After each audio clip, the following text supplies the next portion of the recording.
Yeah,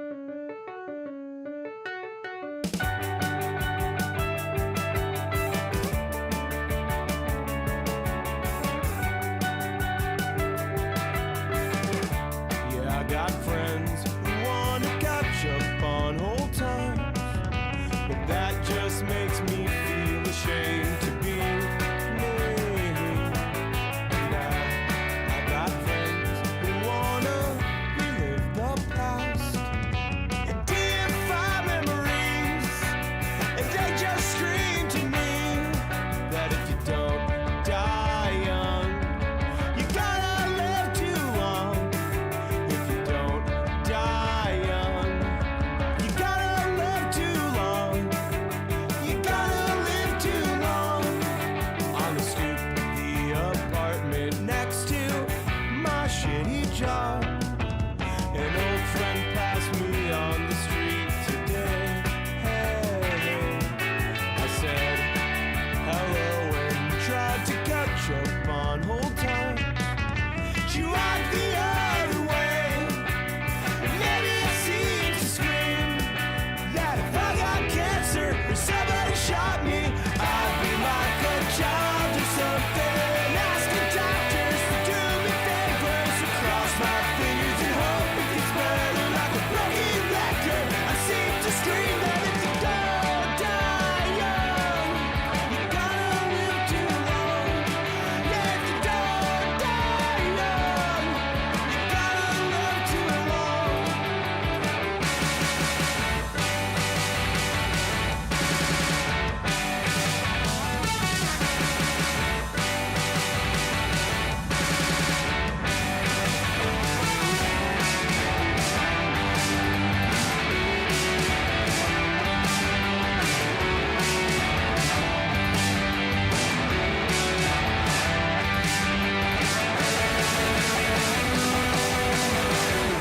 Drunk in a foreign ocean and trying to wrap my head around problems, and all my bitterness just seemed passe.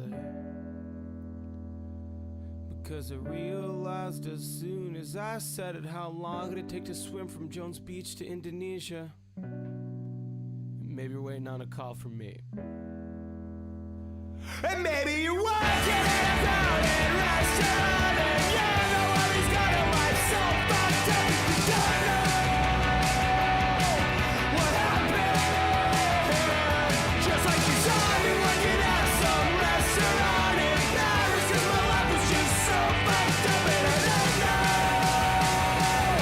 how it happened.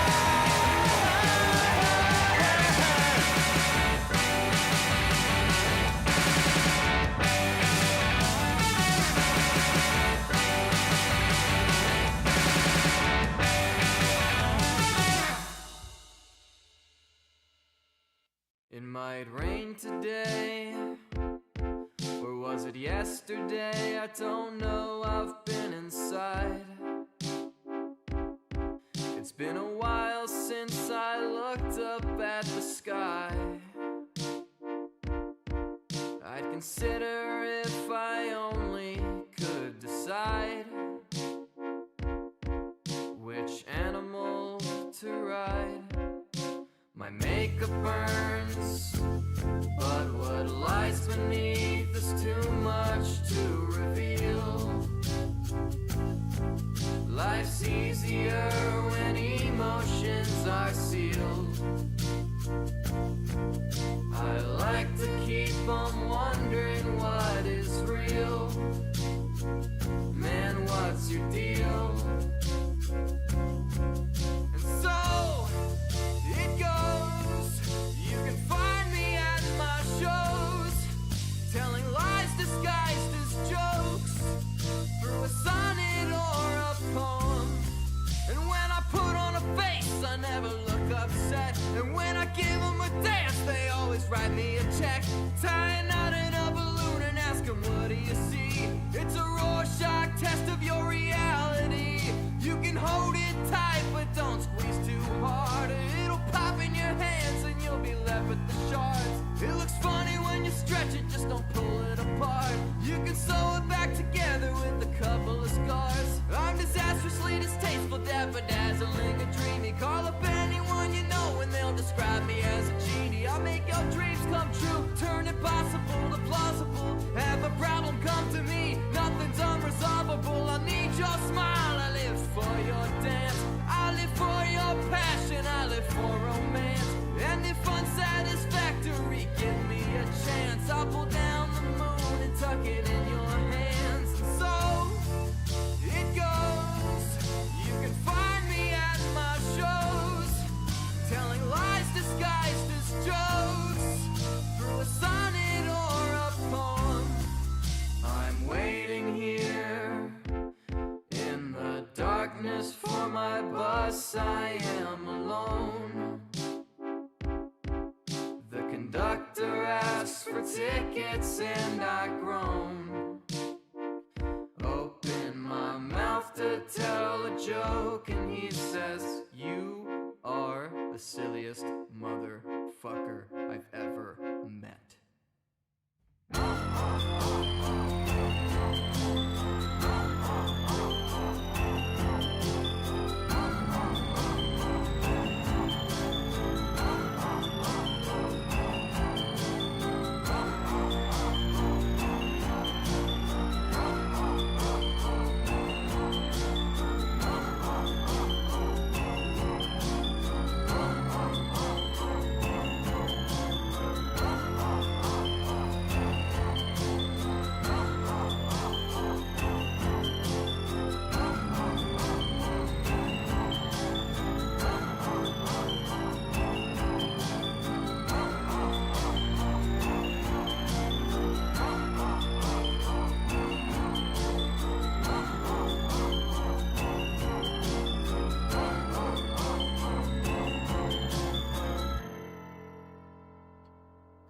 Good evening, good evening, good evening, good evening, good evening now at a reasonable time. Welcome in to Copecast. How we doing, everybody? How we doing?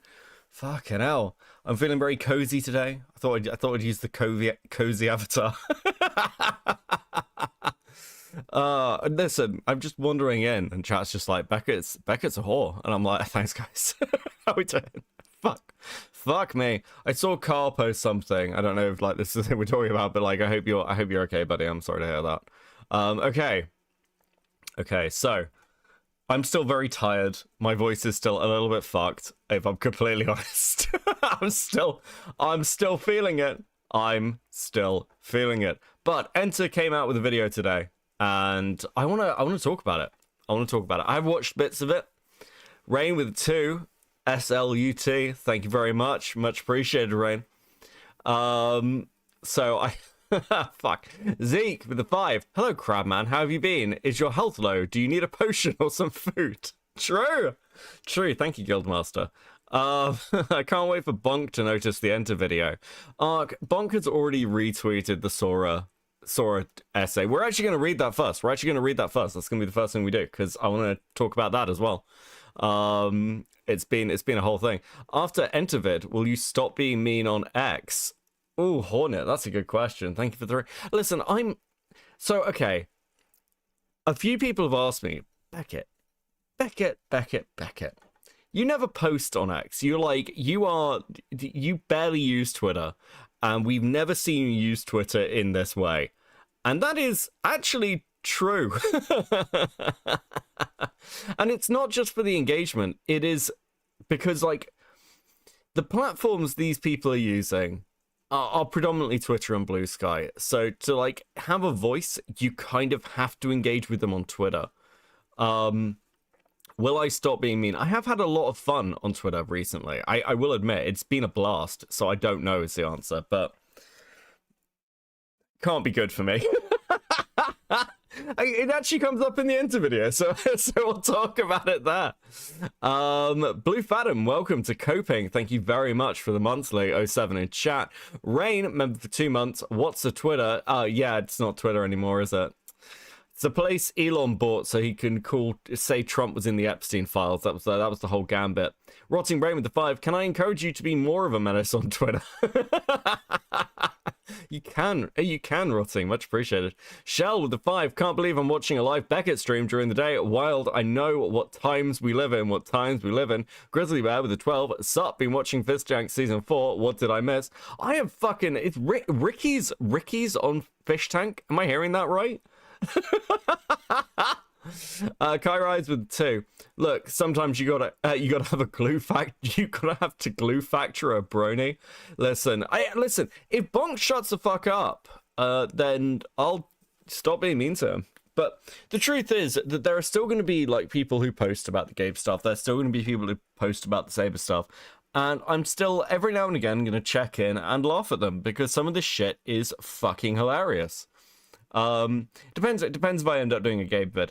I have had so many requests for an Emily video. I did not think I would get this many requests for a fucking Emily video. And I will say right off the bat, the chances of that happening are very, very low.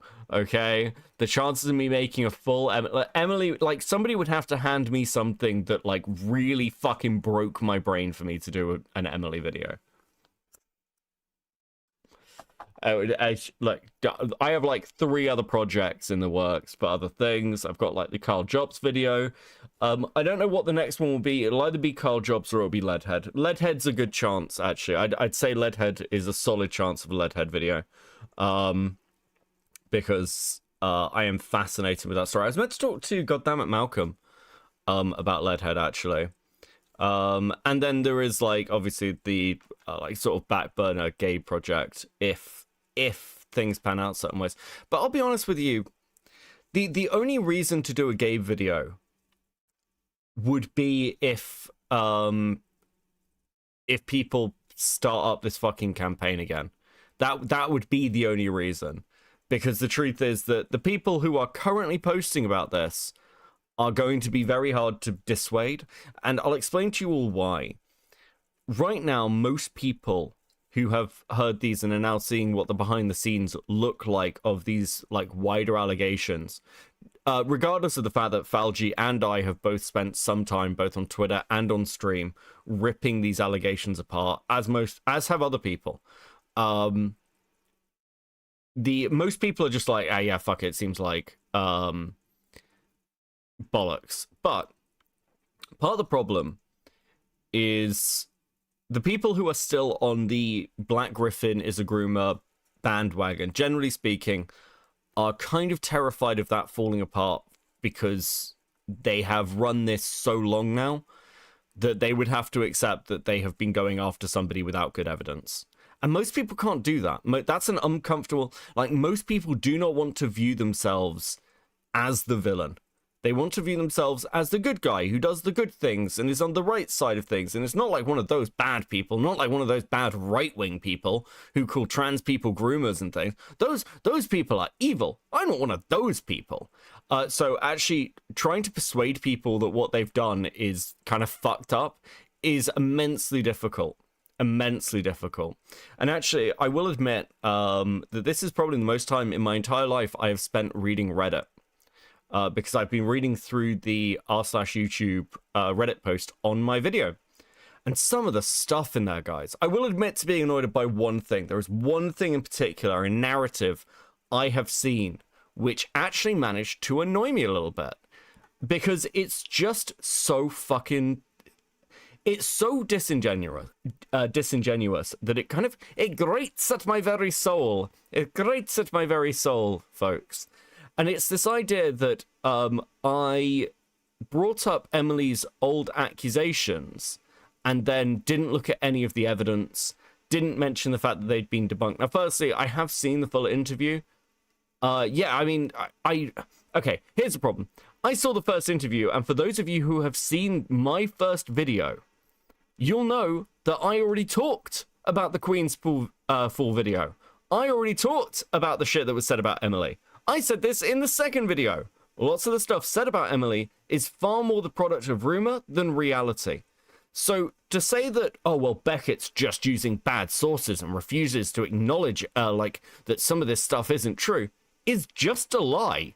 That's just not true. It's like, there's such a desperation to discredit me That it's just like, you're just lying now. This is just just fuck you guys. And this is part of the thing, especially with Reddit. I don't know how you get to the point where you're like, Reddit's just so disingenuous. It's ridiculous. So, I mean, this is one of the reasons I bitch about it all the time. But this time, I don't know, there's one particular guy, I've forgotten what the fuck their name is. But it's just like the desperation that Saberspark must be evil, and that Black Griffin must be evil, and that this must be a campaign to exonerate evil people. Dude, guys, come, look, honestly. This ain't it. Can you shut up? Guy rides with a 2. Did you see Leadhead talking about the raccoon? I did not. Please send that to me. What the fuck are you talking about? Blue Phantom with a 6. Beckett is live. Time for all the... I can't fuck. I'm trying to get not reported and not yellowed. But all the cigarettes to gather around and collect stickers. So fucking true. Advocate with the 5. Cope and Seed gifted memberships. Thank you very much. Advocate 07 in the chat. Rain with the 2. Ooh, Reddit. Yeah, it's one of those. I shouldn't bitch. I know what I'm going to get when I go and look at Reddit. But yeah, I think it's fine to be like, Beckett's an asshole. But I think I was incredibly balanced. I think I've been incredibly balanced for this entire thing. Lyndon with the 2. I think you have been proven to be trustworthy. I generally... Thank you, Chris. Chris is trying to spread the allegations, by the way, because he's kind of getting fucking memed into oblivion with Hitler.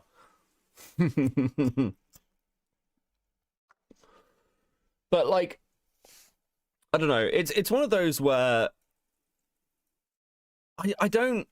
People are now doing this thing where they're disavowing Bonk. And they're like, yes, we don't avow Bonk. We don't avow Bonk and or what he says or who he is. I'm like, yeah, but you are using his bad document, and you know, you've all seen how fucking crazy this guy is.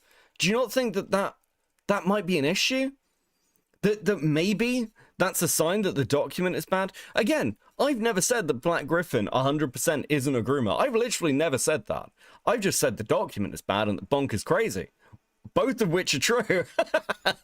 Blue Phantom with a 6. I have an idea for an animation for chat stickers, but we'll have to see if I have time to work on it today. Blue, that would be awesome. I love having a rotation. As you can see, like the Avi Drop sticker got like added as well. And I know Rotting's working on some new ones. 2 things can be true at the same time. Absolutely.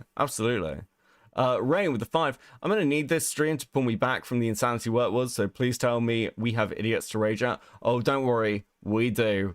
Rex Hellroom with a 2. They hate you because you can read. Dude, the essay posting, and we'll get to Sora's little fucking essay in a bit, in a second, but Jesus, the essay posting, guys. Fuck. Zane with the 20. I wasted way too much money today, so why stop? It's fat.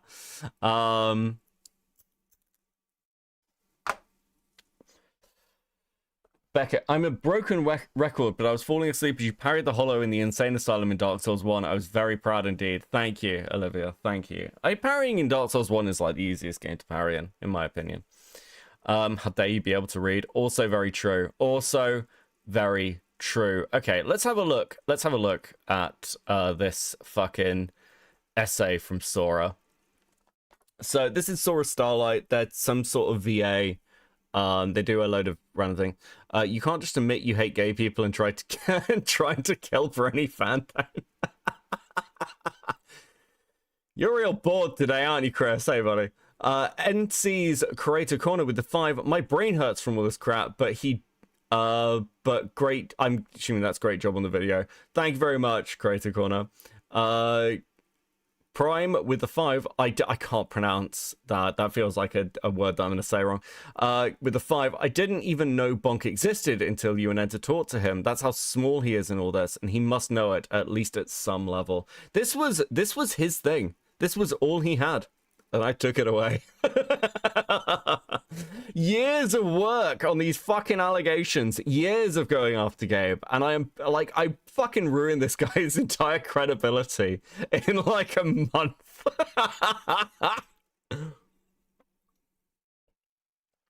Dude, the Enter stream. So Enter did a stream and it was legitimately incredible. It was so funny.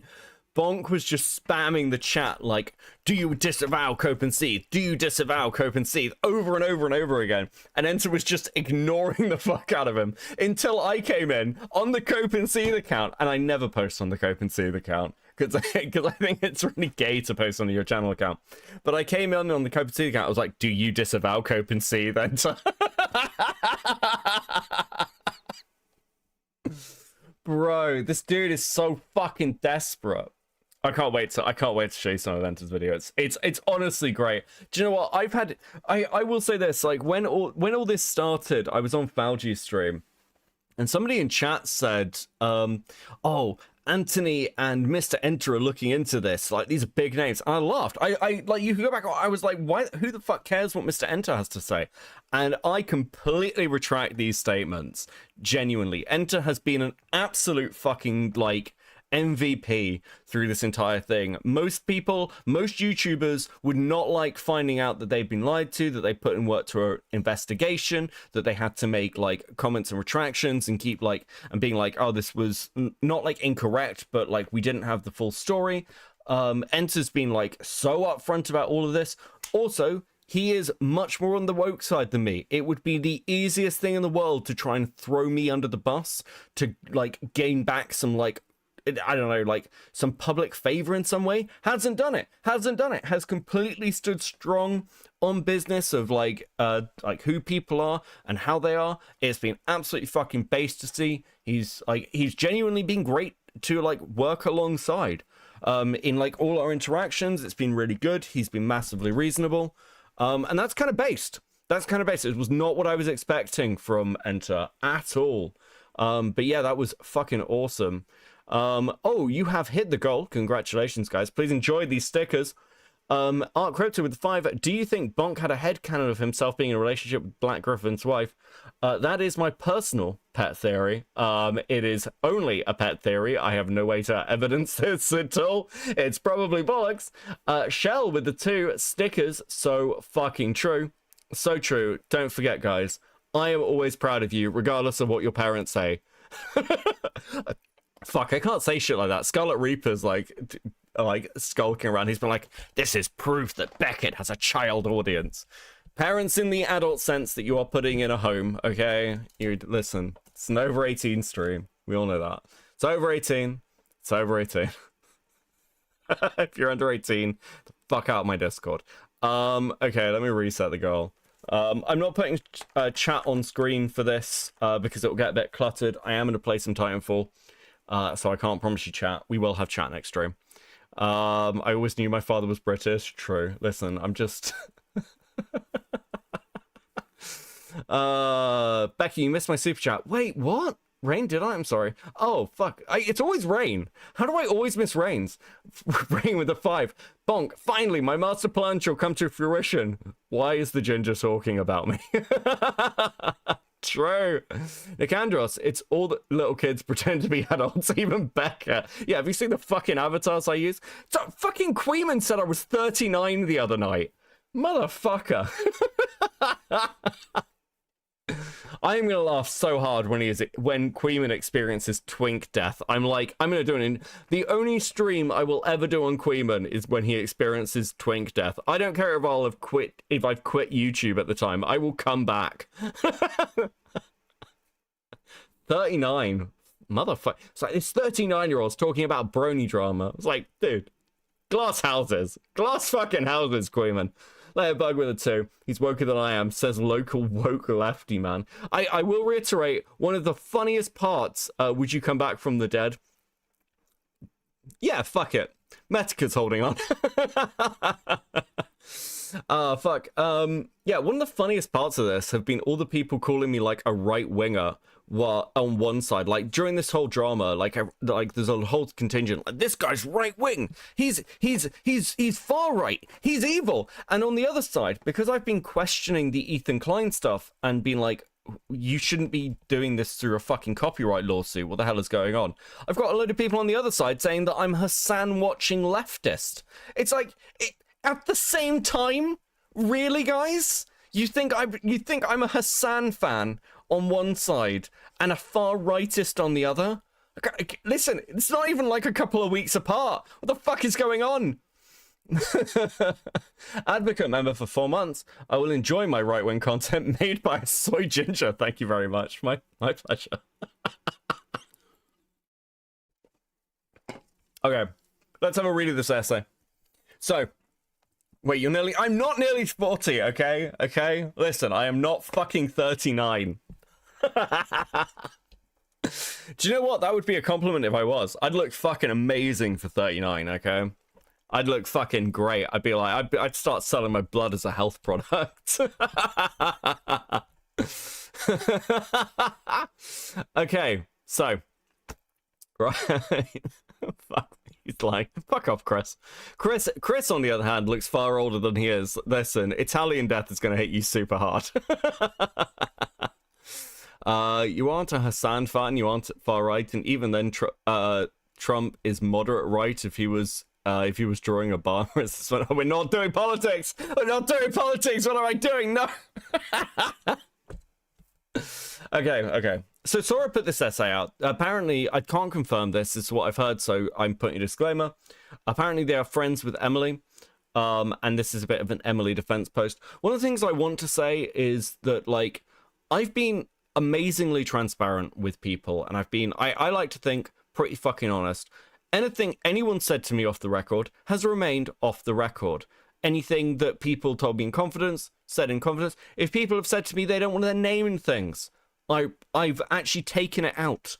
I've been really good with this. I've not tried to trap anyone. I've not lied to anybody. I've been really fucking clear. I think this will also come up in the enter video. I offered Bonk like $150 or something. I think it was $100 to do an interview with me when he brought his Ko-Fi out. I absolutely would have fucking paid him.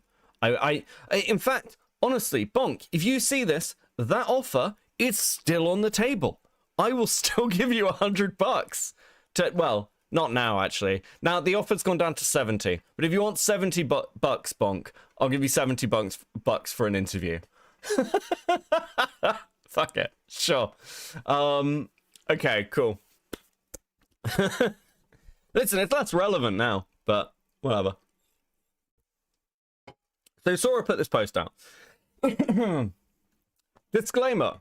Please read first. This post contains discussion of sensitive topics, including sexual assault allegations, and is not intended for minors or anyone uncomfortable with such subject matter. Do not engage with this unless you have the context of the situation regarding Saberspark and Emmy. I'll never get this. I'll never get the fucking atting people thing. Other people do this. I try not to. I think it's really weird, though they did at me, so I suppose that's at least, like, bravery. Plenty of people fucking wouldn't. I feel like I missed a super chat. Oh yeah, Rotting Brain with 5. No politics, only ponies. So fucking true, Rotting. So fucking true. Future Nightmare Games with the 5. Not doing politics. How can you say that when insert political situation here is happening? So true. I'm completely ignoring important insert political situation. How fucking wrong of me. Okay, so they go on about, like, fucking sexual assault allegations are incredibly serious and can have life-altering consequences. This post is not intended to determine guilt or innocence on behalf of either party. No, but it is intended to throw doubt on one side, isn't it, Sora? At Saberspark or at Emu Emmy, instead I want to draw attention to the extreme bias and one-sided attacks currently be directed at Emu Emmy following the release of the latest Cope and Seethe video. Now, just mentioning my name, as we all know from Bonk, is platforming me, so Sora, you are a neo-Nazi.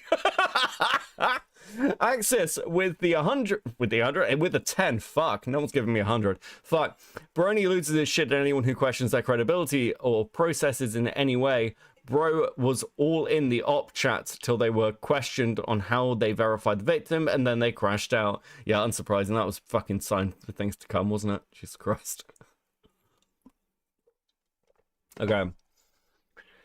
The video begins with harsh, emotionally charged rhetoric aimed at Emmy and presents itself as investigative journalism, yet it frequently lacks balance and objectivity. This is a serious and deeply serious situation that demands careful, compassionate, and fair consideration for all involved. Let's just let's just put a pin in that. I wonder how much careful consideration there was towards Saberspark when these allegations were actually being launched. Was it basically none? I think it was basically none. Also, I have never called myself a journalist and think that anybody calling me a journalist is out of their fucking minds. I've said this publicly multiple times. I do not present myself as a journalist. I present myself as a shitposting asshole online with good research. That's it. That's literally all I am. Fuck, actually, do you know what? Fuck this. I will say this. If you want to, like, people do, like, fucking hell, Rain with 100 for contrarianism. Thank you so much, Rain. That is so fucking based. Thank you. Holy shit, let's fucking go. Super based. Fuck me. Dude. I don't know what to say. You guys are so fucking awesome. Okay. Completely lost my train of thought. Yeah, right, okay. If you want to know what investigative journalism is, it's going to get a load of fucking evidence and interviewing people.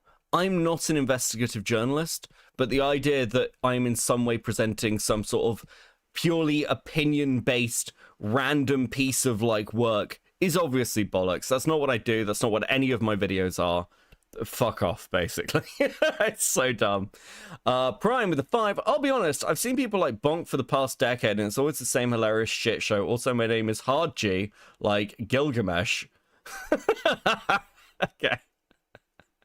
Now I'm just gonna call you Gilgamesh. Based, honestly. No opinions, only based. True. Platinum Ether, I missed your super chat. I'm so sorry, Plat. Give me a sec. What the fuck is it? Wait, did I actually... Is Ether fucking with me? Can't do that. Did I? Oh, fuck. Future Knowing Which Games with 2. This is 100 Thai Bat Dong to dollars. Here's 100 dono. Thank you. Much appreciated. Fuck. Now that's going to mess with me. Sonic Fan reclaiming their throne for seething. Thank you, Mako, with the 2. Give me a sec. Let me actually just fucking shout this. I'm apparently really easy to troll. What the fuck? Chris? Yes, buddy? He should have streamed for weeks, and he fucking didn't. That's really it. Can you sharpen me through this? Hello? What? Chris, can you hear me? You're just late. Yeah, can you hear me? Yes, I can hear you. Yeah, buddy, you're just lazy. Why haven't you been streaming? What do you mean? Why I've been busy? But also, you haven't been streaming. Do I need to leak our group chat? Do I need to leak our group chat of like something going on, guys? But I'm so bored. I don't want to cover. True. I didn't care about the Saberspark stuff. I'm honest with you. Wow, shocking. Brodies make false allegations against other Brody, and they all suck. Crazy, dude. That's fucking crazy. What did anyone really expect good things out of the Brody community? Like, come on. Like, who? Like, fuck off. How did any of you buy this shit? Like, because I've just been watching your coverage of it, and Edder's coverage, and I just sat there and I was like, how did anyone think that Sabersparks did anything wrong? Like, is he weird? Yeah, dude's a Brody. That's just comes with the territory. It's a Tuesday, yeah. A rapist? I don't know. No. Oh my god, yeah, it's been a fucking time.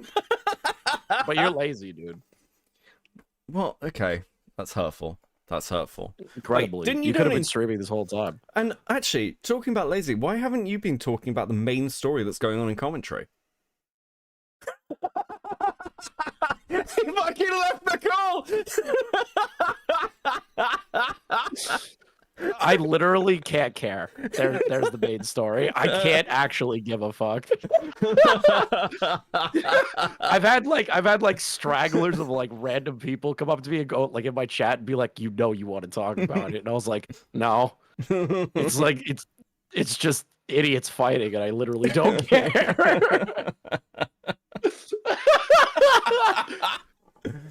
I can't get invested into it. That's why I don't care. You want my take? Everyone just needs to shut the fuck up and just move on. There you go. Fucking Christ. Okay, I'm going back to this. I'll talk to you in a bit. All right. Peace. Okay. Platinum Ether with the 2. It says gullible on the ceiling. No, it doesn't. Thank you, though. Fuck you. Dick.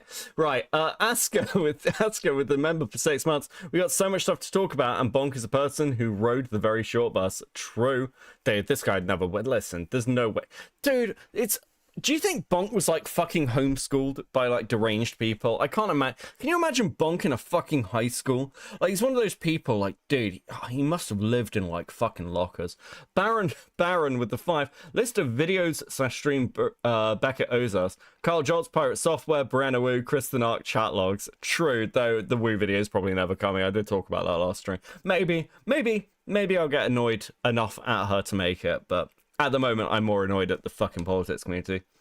Bonk has the same parents as Jar. God, that would be fucking funny. Okay, let's get back to this fucking article fucking insane post before I got derailed. Please note, I'm quoting a Twitter / S users post that went viral to make sure this gets the visibility it deserves. Now, spoiler alert, I'm not going to show you all the quote tweets for this thread, but I recommend going to look at them because I don't know what Sora thought was going to happen, but it didn't. Sora basically just got torn apart in the quote threads, in the quote tweets for like an entire day. Everyone was like, what the fuck are you doing? Baron with the 2. Bonk was banned from the bus like Dobson. Oh, dude, yes. Bonk is actually... Oh, dude. Yeah, Bonk is like the least... I can't believe I'm saying this. Bonk is like the less successful version of Dobson. That's like fucking crazy. Beckett, where's the sticker? Oh, that's true. Please enjoy the sticker. He's a brony. Of course he got bullied. Thank you, Archer, with the 2. Much appreciated. Also, a little undeniable, isn't it? It's a little undeniable. There we go. New goal. Okay, thank you guys. I am proud of you and think you're all awesome. I'm sharing this because I believe there are valid counterpoints to much of what's being said about Emmy, alongside the very obvious unfair bias. These are my personal views, and I strongly encourage you to do your own research and form your own perspective based on the full scope of available information. Let's be clear. The only reason anyone has any available information is because, like, we worked a story. That's it. This would have died on the vine if it wasn't for us. And there would be, like, it's like the comment I put out, I think it was Squids, where it's like, this is all the information we'll get. It's like, well, no, it's not enough. There must be more. We found more. So now you can make an informed decision. Unfortunately... I don't know how you can critically look at any of this unless you are mentally deranged and come to any other conclusion. I'm sorry, it is literally, it has never been so cut and dry. It has never been so over, okay? Jesus fucking Christ. I got into an argument with Bonk about how he fucked over any victim's possibility of being believed. He ended up blocking me because he was a little piss baby who hates being corrected. Yeah, I mean, like, again, Bonk traded other people's credibility for clout. For, like, all his comments about me being a fucking clout goblin. And don't get me wrong, I'm a YouTuber. I obviously want views. I obviously want to talk about things people are interested in. I've made some videos that are just for me. I mean, like, the fucking Hypnotist Sappho vid that's, like, largely talking about Twitch poll is mostly a video for me, not for, like, anybody else. But generally speaking, I'm looking to tell a good story, get some views, and, like, entertain people. That's the goal here. It's not, like, I'm not mysterious about this. Nightmare Games with the 5. Bullying is never the answer, but to be honest, Brony didn't get bullied hard enough in school and should be squatting 200 below parallel. I mean, it's... Jesus fucking Christ. I mean, listen, sometimes... Listen, I was bullied at school. Sometimes it helps. Sometimes you need to understand that there are things about your personality that you need to address at an early age. Otherwise, you end up like Bonk. It's not fun. It's not kind, but it is true.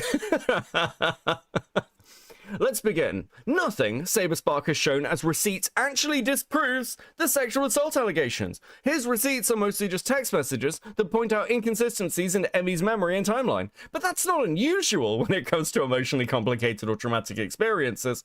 People don't always remember things perfectly, especially when they're trying to process something painful. That doesn't automatically make them dishonest. I don't think I said it did. I don't think I said it did. The problem is that if you're giving testimony, the only thing any of us have to go on is your credibility. Whether that's your credibility as an honest person or your ability to remember what happened, both those things matter. And with a lack of fucking evidence, you're kind of fucked. You're a little fucked. I'm sorry. And what else am I meant to do? Send you a funny DM. Oh my god, no, Falju. We're not. Listen, I'm not doing Ricky. My fucking god.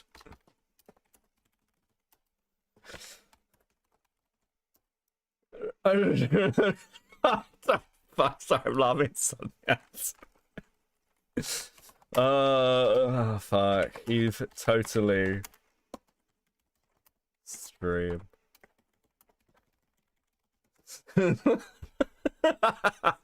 Anyway.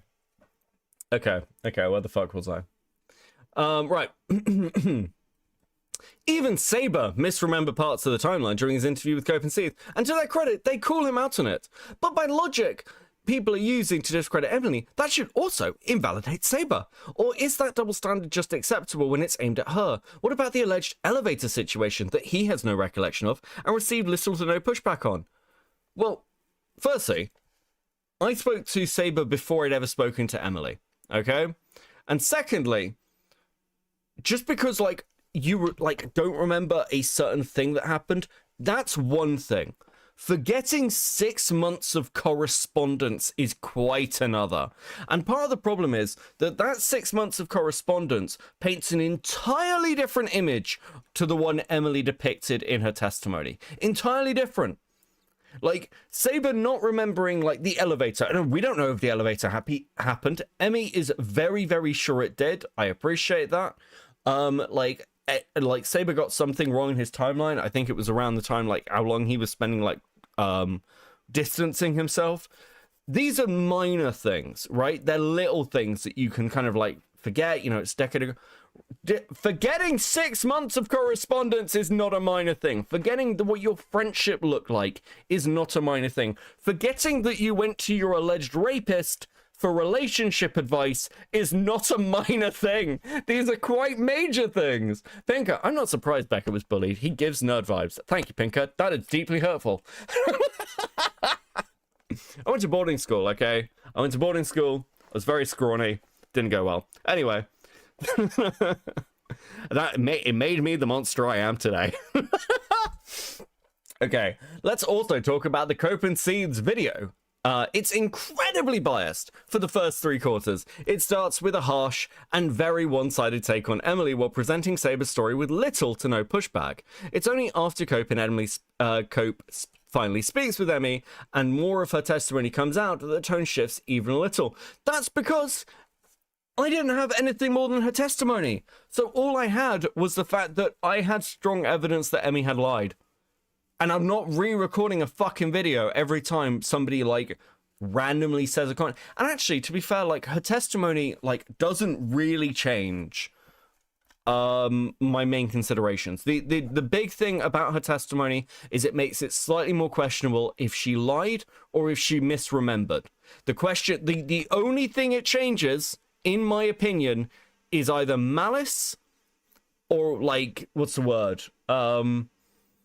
Or shall we say, the effects of time and trauma being more accidental, more unintentional, something that's built up, and that matters. That does matter because if Emmy was malice driven, I don't want to say negligence. Negligence is a crazy thing to say about rape allegations. Delusion is also a bit mean. See, even here I'm trying to be fucking nice. But by then, Cope says the video was nearly finished and clearly had no intentions of revisiting and reframing the correcting the imbalance. I did this in the video, Sora. There's an entire section from the video that got rewritten. Like, an entire section of the video was rewritten. I completely cut. Guys, do you know that, like, Emmy's boyfriend was originally going to be part of the video? Comments from Cam, Emmy's boyfriend, was going to be in the video. I'm not kidding. I completely cut all of it because there was an entire section breaking down, like, Emmy's patterns of behavior. Not from the Queen's Fall, but just, like, all of it. And I fucking, like, killed it because of the conversations with Emily. After the first convo. Because I was like, it's not needed anymore. And I felt like she's talked to me, I want to be a bit more charitable. That's fine. And then she gave me more, which helped her, like, I would argue, helped her further. Because the original video was way fucking harsher than the final draft. I'll be honest. Even little bits, I will be honest. Even little bits, like single lines, got a little bit of modification. So this just isn't fucking true. This is just a lie. The damage was already done, and let's be honest, many of the people in the comments didn't even make it to that part of the video. That's very rude. My actual retention rate on that video is really fucking good, so fuck you. They saw what confirmed their bias early on and ran with it to YouTube and Twitter comments. I don't know how you'd say that. You have the only one who knows if that is true is me. Because I'm the only one with the fucking analytics. An actual watch rate and click-through. That's it. Fuck off.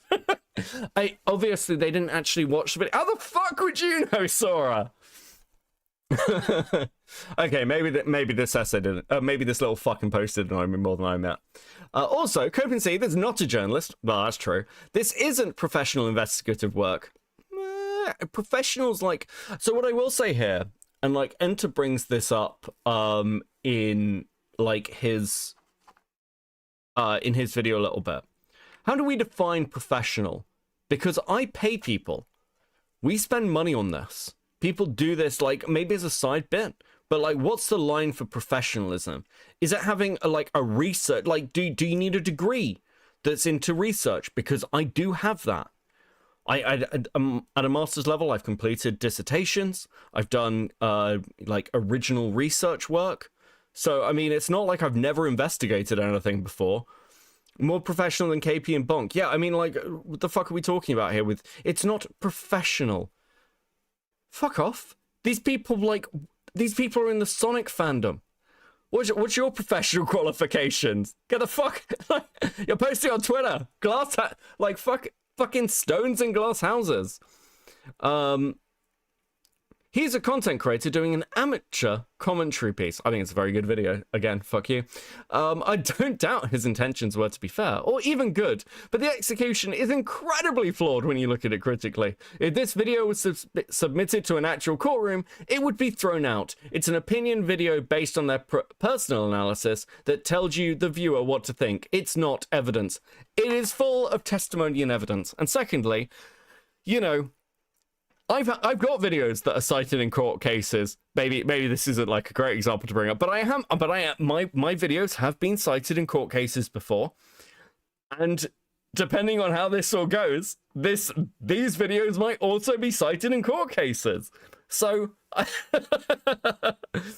don't know about that. maybe that's something that needs testing.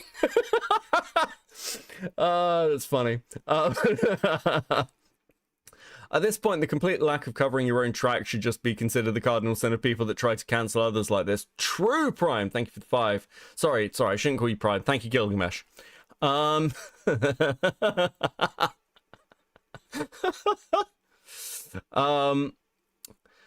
even admits that when there's no hard proof, all you can rely on is the credibility of the people involved. I like the word admits here.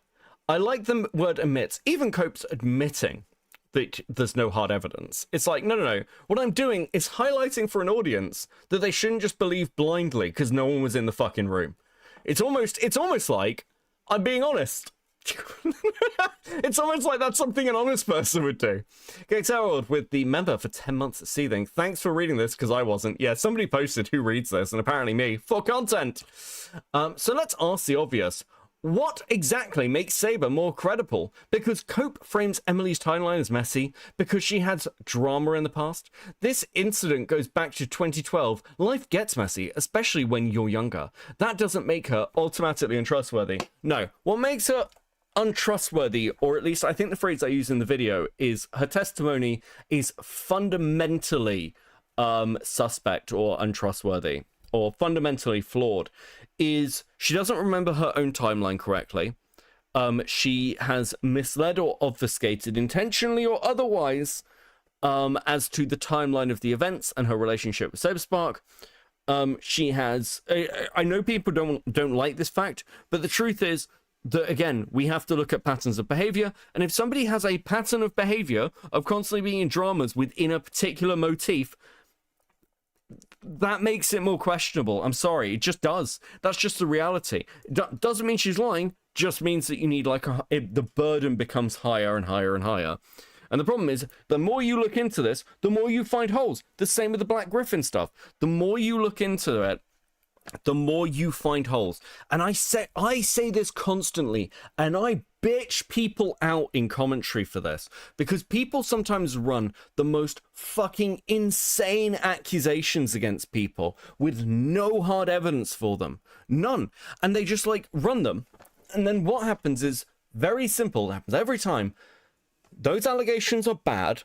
And then the person being accused of them will use those bad allegations to deflect solid allegations. Which is why, if you are trying to, like, prove somebody is a bad person or has done a bad thing, you should only focus on what you can prove. Because you will only hurt your actual case if you don't. It's very simple. It's very, very simple. And this, again, is the problem with the Black Griffin stuff. Bonk has run insane shit about Black Griffin. So now if there is something there, it is much, much, much harder to prove. Because not only to get to that truth do you have to, A, find some actual hard evidence for it, for which I have seen none. But you also have to debunk all the crap evidence and explain why it was added in the first place. Which, by the way, the answer to that is Bonk and Sophie, who are fucking crazy. Bonk said that multiple people have worked on that document, by the way. I fucking believe it, because it looks like it's written by schizophrenic, like, headmates. It's completely insane. So yeah, Saber, on the other hand, very simply, has gone and found evidence, has told me, like, I've heard this testimony from him twice, you have to remember. It's remained consistent, not just over 12 years, but in the time he's telling me, he's like tried to handle everything as professionally as possible, and he's not just sort of like run a fucking hate campaign to try and, like, I don't know what's a good way to put this, to try and deflect blame in some way. He didn't come out and start throwing blame at like fucking DA games and shit. I think the only valid evidence against Black Griffin is the DA stuff with the 14-year-old, where he was incredibly weird, but it's only evidence of him being weird, still a red flag. Agree with that, and that's one of the big things that would need picking apart. And the question is, it's like, the argument given with the DA stuff is this. Gabe is an, like E2 or autistic. The old diagnosis would have been Asperger's, and he mirrors a lot. And he's mirroring the behavior of other people on DeviantArt, which, again, it's not a great fucking excuse, but the dude was, like, part of, like, DeviantArt in 2010. It was a weird fucking place. Unfortunately, doesn't make him a groomer. And also, if this guy is such a prolific groomer, why is there no hard evidence? Where's the smoking gun? Where's the DMs of him in, like, people's DMs, sending them dick pics and stuff? None of it exists. And the thing... Dude, they would have done infinitely more damage to Black Griffin if they'd just come out and called him weird. Honestly. They never called him a groomer, and they've just been like, this guy is fucking strange. We did infinitely more damage to him because you could find so much evidence for it. People would, like, you turn him into, like, a bit more of a laughingstock than... What's happened now is, like, fuck, the accusations are so far... I mean, Bonk's talked about this thing where he's like, I don't know why none of the Black Griffin defenders will talk about the fact that he's racist, because you're accusing him of being a pedophile. No one cares. No one cares that he may have liked a Candace Owen tweet. No one cares. It doesn't matter. I don't even remember if that's what it was. I think he might have retweeted or responded to it. Can't remember. Something to do with Candace Owens. But like, no one cares now. If Bonk had come out and called Black Griffin racist, that would be like a potential allegation that, frankly, because people care less these days, let's be fair, ICE are running around rounding people up randomly. So you could probably get away with that accusation without it being too fucking contentious. You didn't do that. You called him a fucking pedophile, and now no one's going to care about the racist stuff. If that's what Bonk originally cared about, and I've got good reason to believe that it is, because that's what he says in the DMs to Phineas, you fucked yourself, Bonk. You fucked yourself, because you have basically handed Black Griffin immunity to those kind of allegations. Didn't Destiny do the same thing? Use the faulty allegations to debunk the valid ones? What with okay, so I'm assuming you're referring to Destiny, as in political Destiny. Partially, yeah. Yeah, that's pretty much. Destiny also massively goes after the credibility of like bad accusers to go after the credibility of good accusers. Axis with the 5. My biggest issue is all the people are acting like the only way Saber could be innocent if him and Emily just never had sex or anything. Yeah, which, you know, like, obviously, that's an insane bar. That's an insane bar. And the idea that, like, some of these people have just never got fucking laid. They've just never got laid. And let's be absolutely clear. There is no evidence there was ever a friends with benefits agreement. That's a narrative Saber put out there, and people ran with it as fact, but there's nothing to back it up. Just like there's no proof Emmy lied about having a IUD. Okay, let's be clear about this one. You're right. But the problem is, the only person who seems to have any clear memory of what their relationship looked like is Saberspark. Emmy doesn't.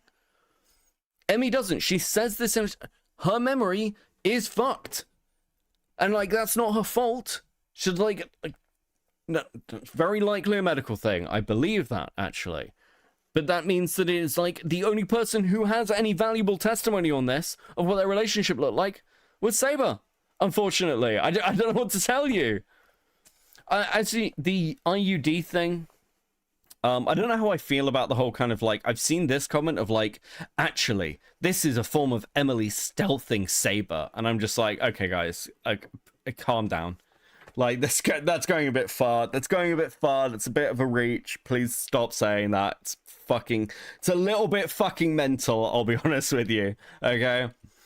Saber testified that he was terrified he had got her pregnant and cried over it in his room. Fast forward to EQLA, the second convention they meet up, and we're supposed to believe they both mutually decided to have sex again, in a bathroom no less. What happened to all that anxiety that Saber said he experienced about being a father? So was he truly scared, or are these actions indicative of something else? What? Emily confirms the pregnancy scare. I don't know what you're talking about. And actually, if that is the case, and Emily is would be confirming the pregnancy scare, let's look at it this way. If it is evidence of anything else, you could throw that as evidence of Emily manipulating Saberspark while he was in a vulnerable state to having letting him blow him in a bathroom. Again. This isn't the fucking argument you think it is. Wait, she deleted this? Is this gone? Did she delete it while I was live? Okay, well, we're going through it now anyway, so fuck it, who cares? But why is nobody talking about how Saber wanted to keep everything a secret? Why was he talking to Emmy, a girl who was fresh out of high school at the time and not famous or influential in any way? Fuck me. How dare two adults have any kind of interaction with each other? She was freshly 18. Fuck off. But actually fuck off. Listen, Sonic fandom, hear me out here. These are not. I have seen the porn from the Sonic fandom, and I also know the ages of the characters. Okay, like fucking maybe shut the fuck up. I know what you guys are drawing. I know what you guys are drawing. Maybe shut the fuck up. These are not bricks you want to be throwing, okay? If everything was truly consensual, why the secrecy? A million reasons for the secrecy. Can no one, like, okay, if you're a content creator, here's the reason for the secrecy. Because the minute that you're like open, your relationship becomes public discourse. That's why you keep things secret. I speak from experience. If you are a content creator, the last thing you want in the world is for people to know that you are dating somebody. Honest to God, it is not fun. Okay?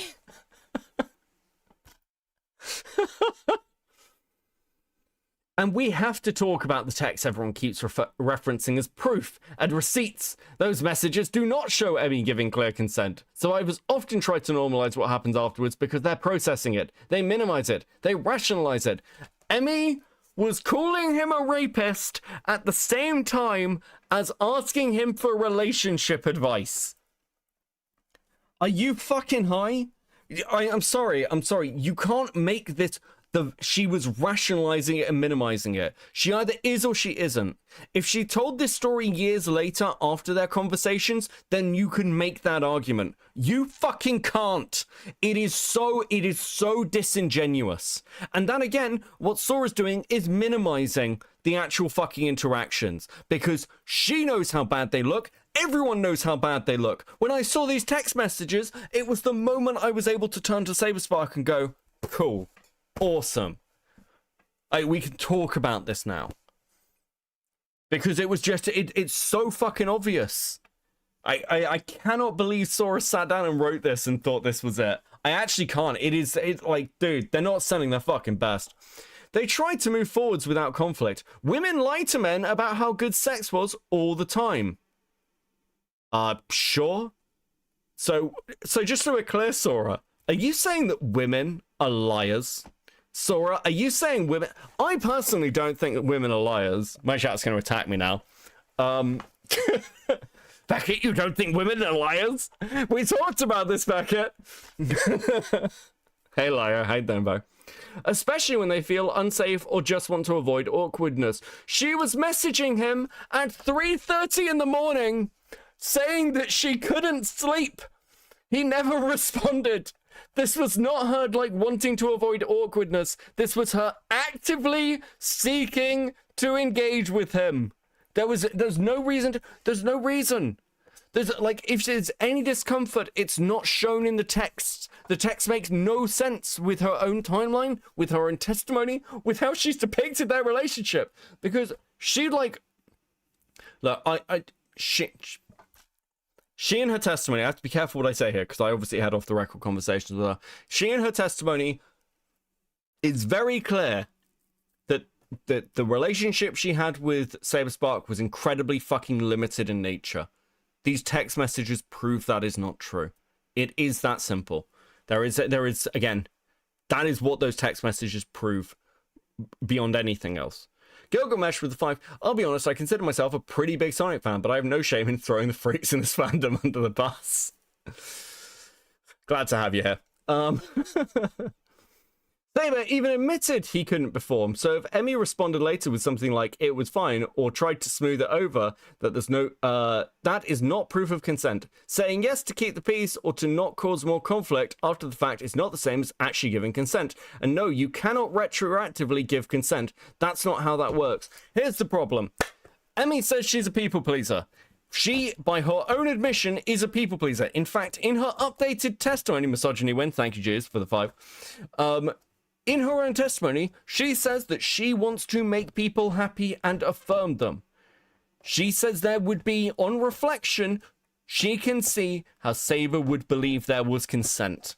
You cannot give consent verbally to somebody and then internally be like, yeah, but it's rape because I didn't want this, regardless of the physical and verbal indications I was giving. You can't do that. That's fucking mental. I'm sorry. That's crazy. That's a line too far. We're not living in that world. Fuck off. That's not how this works. At all. At fucking all. And that's Emily's own testimony, Sora. Which are clearly you're claiming other people haven't watched the video. You apparently haven't even watched the bits where Emily is speaking. How did you write this? Also, Emmy's consensual relationship with Ryan Drummond, it has nothing to do with the situation. Dragging that into the conversation is a deflection, and it's gross. Same with the stories from old friends. People fall out, people talk, people hold grudges. That doesn't make every single one of those stories true or relevant. They aren't eyewitnesses, they weren't there. No, but again, your credibility and your general actions are the only things we have to be able to consider from Emmy's side. Also, I mean, on the old friends that I brought up, people like Jessa, who were on Emmy's side, and people like Sorak, who, let's be fair, if anybody knows, I want to be clear about Sorak, by the way.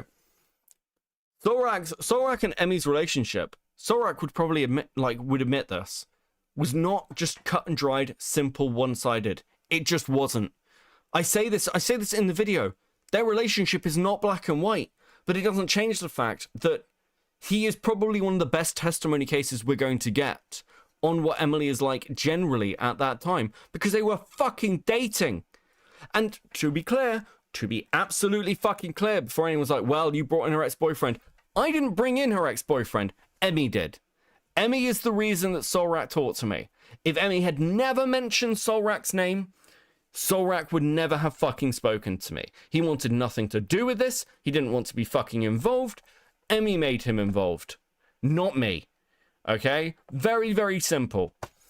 Emmy isn't perfect. She's made mistakes just like anyone else, but she's also a public figure, and the second she showed vulnerability to share her experience, people scrambled to weaponize her past against her. It's a pattern that happens constantly, especially to women who come forward about something serious. Holy shit, you came out with unsubstantiated rape allegations. Yes, you came out anonymously. Obviously, this entire thing looks entirely fucking suspicious, Sora. What are you doing? The fucking cope. It's just so crazy. So again, unless you have actual proof that the assault didn't happen, stop acting like Saberspot won just because his testimony is less messy. The guy makes YouTube videos for a living where he deep dives stuff, narrating long chunks of scripts. Again, you're accusing me of deflecting stuff about Emmy by bringing up her past, and then you're saying, stop acting like Saber's innocent. He narrates and deep dives stuff, narrating long chunks of scripts. Isn't that exactly what you're doing? Isn't that a credibility attack? It's a fucking terrible one and makes no sense. It's like a non-committal credibility attack, but that's exactly what that is. Honestly. This bitch. This is a complicated word against word situation. It's not black and white. As it stands, we will never truly know what happened during those conventions between Abby and Saberspark, since no proof exists and we only have testimonies. Yeah, but one person's testimony is clearly more trustworthy than the other. No, oh no, she made criminal allegations with no proof. True, slug. Thank you for the 2. Do your own research, do critical thinking, and form your own conclusions based on what both parties put out there. Here's an interesting point on this, Sora. I did my own research, made fucking like 2 videos on this topic, and came to my own conclusions and put it out there, based on what both parties have said. So surely you should love my fucking video. Surely you should love my video. You should think I'm a fucking godchild. I wish both parties luck in sorting out their personal business. I wish you had never fucking posted this, though you have given me like an hour of content, so I guess I can't bitch too hard. Thank you, Sora. Have they actually deleted this? That's fucking wild. Is this actually gone? Hold on, let me check. Let me check if this is actually gone. Did they get sick of being ratioed on Twitter? Oh, fuck. Where is it? Where is it? Where is it? Give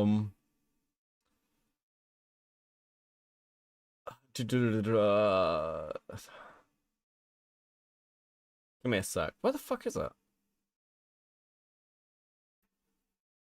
I'm reading through my notifications and right, okay. Let's just get it home.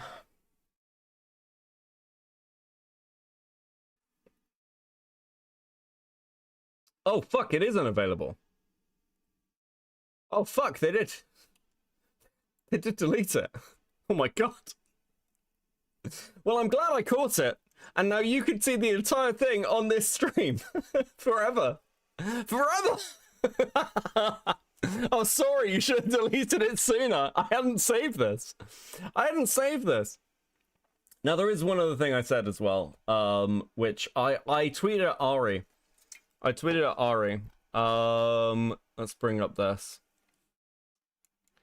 I want to talk very briefly about this. Ari said, "You are legit her friend." This was in reference to the post. "Knowing Emily Jones, you were speaking for her. Cope and see the shady people, but does not excuse the fact there is hardcore proof of Emily lied, not only publicly but privately." And I got annoyed by this because I got annoyed by the word shady. And the only reason I'm bringing this up is because it's fine. It's not a big deal. It's not a big deal at all.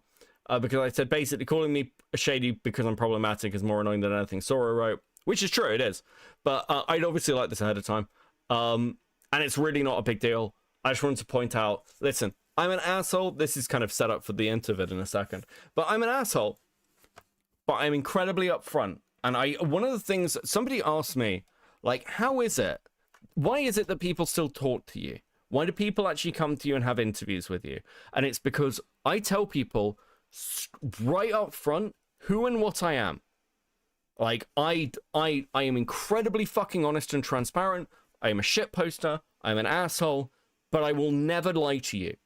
I won't. If I say something is off the record, it's off the fucking record. If I tell you a video is going to be mean to you, which I said to KP it was, and I said it was going to be mean to Emily, I told both of them this, it will be mean. I won't just sit in a call trying to get you to talk to me, being like, listen, I'm going to write a fucking defense piece of you. I will never ever do that to anybody. Okay? It is, in fact, actually, you know, during this, somebody wanted to like have a conversation with me who was somebody was trying to set up a conversation for me, and I'll just be honest, actually it was Lazy talking to trying to get Emmy to set up have a conversation with me, and Emmy sent back a message basically going, well, I'm not sure what's it going to be like, kind of thing. And Lazy was like, well, what do you want me to say to her? And I just said, just be honest, I'm making a video, Emmy should talk to me. And Lazy sent it back, and unsurprisingly to me, Emmy was like, okay, I should talk to him. Just tell the truth.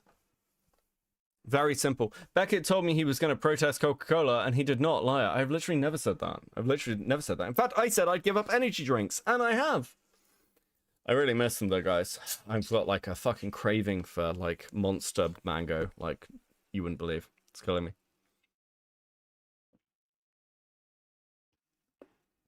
Okay, Potato with the 5. Speaking of being an asshole, I've got someone in Cat's Lair over some. I fought someone in Cat's Lair over something I don't really care about for most of the day. That makes sense. Beckett just pretend off stream. True. I was making her sound reference. I know.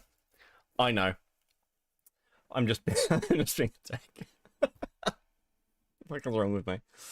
Okay, listen, we have an Enter video to watch, okay? We have an Enter video to watch. Now, Enter has released a new video. I'm very excited for this video.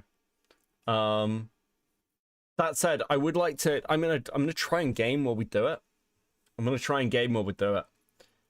don't know how this is gonna go.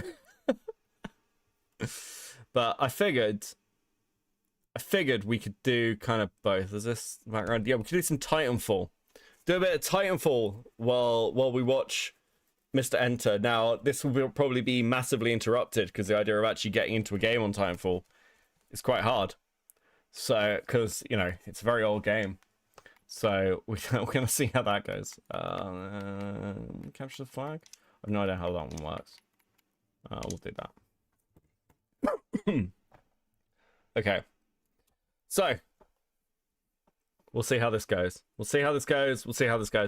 But let's make a start on the Enter video. Actually, before we make a start on the Enter video, I'll roll a cigarette. Does anyone have any questions before we start? Becca, why are you a small bean? Because I'm very cozy today. Okay. I love this fucking little avatar thing. It's like based on. I really like the peppy frog with the blanket around it. It's based on that. Makes me very happy. I use that one all the time. And Pinker made this one. It's great. By the way, I have an interview with Ponder this evening. Wait, what? What? What? Is that true? Why isn't that in the group chat, Vlad? Question, is Enter retarded? No, he is not. No, he is not.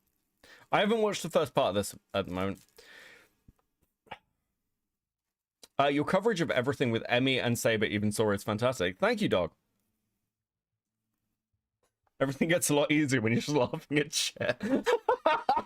I'm so fucking lazy. It's unreal.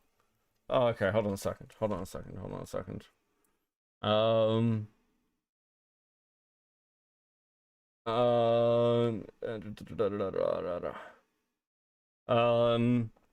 To the person who asked me if we can play Titanfall together, not right now, but yes, is the answer. I'm happy to get teams together for Titanfall. Maybe we'll do that in the Discord this week, because I need people who are not bad. I'm bad, so I need people to carry me. Okay, cool. Right, we good? Let me just go to this. It might rain. That is not the right button.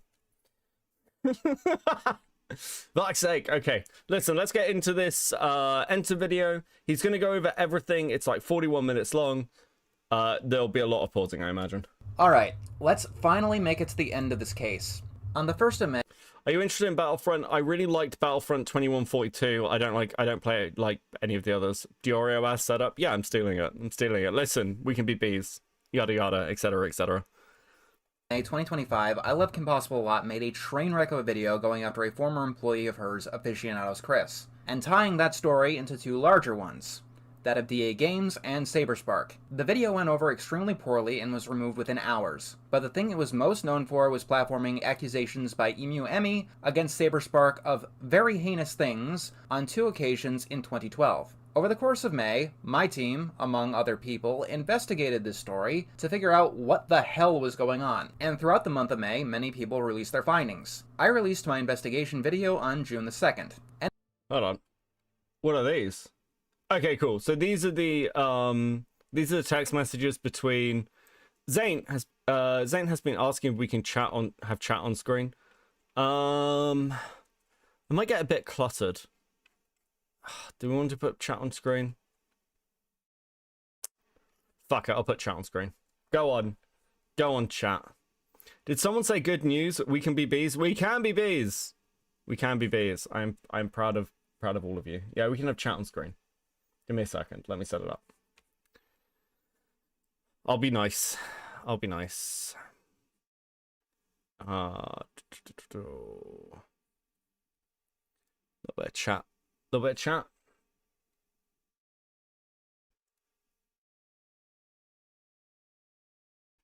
Okay. There we go. ending off by saying that that wouldn't be the end of the story. Spoilers, it wasn't the end of the story. Because I know how attention spans work on the internet in the modern era, I'm gonna come right out and say it and not bury the lead. Saberspark is not guilty of what he's accused of. Shortly after I released my video, and by shortly I mean the day of, Saberspark was able to acquire old text messages between him and Emily. Throughout the month of May, after his response video, he was looking through old computers, old technology, and old cell phones, and spending hundreds of dollars at repair shops to find any evidence that he could to exonerate himself. So, during the month of May, my team asked Emily a lot of questions. Beyond just the interview that I published on June the 3rd, my team had DM communications with Emily via So, it's alright for... Sorry, hold on, give me a second, let me actually read this. Fuck, this is gonna be hard if I'm gonna need to read messages. I meant after the con, sorry. Oh, I'm sorry, no, it's alright, sorry for not being clear. Okay, cool, yeah. Discord. Through these, we asked many questions about not just the incidents in question, but contextual information. Emily and Saberspark's relationship overall. Throughout it, I tried to ascertain the wider picture. I asked her questions about how they met and what their relationship was like before Candlelight Gardens. I asked about that time in October between the two conventions, and I asked about the relationship afterwards, among many other details. When Saberspark got his text messages back, every investigator was able to compare and contrast answers. And they looked very, very bad for the narrative that Emily had constructed, to put it. True. I mean, to be clear, like, and to put in work, I feel like this gets missed because he absolutely did. He didn't just sit there and go, well, what's convenient? he really did try and pull, especially when people found out that it was Emily who was making the accusations in the first place. He put in the work. You can't hate him for that. Hat detected, fuck. And it's like, what's a good way to put it? It's like, to a certain extent, how much do you want from people like Enter? Like, do you want people to, like, put in the work and be wrong? Or do you want people to put out something like KP did, which was just, how do we confirm the narrative? And you can see this in the fact that that KP wanted to change, like, at least little bits of what was being said by Emily. Fuck. To try and get kind of a stronger case or make something a little bit more ironclad, which, again, is something you should never fucking do. Put it as simply as I can. This information was released to the wider public on 10:30 p.m. Eastern in Beckett's video on the channel Cope and Seethe on the 20th of June. Hey! And if you're interested in the full story of this part of the investigation and want to know about all of the minute details, I'd advise you watch that. Saberspark goes on the record and talks about his experiences. I'll hit you with the too long didn't watch here. Here are the things that are most damning straight out of the gate. Emily told me and my team that after Equestria LA 2012, she tried to pull away from Saberspark. The text that Saberspark was able to provide proved that they had communications for months afterwards, and these communications appeared very amicable, to the point where Emily had even asked Saberspark for relationship advice, once again after the alleged incidents were said to have occurred. In 2013, Saberspark unfollows Emily on Twitter, and she texts him at 1:45 a.m.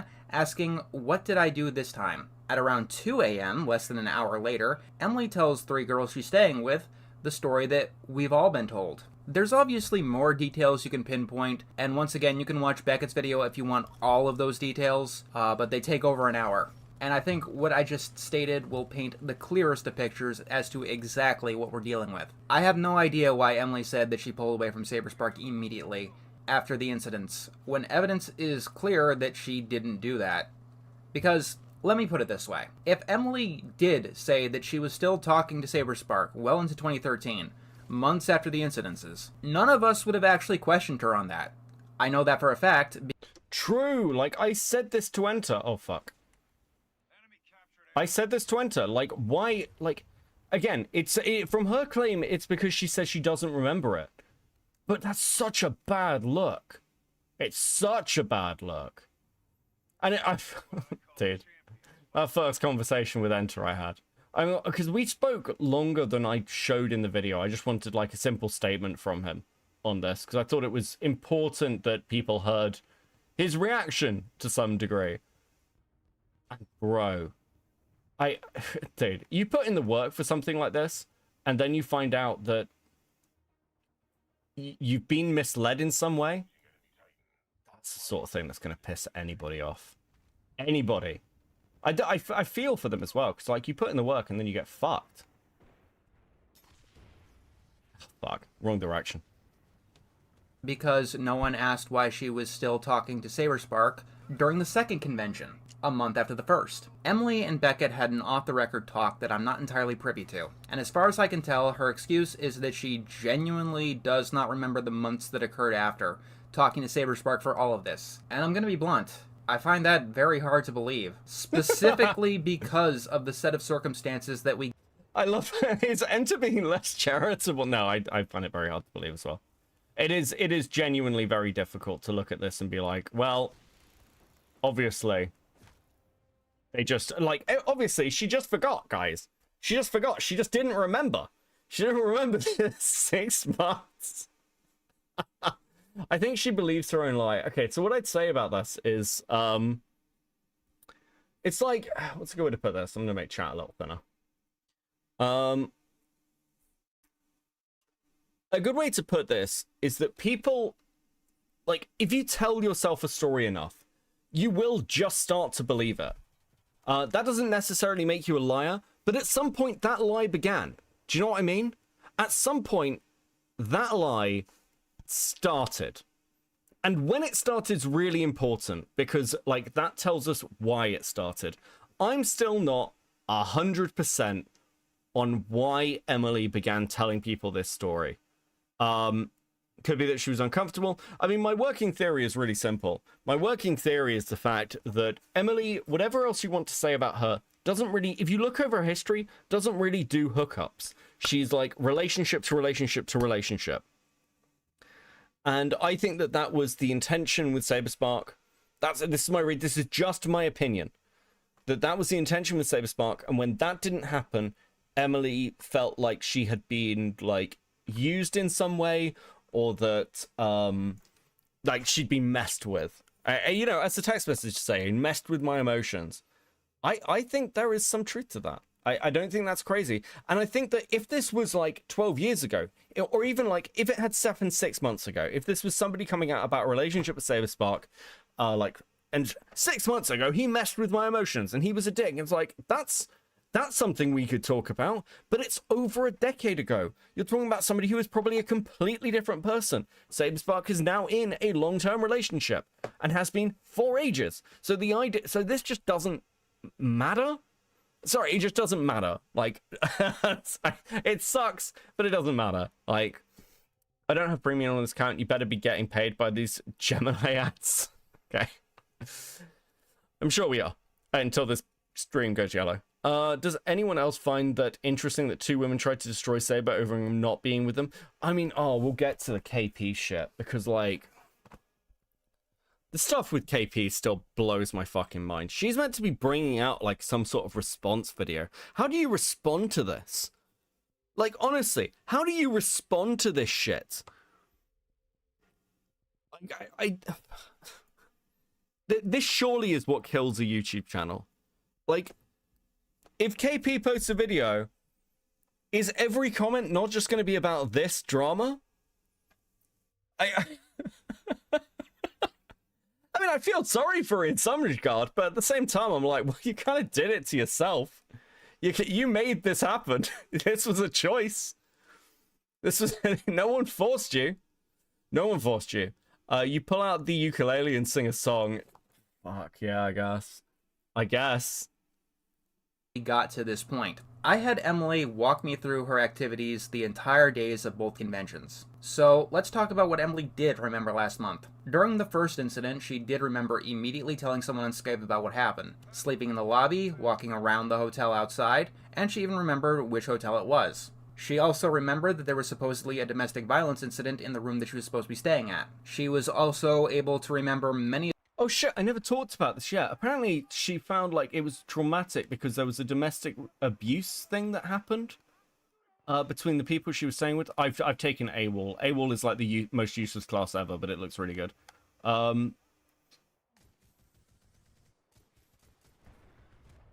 Fuck me. Yeah, there was a domestic abuse thing that happened and she doesn't like remember it. And I'm like, no, she remembers it. She remembered that. And like, I was like, does that tarnish how she may have seen these events? I don't know. It's always felt a bit weird to me. It's always felt a bit weird to me as like a thing to bring up. My dog turned 4 today. She got Philly Mion. I'm saying that wrong. Congratulations to your dog, Sister Godiva. Thank you for the 5 months at Coping. I think this is the first time anyone's heard this, right? Or was it in Enter's interview? I'm fucking like losing track of like different time periods. Fuck. Yeah, okay. of the details of her own controversies that spanned years and goes all the way back to when she was a teenager on Dr. Phil. When it comes to the second convention, she originally got the date wrong, stating the second incident happened in 2013. In hindsight, it's kind of odd to leave that hanging for an entire month if, in your memory, no communication happened with Saberspark after November 2012. She did not remember the name of the hotel in hindsight. Oh, I've got a theory about this. EQLA also took place. We're gonna flip up. EQLA also took place not just in 2012, but also in 2013. And that particular one was really close to when she was still talking to Saberspark. And I wonder whether if what she remembered was, in fact, the later date when they were still talking. I mean, that's, again, theory crafting. This is all theory crafting. But that has bugged me for a while.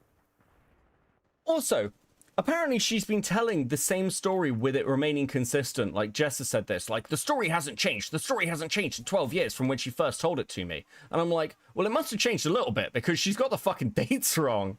Like, like, what do you mean? It must have changed. I don't know how anyone's saying this with a straight face. One of the comments I heard back, by the way, was, well, I don't know. I think this is disingenuous from Beckett. I think this is disingenuous. If somebody told me about a rape, I'd remember it 15 years later, clear as day. I'm like, you're a freak then. That's actually just not true. That's actually just not true. I don't believe you. I think you are lying. I think you are telling me a fib. Oh, fuck. Yeah, I think that's... Oh, what was the other one? Dickers and Chud both did this with the timelining thing with the text messages, and they were right too. They were like, this is a bit of a stretch. That, like, Emily is definitely, like, remembering the time. But it's so specific. It's so specific that it has... yeah, I like this theory. I like this theory. We had to look that up ourselves. She remembered going to a Target that day for snacks sometime during the day and playing games in the hotel room for much of the day. Saber Spark's testimony also mentions that there was a Target in the area. And I walked over to a Target across the street. I got the pregnancy test, came back. You can have lapses in your memory and you can forget things, but I do believe you can recall events as you recount them to someone, and certain things you never forget. True, but would you, like, you can remember the events accurately that happened to you? Can you remember accurately a story that was told to you? Like, even if it's a year ago, if somebody came to you and say, hey, do you remember this thing I told you? Do you think you'd actively, independently remember that? Or do you think you'd go, oh yeah, I remember being told about that, and then sort of fill in the details? That's much more how human memory works. It sounds practice prove me wrong. Yeah. Yeah. And I'm like, please, can you take this? And she goes, okay, you know. Now, let's talk about the layout of the hotel. Saber Spark mentions this. We met up. There was like this this not basement, but this lower level at this nice Hilton hotel. I'm pretty sure it's a Hilton. It was a nice hotel in the area. I remember asking her. We start walking around the hotel, by the way, just catching up. Oh shit. And we went down to like this gym floor. Emily says that the basement had meeting rooms that could be rented out. So whose memory do we trust? Saber Sparks. Grace actually called the hotel. And this is what she heard. I'm just recording this because it's hard. Wait, what? Wait, what? I'm sorry, what? This is fucking mental. To type and explain. I didn't ask specifically. I asked specifically if they had a basement. The front desk person was really confused. And so I said, do you have an accessible lower floor area? And they told me that was the gym. So I don't know if they actually have a basement or not. The person on the phone was really confused, and I think they wanted me to hang up as soon as possible. It completely matches. Dude, that's fucking crazy. Oh no, fucking, I didn't hear this when I was flicking through. Props to fucking Enter. Like, that would never occur to me to do. Probably should have done, actually. That's a bit of an L on my part. I'll take the L on that. But yeah, no, based Enter. That's a dude. I don't blame the receptionist. Just being like, why are these people asking me about some fucking, if we've got a ground floor? Yeah, fair enough. Fair enough. Just Saber Spark's description of the hotel. And, no one outside the investigation knew that we did this, because until Saber Spark himself mentioned this, it would have been a useless thing to mention. Especially because we thought the hotel could have changed the purposes of its room in 12 years. This is a point to faulty memory on Emily's side, but here's the thing. I asked her about a lot of details, and she did get quite vivid at times. However, there is one thing that I think is a silver bullet to the memory argument. Emily stated that Saber Spark texted her at the second convention. She was absolutely sure of it. She was so sure of it that she stuck with it, even when we told her that it was impossible because we all thought that Saber Spark's phone was dead at the time. It was... Wait, did I miss this in the DMs? I don't remember reading this in the DMs. Wait, what? Dude, I'm learning new things. Fuck, I'm so glad Enter made this fucking video. It's actually great. It's actually just great. Is a solid detail in memory that she could not be swayed from. For me to believe that memory is an excuse, I'd have to believe her that Emily didn't remember months of interactions after the convention, while explicitly remembering benign details when asked. The couch seats in the hallways having no backs doesn't mean anything, but Emily was able to recall them. It especially doesn't mean anything since the hotel could have changed decor since then, and probably doesn't look the same way a decade later. Knowing them or not knowing them doesn't alter the believability of the story. Meanwhile, Saberspark's text messages are very impactful. They fundamentally change everything. But let's give as much grace as I possibly can at the end here. Let's argue that there is a selective memory involved. In that case, can we take someone's word that the incidents happened as remembered? The incidents themselves. If memory alone is what we're talking about, Saberspark was able to correctly remember details about the hotel that Emily was not. That's the argument that anyone who believes that Saberspark did what he was accused of needs to overcome at this point. Saberspark has his old data, and he shows him scrolling through the messages on screen in Beckett's video, specifically to prove that they're not fabrications.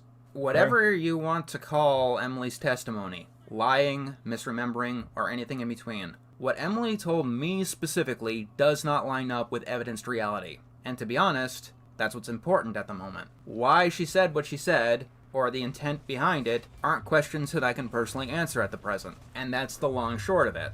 But I understand that a lot of people have a lot of other questions. And I want this to be the final. Okay, this is great and all, but when is everyone going to hate Courtney more? Ooh, that's a good fucking question. I'm in two minds about talking about Courtney P. I've said this before. I don't want to give Lily any cover. I fucking hate Lily Orchard. I know what's in Stockholm. Lily Orchard is a freak, make no mistake. But I think it is, like, a valuable and viable question as to, like, well, not whether, like, Lily is guilty of something, by the way. I think there's a viable question there as to, like, how much damage fucking Courtney Orchard is doing. Because, like, now, when I see people talk about Courtney Orchard, all I see people talk about is, like, how insane she is. Like, well, is Courtney trustable? And you're doing damage to the allegations you and everyone else cares about. Courtney Orchard has like one thing people care about with her. Let's just be fucking real. They care about it because of the Lily accusations. And I will say this. Having dealt with Courtney over the last like couple of months in particular, I am much less willing to look at the Lily Orchard stuff in the future. Like, I just don't want to deal with it. Because I'm like, do I really want to deal with Courtney Pete?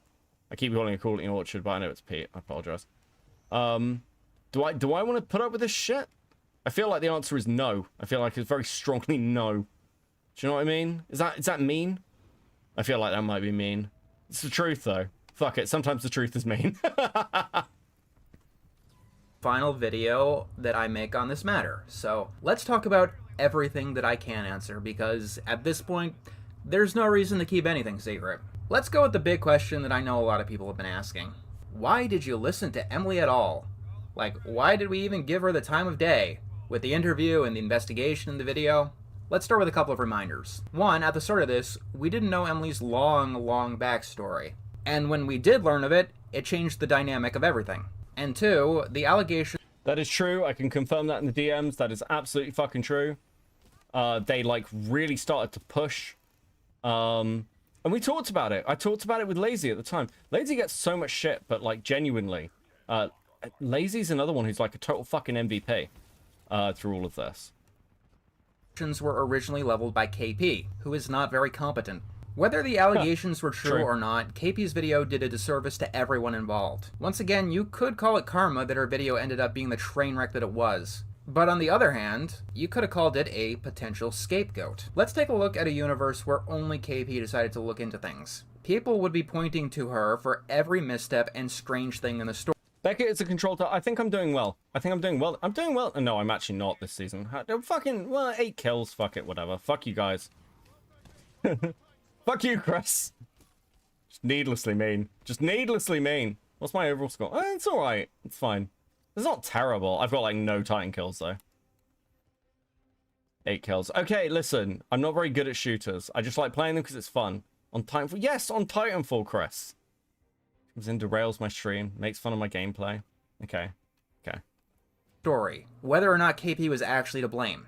Recall, if you might, KP and Courtney essentially tried to coach Emily to remove bits and pieces from her testimony. The bit about implied consent. My team questioned Emily, we confronted her on some details, and we asked her to expand in some places. But you have my word, we didn't coach her. Every detail that she gave came from her, as far as we can tell.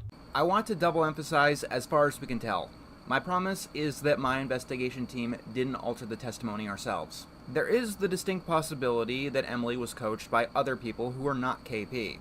Emily was in a group chat with other people against Saberspark, and Emily also claimed that her unnamed best friend needed to remind her of the year. This unnamed friend may have also provided other details that we are not privy to. And KP has proved that Emily was at least receptive to being coached. On the flip side, any time that Emily would have been disbelieved, any of the other people platforming Emily could have just said that it was KP's fault, and her video and her actions made things look bad. Real or false, allegations appearing randomly in a mess like that had life-altering implications. True. Fuck, how do you, like, dude, I actually do not know how you fuck a story like this up so badly. And it felt like the writing was so on the wall with this shit. Cough bonk. Yeah. Yeah, fucking cough bonk. True. Life-destroying implications no matter what the truth was. My stated goal was always to give Emily a fair shake in the court of public opinion. I did state to her that I'd have to report all of my findings, whether or not they made her look good or bad. And that's largely one of the reasons that I did continue with the investigation in the video. And in the end, I think that I did succeed in giving her a fair shake. People do have problems with the video, as always, but I think that it holds up with the information that we had at the time. Of course, here's the thing. At the time, Emily provided us with false information. Once again, intentionally or not.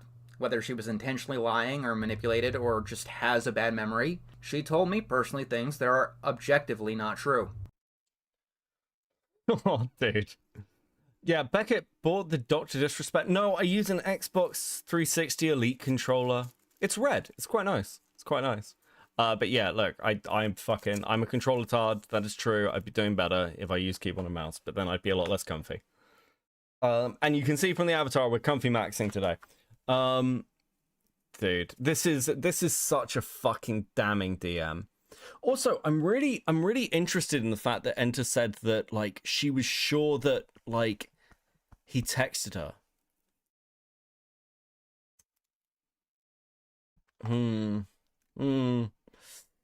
And people have been giving me a lot of comments about this, thinking that I'm stupid or that I have egg on my face or whatever. Let me humbly ask you this question. How do you expose a liar in a way that won't affect or offend someone who isn't a liar? The answer is actually really simple. You just get them talking. A lot. For hours. An innocent person might be mistaken on details. It happens. But they'll generally stick with the truth.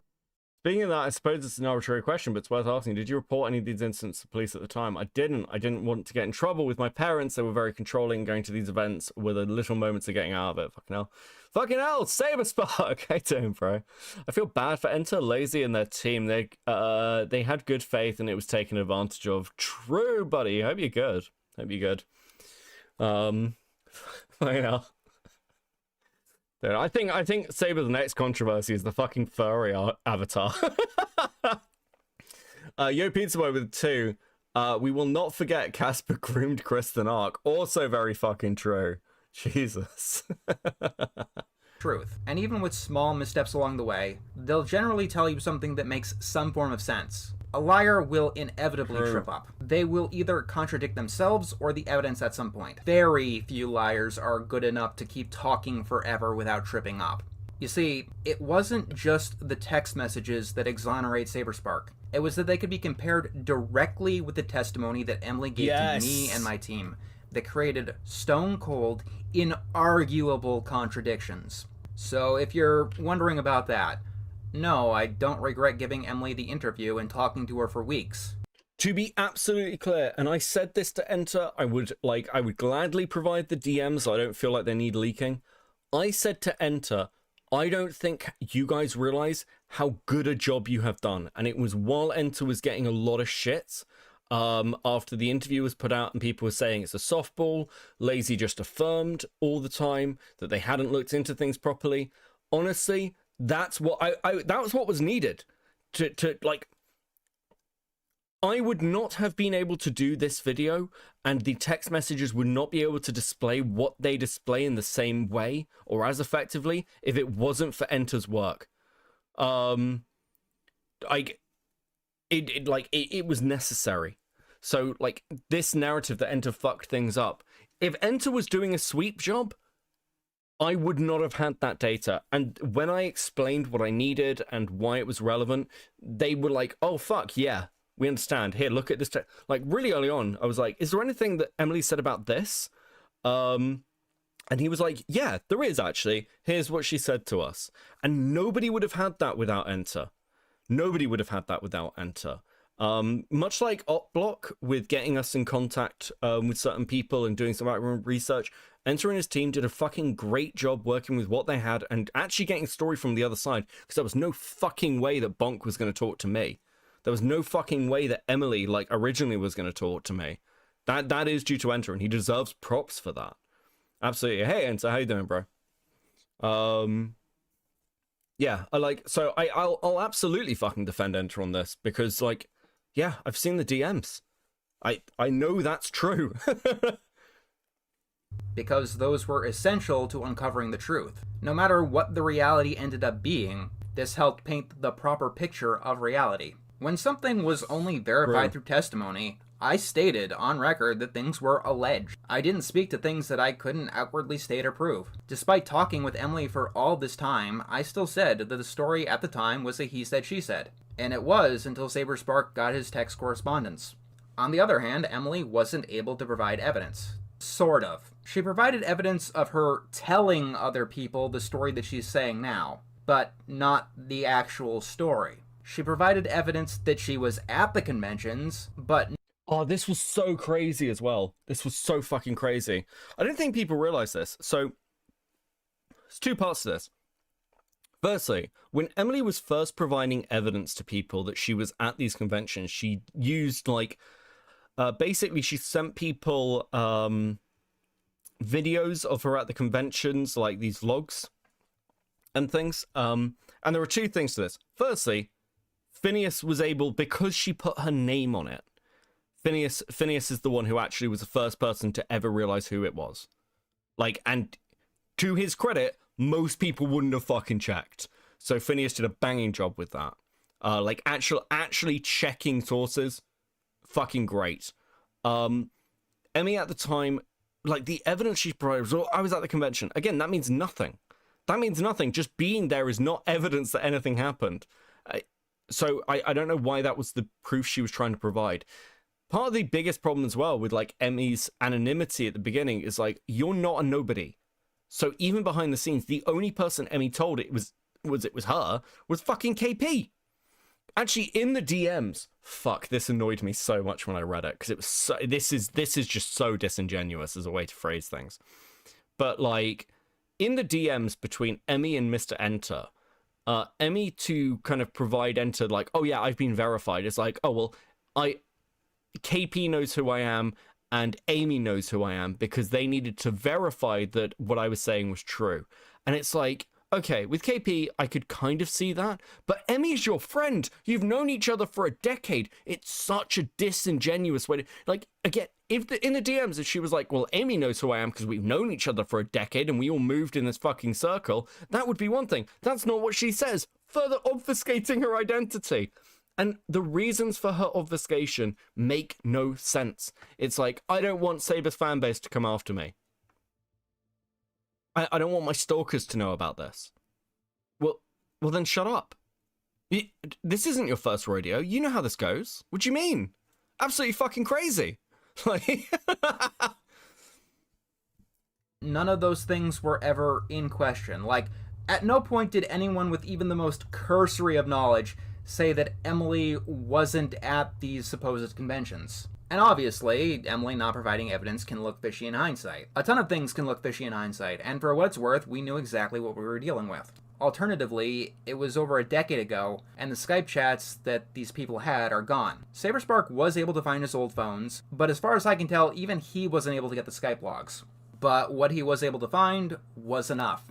I'll put it like this. We gave Emily a lot of the benefit of the doubt. Whether or not you should give people the benefit of the doubt. Okay, that's absolutely true. And, I mean, those Skype logs may well be lost to time. Depends what happens in the future. As with the text messages, never say never. Because I do think there was this assumption here that, well, there's no way he'd still have this data. There's no way people would save this stuff. Part of the biggest problem as well with Emily's testimony is that, or Emily's like long-term story. It's like, well, you had over a decade to just log into Skype and screenshot these logs. And you never did. Which is fucking crazy. It's just so insane with a story like this. And I know people do this thing, well, you know, some people don't want to revisit things. Sure, but you're actively making the accusation. At that point, or at any point in the subsequent decade, you could have done that. Right up until the point where, like, fucking Skype shuts down. The only way to Skype logs would still be available is via screenshots or download, because Skype doesn't work anymore. I don't know if that's... Listen, I'm not data retrieval. I don't know if that's true. I'm sure there might, like... I'm sure there's something, but maybe we'll never know. Maybe it doesn't matter now. Especially with the soft retraction from Emily anyway.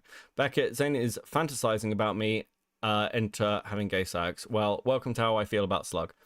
Out is, well, your decision in the end. Let me put it like this. At the start, we gave KP the benefit of the doubt and tried to keep her in the loop. When we told her who Emily really was, because KP didn't give her the benefit of the doubt, she went out of her way and threatened Emily, and then gave her DMs to Beckett. Beckett gave Saberspark the benefit of the doubt, and was able to properly get to the bottom of things. Beckett gave Lazy Bedhead the benefit of the doubt, and they were able to talk, and Beckett also gave me the benefit of the doubt. Investigations like these always involve... And I'm glad I did. I'll repeat this. My first conversation with Lazy Bedhead was incredibly fucking aggressive. Just crazy aggressive. Because I was like, what the fuck are you doing? What the fuck is your video? Like, what is your Black Griffin video? It's fucking awful. And rather than, like, fucking freaking out on me and being like, well, I'm never talking to that guy again, Lazy and I have chatted quite a lot, frankly. And I think Lazy's pretty based, honestly. I think, and again, I was really pleasantly surprised by chatting to Enter. Because people will surprise you. And when I first looked at this, I thought Enter's only interest was bias. And I think people, partly because of the Black Griffin stuff, were really ready to, like, burn Saber. But that's not what he did. That's not what he did. He actually tried to put something together solidly, even just by piecing the timeline together with AC Race Bass footage. He, like, made the effort. Where the fuck am I going? Oh, this is attrition. Okay. Oh, we are losing really badly. Fuck. He like made the effort, and that's pretty much all you can ask of anybody, right? Fucking hell. Of giving at least some people the benefit of the doubt. I will agree there are some people that you absolutely should never give the benefit of the doubt to, but that's not most people. And unfortunately, sometimes you win and sometimes you don't. However, the public only notices when you lose in the game of Russian roulette. So I will say, we did give plenty of people the benefit of the doubt. Some of them we lost, and some of them we didn't. Now, let's talk more in depth about this. So on Twitter and in comments, a lot of people were mad at me for working with Beckett of Cope and Seeth. Bonk especially, who was really, really mad at me for mentioning him at all in my investigation video. And then who decided to confront me on call. People even called me biased for platforming Beckett, and for linking to Beckett's second video on Twitter. It's true. And he's done it again. He's platformed me again. Does his evil know no bounds? Dude, some of these people, do you disavow Beckett? Do you disavow Cope and Seeth and their evil? I want to make this really clear before we go forward. Talking to somebody and like listening to them does not mean you avow them. I do not expect, like, if Enter turns around and says that Beckett's an asshole because of the stuff he says on Twitter, or like Beckett has opinions I don't agree with. Clearly, actually, in our messages and like conversations, Enter and I have disagreed plenty on certain things. You can have conversations with people and disagree with them. Just knowing somebody is not avowing them. It's just not. And this like whole gay thing of, well, the irony is, it's like, well, we can't trust Beckett. We can't trust his bias because he's a right winger or some fucking insane shit. It's like, fuck me. Oh, that reload. It's like, it's so frustrating because Bonk at the same time would say it doesn't matter what I'm like. It doesn't matter that Bonk's into all this weird fucking furry shit and weird pornography. You need to listen to the evidence. What? You'd never get that with anyone else Bonk is talking to. Ever. It's crazy. I think a lot of people have learnt this with me over time. And I think generally these things go smoother if you're just prepared to talk to people. I don't see how that's going to hurt you. You can be suspicious of people. You can be suspicious of people's motivations. Also completely reasonable. But just being like, this person's worthless because I don't like their opinions? Crazy. I disavow you because you're British and your food is bland? That's fair. Twitter and here, I guess. I'll tell you right now, I am biased. I'm biased to the truth. And the truth was my #1 focus in all of this. And to get to the truth, you have to work with a wide variety of people. Beckett has been accused of harassing people, specifically Bonk on Twitter, and using ableist language like the R word. And I believe that anyone who knows me knows that I'm not exactly a fan of that kind of language. I'm not going to defend every little thing that he does, and I don't think anyone else would either. Here's the crux of the matter. Beckett has very good investigative skills. He fights for what he believes in, and he was able to help Saberspark prove his innocence. During the investigation, he was able to get in contact with people that my team either didn't or couldn't. And to be clear, I do use language that's problematic, shall we say. I try and be more selective. For those of you who like don't watch me a lot or didn't watch me through all the ACC stuff, I will moderate my language in one really specific scenario, and it's when I'm trying to like reach an audience that I wouldn't normally talk to, just to make them a bit more comfortable. I've got no problems. Like in this stream, I don't think I've said the R slur. I don't consider it a slur personally. But I haven't said it because I know that some people watching don't like that word. And I just want you guys to be able to chill out and listen to what we're talking about, right? But generally speaking, I think language policing, for those of you who actually care what my take on this is, personally, I think language policing is really unhelpful. And overall, what I have found is that people who really care about this, who like talk about it constantly, tend to be like assholes. They tend to be like, well, we use the correct language, therefore we're good people. It's like, yeah, but also you spread unsubstantiated rape allegations and try and murder people over random tweets. And I don't know, man. I don't feel like you're the good guys necessarily. I feel like you might be, you know, kind of evil, actually, if I'm honest. But yeah, people can think I'm an asshole. That's okay. That's fine. I'm never going to be mad at you for that. Like Claire Corlett and Michelle Kraber. I still don't even know how it was possible to get them on the record. I said a billion times in my first video that I disavow harassment of any kind, and that hasn't changed. Even if morality is off the table, it's just impractical. The problem I'm having here is that people coming after Beckett all have their own biases, and it's hard to take anything they say at face value. Bonk literally told me that he believes that Beckett is right-wing, because cope and seethe is a phrase that is said by right-wing people on places like Reddit and 4chan. That's not Reddit, famously right-wing Reddit. Reddit's like the worst. Reddit's like the worst right. Do you know? That's where the real neo-Nazis hang out. Never mind 4chan, never mind 8chan, never mind Kiwi Farms. It's Reddit, guys. It was always Reddit. It was Reddit all along. I can't believe it. Like Reddit, yeah, Reddit's lefty central. Reddit is so left-wing that like, oh, dude, I'm sure there are right-wing Reddits, but like Reddit largely has been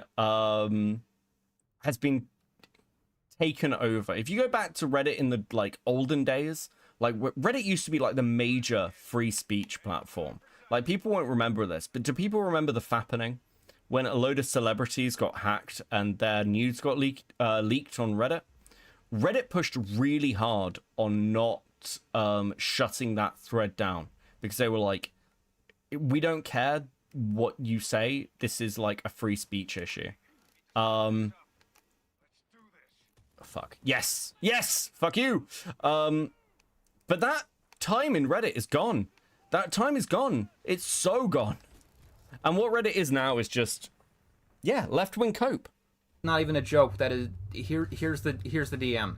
And calling Beckett right-wing is something that comes up by Bonk over and over and over and over again. Beckett is not right-wing. Here's a community post about Pride Month stickers. He's not right-wing. If you Hey! Fuck, did he include that community post? That's based. That's based. Yes. Okay, actually, that gives me a chance to plug it. Next weekend, we're doing the Pride competition. Reddit got rid of most of the right-wing subs, yeah. We're doing the Pride competition next week. If you want to, like, you can go to the Discord. You've still got a couple of days to submit your Pride art, okay? And there might be a prize. I don't know yet, so I'm not going to promise a prize, but there have been some, like, fucking amazing submissions. You guys are awesome. But yeah, like, happy Pride Month and shit, right? Yeah, Beckett says LGBT rights. True. Again, it's kind of funny. I don't think people realize this as well. I don't own Cope and Seath. I am not the channel owner, nor am I the business owner. Jenny is. You're literally calling the channel is owned by a trans woman. Jenny gets annoyed with me when I do this. She's like, it doesn't matter, and I'm like, sure, but it is. And claiming that I'm like right wing or like hate LGBT people is so fucking crazy, guys. So mental. Good Diver with the 50 Swedish crowns. Something awful got its got all the Reddit JLB subreddit shut down back in the day. Wait, is that true? Wait, really? I didn't realize Something Awful did that. That's fucking crazy. I'm a sock then, and Reddit's the only place I've been called center or right wing. That's right, guys. Social democracy is right wing now. Yeah, like, dude. Reddit's got some fucking sorry, not Reddit, but generally it's like, yeah, Reddit's got issues. Reddit's got fucking issues. I don't get it. I don't get what we're doing here. Oh, fuck. Yeah. Well, listen. Is that gonna work? Okay, there we go.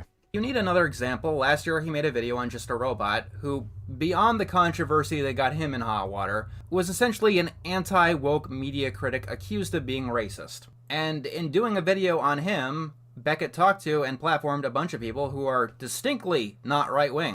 I platformed the woman. I platformed the woman, guys. Okay? I did the good platforming with the woman. Just look at this here. However, I believe it is blatant when you look at any of their posting that they are in a... Am I right wing? You're kind of right wing. How are you doing, MLS? We need to do a Lego stream soon. My the Sherlock set has come. I need to DM you. We need to set up a Lego stream. Did I not know? You're kind of, well, again, you're right-ish, right? You're kind of center. Listen, you're American. You're right wing to me. What are you talking about? We did, like, dude, I did election night with you. I was there. I know what was said. Account that prides themselves in... I was gonna make a joke that fucking one of the states still hasn't finished counting yet. Which one is it? Is it fucking Atlanta? Atlanta still hasn't got the votes counted. Like, oh yeah, election night maybe gave away some things. Dude, you can't come into my chat. I know you. You can't come in and pull that shit. Fucking hell. Yeah, Lego stream soon, man. It'll be based.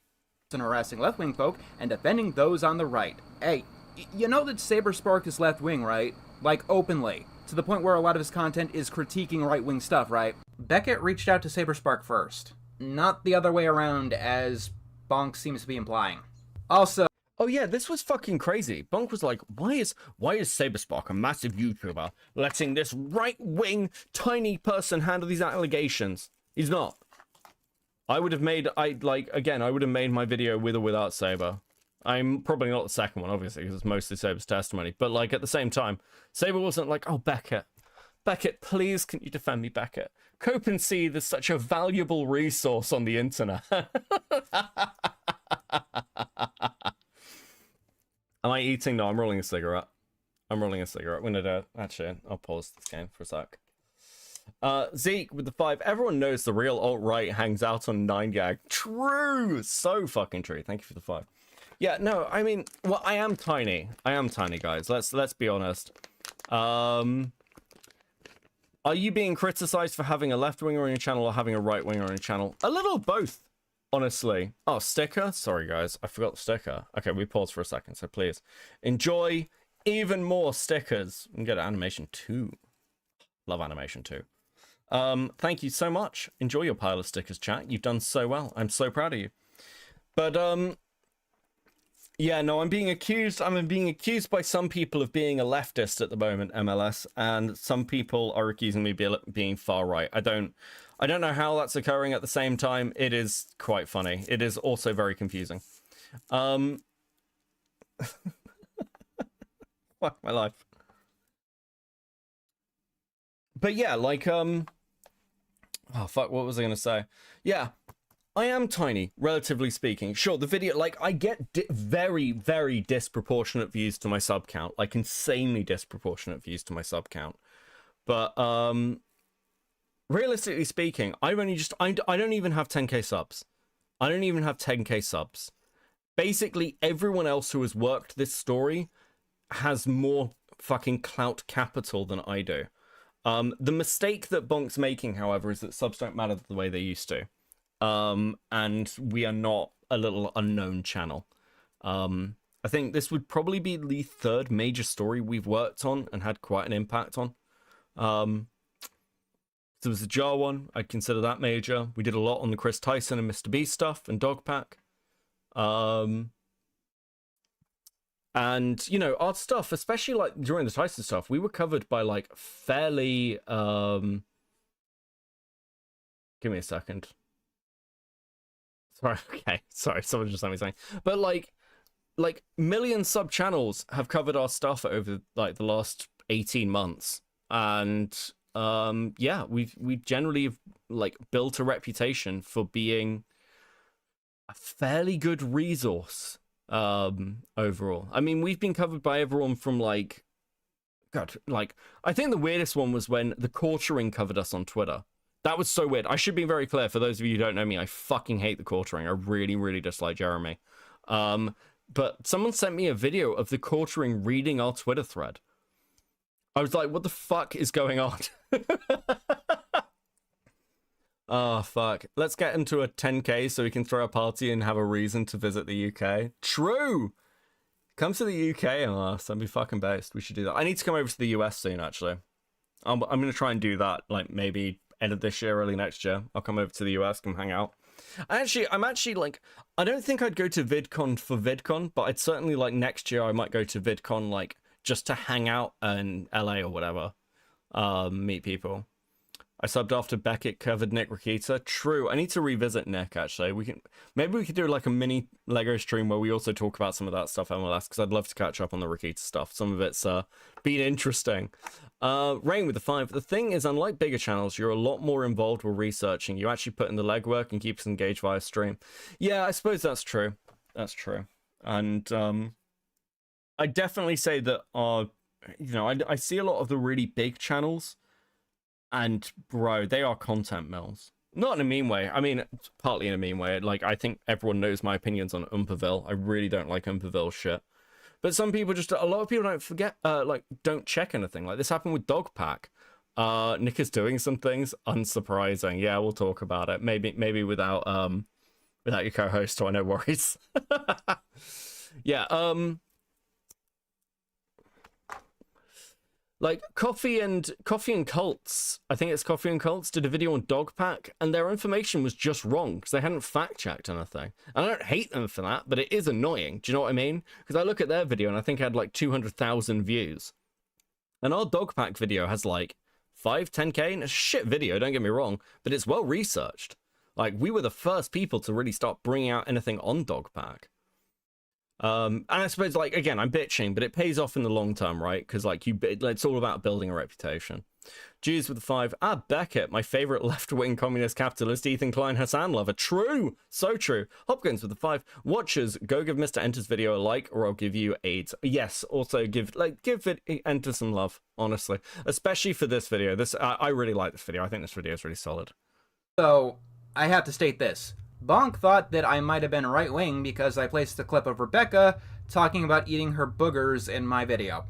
So take that where you want to take it. It's also worth noting that Bonk's quest against Black Griffin wasn't originally about Black Griffin's alleged grooming, but because of his quote-unquote racist posts back in 2020, when everyone was crazy during the pandemic. Bonk only learned of the allegations later on. But even beyond political stripes, Bonk keeps claiming that Beckett was making fun of his financial situation. So here.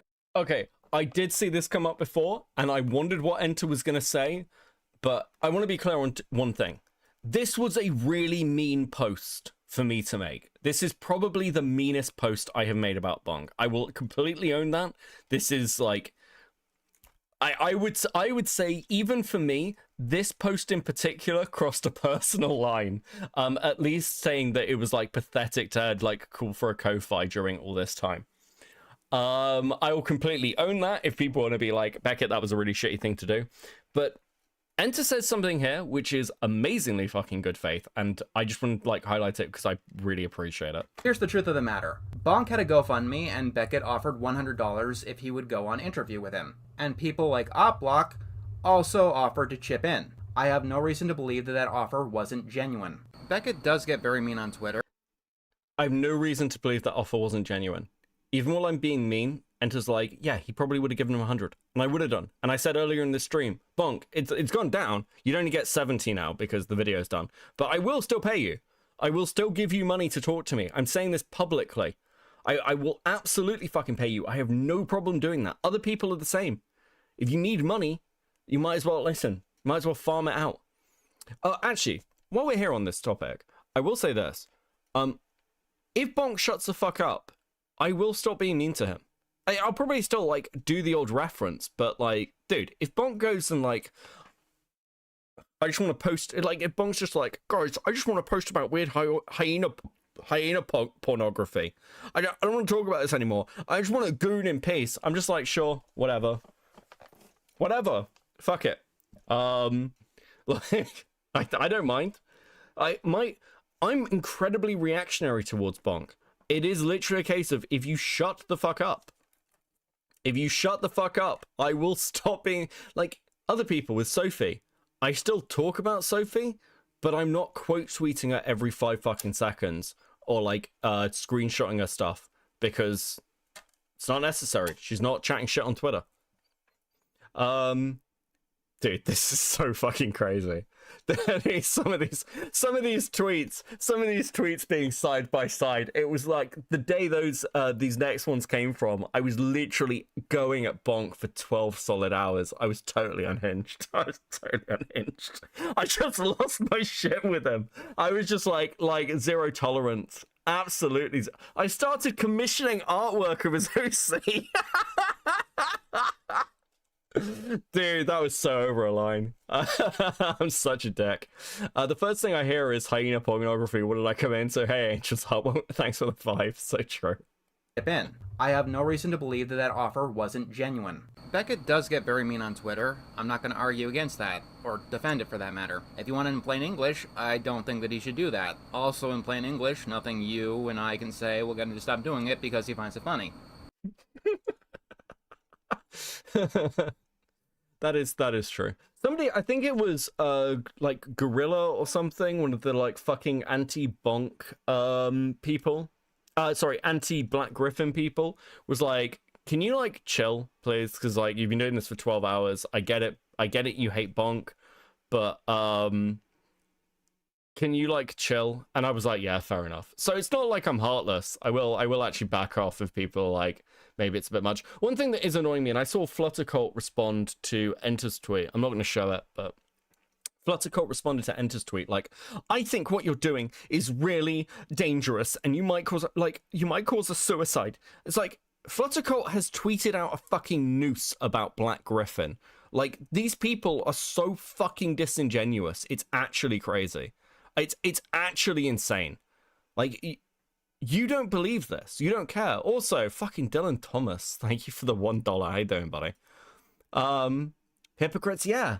They don't... Listen, if Black Griffin got, like, and God forbid, like, did something to himself, or just broke him, make no mistake, they'd be fine with it. They would be fine with it. They would not care.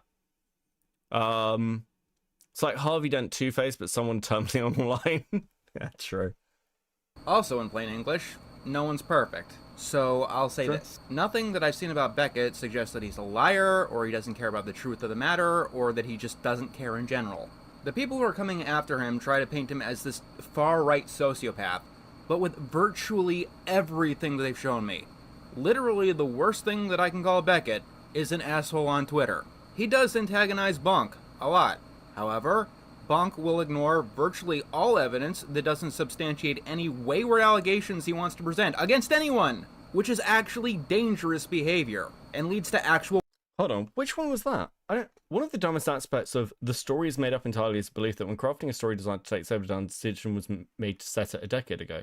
Your theories aren't as airtight as you present them. Anything beyond caution is ego. Fuck, this dude presents so fucking much! Projects, there we go. Fucking hell. Oh, God. Bonk does annoy me. Like, it's a very special kind of annoyance to get me this active on Twitter. Beckett is an asshole, the sky is blue. Yeah, like, look, it's fine. And I think that's a completely fair accusation against me, by the way. It's just that I'm not, like, a monster about it. I play villain.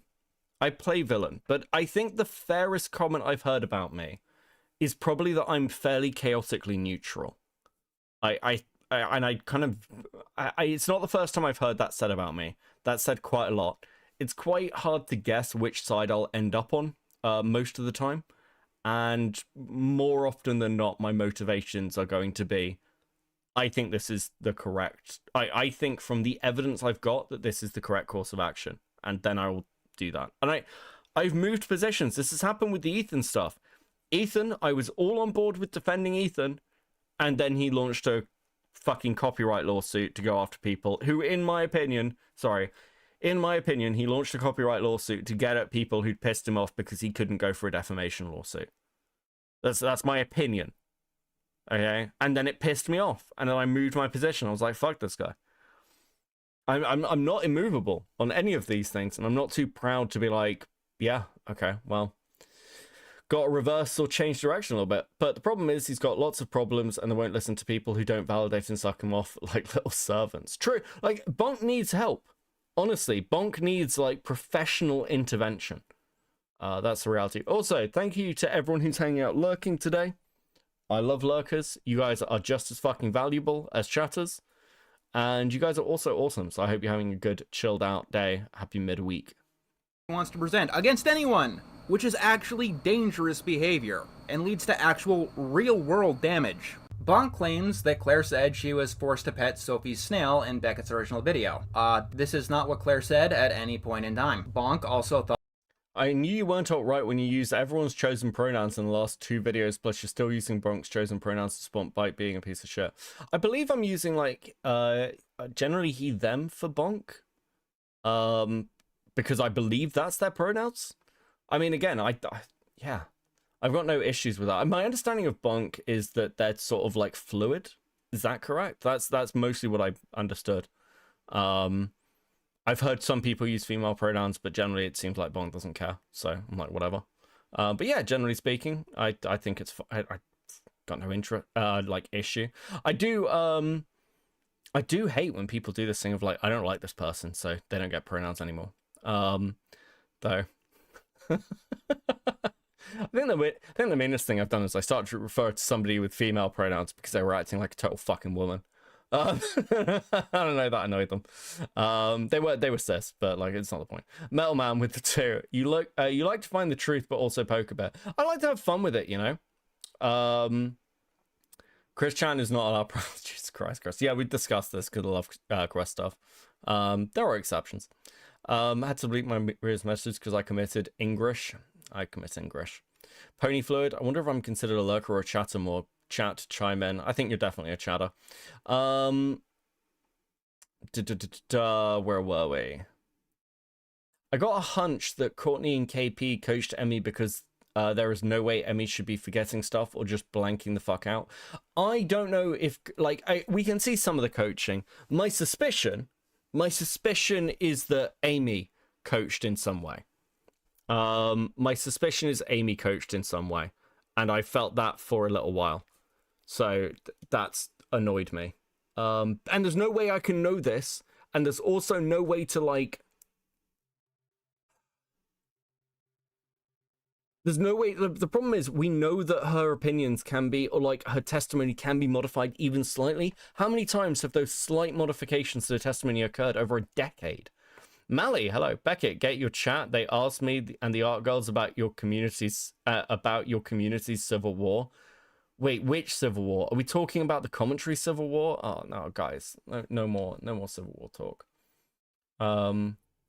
No more Civil War talk. Okay, give me a second. Let me do that. Okay. Okay, let's go. Thought that Lazy Bedhead was making the investigation video, when no one ever even alluded to that. She was a part of the investigation team, but she didn't make the video. I did, and I was always the one making it, and it was like literally the first thing that I told Emily. So when Bonk is making other accusations, it is incredibly hard for me to believe him, because this is something that I keep noticing with him. He has 80% of the picture, and he talks like he has 200% of it. Either he's not paying full attention, he's running on what he wants to hear to make himself as... Really, I disagree with Beckett sometimes, especially with some of the stuff said on Twitter, but it's undeniable that Beckett's video on the subject is a net positive for the entire YouTube community. Oh, thank you, Creepy. Like, I like to put out good stuff. But yeah, I mean, people can disagree with me. That's fine, especially on Twitter. Such an asshole. Beckett was paid by the Cabal to pretend he does not know about the Civil War. Listen, Chris, is this really what you want to poke at? Is this really what you want to poke at, Chris? We won't even talk about the fucking Civil War. As pissed off as possible, or wires are getting crossed somewhere. Random details just get lost, rewritten, and canon. And one time he did it, it actually managed to piss me off. The day after Beckett's video comes out, I stream to talk about the immediate findings. And Bonk writes this, ending by saying that I'm going to hell. That'll be fun. The VOD of that stream is still up there if you're interested. Maybe I'm misremembering, so you can see the reality of the situation. Bonk says that I started off the stream by joking about his suicide attempt. So, apparently, allegedly, I started the stream by doing that. So, the proof should be in what? First 10 minutes? Let me spoil if you missed that stream. I didn't do that. At all. I even went back and rewatched the VOD myself to make sure that I didn't say anything that could even be misconstrued as joking about Bonk's suicide attempt, even by a bad faith actor. The closest thing I could find was someone commenting, "Bruh, this feels like throwing someone under a bridge 101. And I responded that that was bad phrasing, because considering what happened, it was bad phrasing. And while I was lighthearted in talking to the commenter saying that it was bad phrasing, I wouldn't consider that joking about the attempt, and I think that most other people wouldn't consider it a joke either. But apparently Bonk is not most people. Bonk is a person who takes the worst possible interpretation of everything that anyone says and just rolls with it, stating it as plain fact for reasons that I literally cannot comprehend, and that is the sole reason that I will never talk to him again. There was a point in the stream that I did laugh. I laughed because someone asked me if Beckett and KP were the same person. And that just painted the most ridiculous picture in my head. Oh yeah, also, I've never talked about this, but Amy New liked this comment, and it was such, like, Amy New is such a piece of shit, guys. Like, it's actually, dude, it's fucking ridiculous. Amy New liked a comment where it's like, Cope and Seed is basically doing exactly the same thing as KP did. There's, like, no difference. I'm like, this person who said this, by the way, is somebody called Maya, something like this.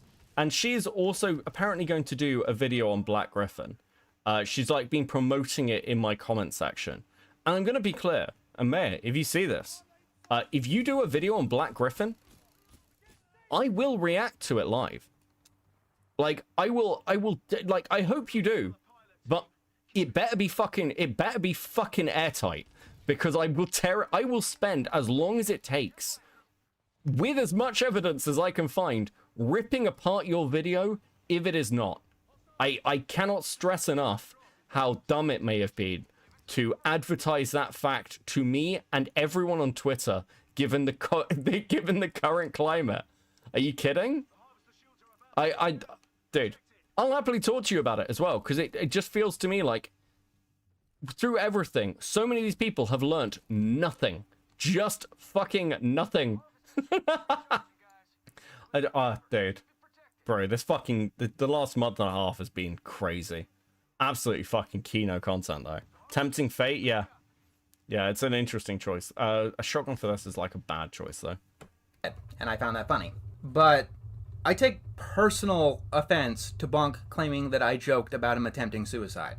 You want to know the reality of the situation? When I learned of what Bonk was attempting to do, I was freaked out for a good majority of the day. The only direct contact I had to him was on Discord, to which I tried to message him, and I tried giving information that I knew to others who may have been able to get in contact with him. I was like, Enter isn't the only one who did this, by the way. So many people did this. Like, Slug was trying to get a welfare check on him. Baiji, who's Baiji Griffin, who is like, what's a good way to put this? Like, they're an ex-friend of Bonk's. They fell out over Bonk's take on fucking drawn pornography. Wobbler with a 5. Amy New's husband is the brony equivalent to Venice's husband. Yeah, I've heard this about Peter New. Apparently he is like the brony community's iDubbbz.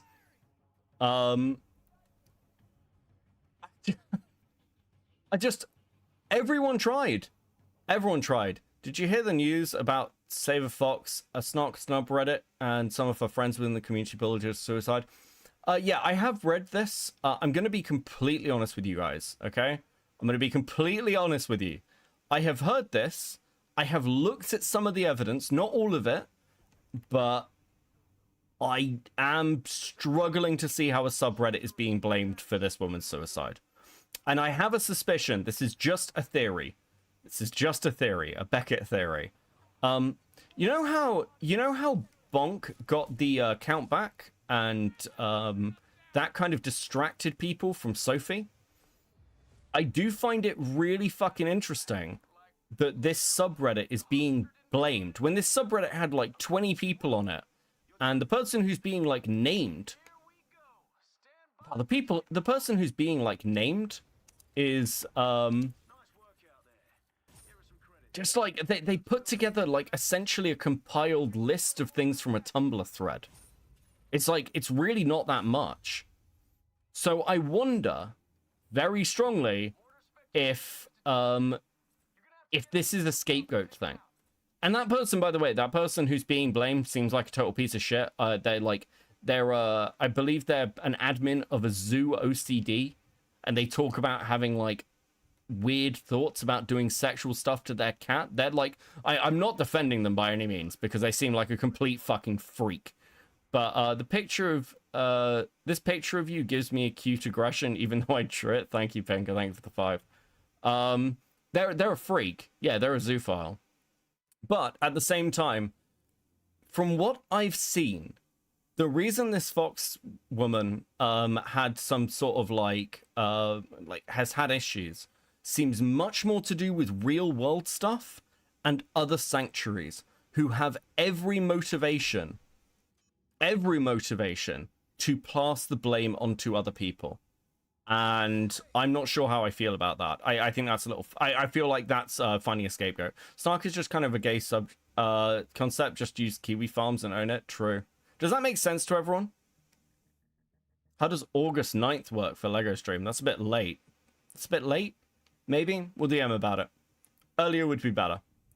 But yeah, does that make sense to everyone as to where I stand on this and why I'm having some issues with just going, this person is obviously evil, right?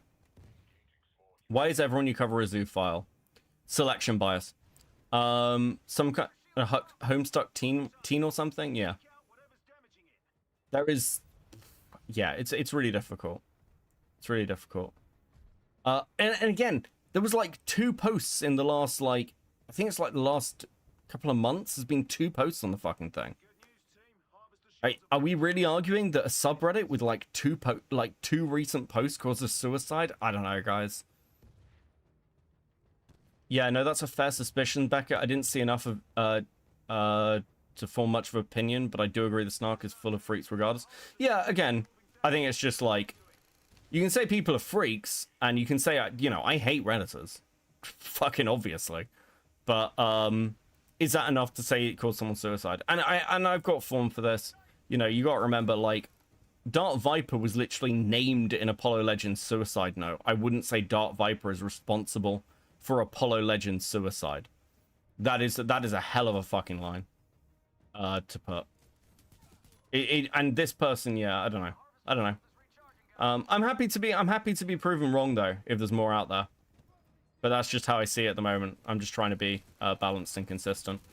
I think Oggy's got a really good post on it, unironically. I think Oggy's got a really good post on it. Shamu said some interesting stuff as well. But anyway, okay, that's enough distraction. Shocked, and I was worried, and I personally was helpless. And ever since then, I have been very careful about what I have said about him. Bonk himself. Same thing with Kemonetica, yeah. You gotta be real careful with accusations like that, because that's, again, saying somebody's like caused someone's suicide is a really fucking serious thing. Actually, I will say this though. The one thing I will say about some of, you know, people like this is they wouldn't care if it was on the other side, right? Like, if they weren't getting the pushback, if this didn't have the pickup it had, would they be like really upset about the fact that they bullied somebody to this extent? I don't know. I feel like the answer is no. Please break. Okay. Even stated on call that he expected me to be. Oh, fuck, Car, thank you for the 5 gifted memberships. You are totally fucking based. Thank you, I completely missed that because I was talking and shooting at things. You are the best. 7 in chat, let's fucking go. A lot more critical towards him in my video. I only said what I had to against Bonk because I have my sympathies. And after the video, he confronts me on call, where what started about him talking about his problems in my video turned into him talking about his ideation. It was not a pleasant conversation, and I will leave it at that. It's not like I recorded it myself, so there's not much I can say regardless. There is only one thing in this message here that Bonk says that's true. You see, I was lied to repeatedly during all of this, was turned into an anxious wreck during some of the turns of events. All while I had to console other people and had to deal with a bunch of other shit in the meantime. Well, hello, Awakes, we're talking Lego, yes. How you doing, buddy? Yeah, I mean, I will say that, like, Enter was, like, clearly bothered and wanted to not fuck this up. Like, at all. I get why he is done with this story. This story, I mean, even for me, this story is fucking so stressful to deal with. You're constantly sat there waiting for, like, bits of information to come in, or to actually find out what the fuck is going on. Dude, maddening. Meantime, and after the video comes out, it ends with new evidence that counteracted what I personally was told. In spite of all of this, all of it, in spite of people acting completely bizarre behind the scenes, there is only one thing that, like, genuinely pissed me off to my core. Genuinely pissed me off. And that was that Sophie gave Bonk back access to the Brony Fandom Twitter account. True. This shocked everyone on my team and everyone in the stream. And to this day, no one knows why the fuck she did this. Dude. And now I am about to be very angry. This is so base. Did you hear Lego is collabing with Wallace and Gromit? I didn't. That does sound base, though. Thank you for the 5, Zeke. That is so fucking base from Enter. And it's so true. It makes no sense. Why give him back the account? Why? I don't... like... The only reason I have, like, kind of... that makes sense to me is to give him back the account to avoid criticism. And I know for a fact Sophie is running for this. I know Sophie no longer wants to be involved. So I will say this publicly. Sophie, I don't think we're going to get a... we're not going to get a retraction out of Sophie, right? But Sophie, if you're really sorry, if you really want to be done with all of this and this fucking mess, maybe take I Believe Destiny out of your Twitter fucking name. Maybe like fucking, maybe then, like, people will be like, oh, you know, she's actually sorry. Because it looks like what's happening is you're sorry because they're giving you pushback. In fact, Bonk session in my university was wild. True, Slug. True. Yeah. Like, take it out your name. Because you don't look sorry, Sophie. You look like you're sorry that, like, this isn't working the way you thought it would. That's it. That's it. And I just got no fucking sympathy. And, like, this is going to affect Sophie's bottom line at this rate. Because, like, people are looking at this and thinking, hey, this person's got conventions and shit. This person's, like, a member of the community. And they're pulling this shit? Dude. Crazy. Great.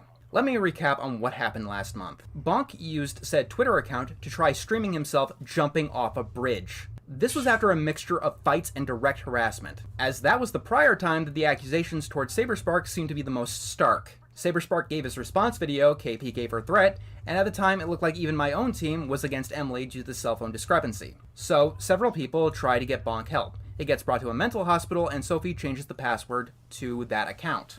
Let me ask you, would any of you, anyone in this audience, give someone back access to that account after all of that? Anyone? If the answer is yes, I'd say that you don't belong in this audience. And I am beyond Dusseldorf that some people are actually taking this side on Twitter. I'll say it as plainly as I can. While Bonk's attempt was trying to throw himself off a bridge, he used his platform as a tool in attempting suicide. I'll tell you exactly what Sophie did. I will be as blanket as I can. What Sophie did was give the keys to the liquor cabinet back to an alcoholic as soon as they got home from having their stomach pumped. And yes, you could argue that Bonk owns the account. I will state that he has as much a right to that account at this point as a drunk driver has the right to their car keys. Beckett had been going off on him at Twitter, and I will reiterate, I do not stand by that for what should be obvious reasons at this point. But this scenario setup should not exist in the first place. Giving Bonk back access to the Brony Fandom Twitter account, I can't see that as anything but morally reprehensible. There are so many mysteries to all of this still, but like one of the biggest ones, was why the hell did the two of these share a Twitter account at all? Let's look at this from an outsider's perspective. Bonk released KP's threat to the public without anyone's permission. Not KP's, not Emily's, and not Sophie's. That immediately made it seem like Emily was lying, and it revealed who she was to those partially in the know. To be blunt, if you're trying to take a guy down, none of these actions are helpful, and Bonk continually does things like this. So, I've got a theory. On the 5th of May, Brony Fandom goes into this Twitter thread talking about their involvement with KP. Basically throwing KP under the bus. Sophie is mentioned a couple of times. One stating that the subject was triggering for her, and letting the audience know that Sophie was not involved at all. First of all, Sophie was involved. Here's a screenshot of Amy, Emily, Bonk, and Sophie. Huh. That's interesting. Wait, so what's... So wait, is this one of those, like... Sophie's like building her own defense quietly kind of things? Is that reasonable? Well, maybe that is reasonable, actually. All in a chat room together. The real Emily. The real Emu Emmy. So Sophie was involved by definition. If you're not familiar with the Brony Fandom lore, this mention of Sophie comes out of nowhere. My first reaction at the time was that Bonk just doxed the anonymous and Sophie was actually Emily's secret identity, because that just fits in as well. So let's ask an obvious question here. Who wrote this thread? Remember, at the time, there were two people who had access to it. Is it Bonk or Sophie that is writing Sophie had no involvement? I'll give you a spoiler. There's no way that we can tell for sure, and my theory is that that's by intent. Through this thread, we do see Bonk's DMs with KP, which does allude to the fact that it's Bonk posting them. Or it would, except for the fact that I also have those DMs. Beckett also has those DMs. Those DMs have been leaked. Alternatively, on May the 13th, Sophie writes to Emily that she logged out of the Brony Fandom account Twitter, specifically after disavowing the KP video. Now, these are the tweets that Sophie did sign off on. The second one she did anyway. The first one she didn't. I just have to assume that she wrote the first one. And you'll notice that many of the tweets on the account weren't signed off on, like it's not relevant in you know, that's... So everyone sort of worked on the basis that if Sophie was posting from the account, she'd put S. But Enter's just right here. There's actually no reason to believe that. Do you know what I mean? Crackpipe Bonk is a kept pet who they throw at people they hate and they share a Twitter so they can avoid accountability. Yeah, I don't think this is actually a crackpot theory. I fully see the vision. Do you know what I mean? I fully see the vision. I don't think this is crazy at all. Actually, if anything, fuck, when you look at it like side by side like this and giving the account back, because like I know the argument is, well, if Sophie didn't give the account back, then Bonk would have just gone and like contacted Twitter. It's like, would he? Or like, is it more reasonable to think it's like that's more useful to her for him to have the account back? Feels like it'd be more useful, right? My Titan's gonna die. It's sad. That's sad. Information, but it clearly is relevant information. I have a hard time believing that these are the only tweets that Sophie wrote before she took the account from Bonk. Also, for someone who is less involved than Bonk, it appears that they had equal amount of knowledge at the time, both getting blindsided by the actual video, but both seeming to have some sort of knowledge and understanding of Emily. Sophie had access to the Brony Fandom account, and it gave her the perfect grounds to say whatever shit she wanted about Saberspark, Black Griffin, True. anyone. And unless she explicitly gave her signature, everyone... Isn't it interesting as well that Sophie will like barely talk about this on her own accounts? Because most people weren't even aware. Like Lazy, when Lazy made her first video, she like used the interview Courtney Pete had with KP and Sophie, and didn't know that Sophie was like super involved in all of this. Because why would she, right? Like, how would she have any idea? And Sophie gets this, like, plausible deniability for all this shit while looking like an expert on the community, which just is bollocks. It's, like, obvious bollocks. Yeah, Sophie is the one person who I'm super suspicious about.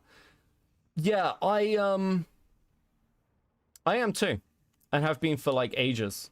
There's something about Sophie. I mean, you gotta remember, she's been making these accusations longer than fucking Bonk has. Longer than Brony Fandom has.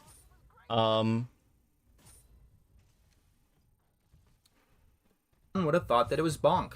I'm not saying that any specific post is hers because I don't really know. I can't know. As far as I can understand it right now, she's not just given Bonk back the account, but completely absolved herself of the Brony Fandom project. Now, Sure. That timing is very interesting. When the account's reputation is completely shattered beyond repair due to flying too close to the sun, someone packs up and runs. And you know, that's one thing that I'm not letting happen again. So, let's get a little bit in depth here. During the production of my video, Bonk was released from the hospital and has been doing a lot of the old stuff on Twitter. He came at me, wanting me to disavow Beckett, keep saying X, Y, and Z about Saberspark, and has been getting into a lot of fights. I use the word fight specifically. Harassment is one way, a fight is two ways. So he's putting out a lot of insults, a lot of deranged statements, and clear misinformation. And I could go on disavowing this or that, talking about who did what and try to get to the bottom of the murky depths, but in an internet slap fight it's irrelevant. In a fight, everything gets very nasty and no one looks good. And if I were to critique every little thing that every party did, we'd be here all day. That's not the point of what I'm trying to get at. I want everyone to think of everything that Bonk has been doing since getting out of the hospital and getting the account back. And you know what? Everything that's been happening to him. I want everyone here to remember Sophie had the power to stop this. She was the only person who had the actual power to stop this. Other people could report the account, but she had the password and she temporarily removed access from Bonk. I will say, Bonk also had access. Wait. Yeah, what? Why didn't Sophie delete the account? Why didn't Sophie delete the account? Oh, fuck, okay. No, she actually did have the power to stop this. Like, directly. Right? She could have deleted the account, surely. I don't know about deleting Twitter accounts. Am I talking about my ass here? Like, she could have done. She had the login.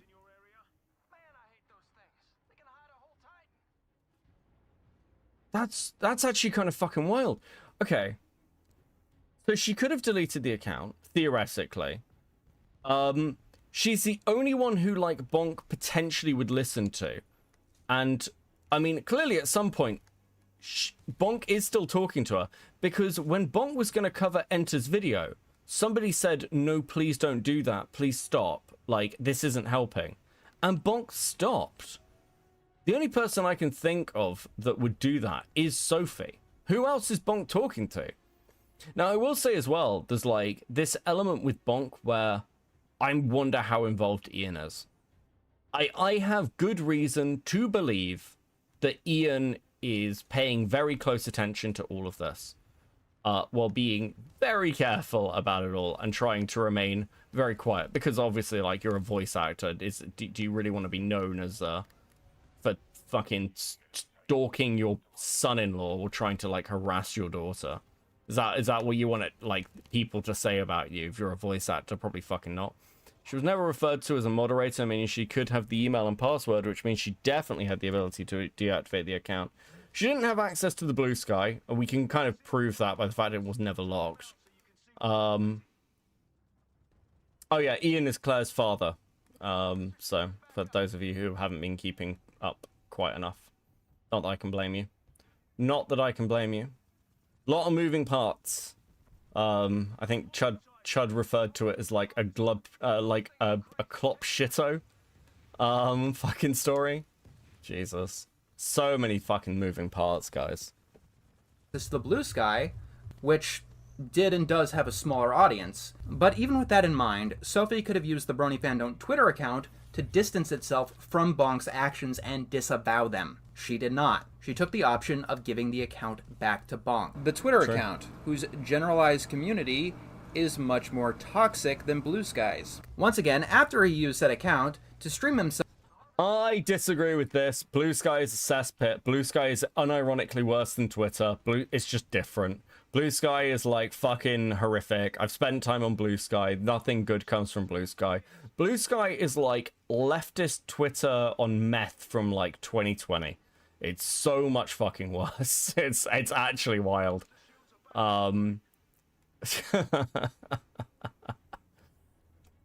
attempting to jump off a... Oh, also, somebody said, like, this is me reading Reddit again. But this one made me laugh. Somebody said, oh, well, like, apparently Cope and Seed are banned on Blue Sky. How does that even happen? And it's like, the reason we are banned on Blue Sky is because Blue Sky is so incompetent. They banned the wrong Cope and Seed account. So should that one person who was like, huh, how fucking right-wing must they be? Blue Sky is incompetent. They banned the wrong account. The Cope and Seed account that they were clearly and obviously... Because we'd put out one thing, and it was like, hey, we're Cope and Seed on Blue Sky. That's it. And we got banned. But the other Cope and Seed account on Blue Sky is like a full-on MAGA Trump posting like racial statistics page. It's like fucking crazy. And it's still there. So clearly, they just banned the wrong account. God, Blue Sky's a fucking joke. It's actually like, it's so insane that happened. Like, how did you have worse moderation skills than Elon's Twitter? Crazy. Oh, dude. Bridge. F? Fuck. Are we lagging? Are we lagging or are we fucked? Are we lagging or are we fucked?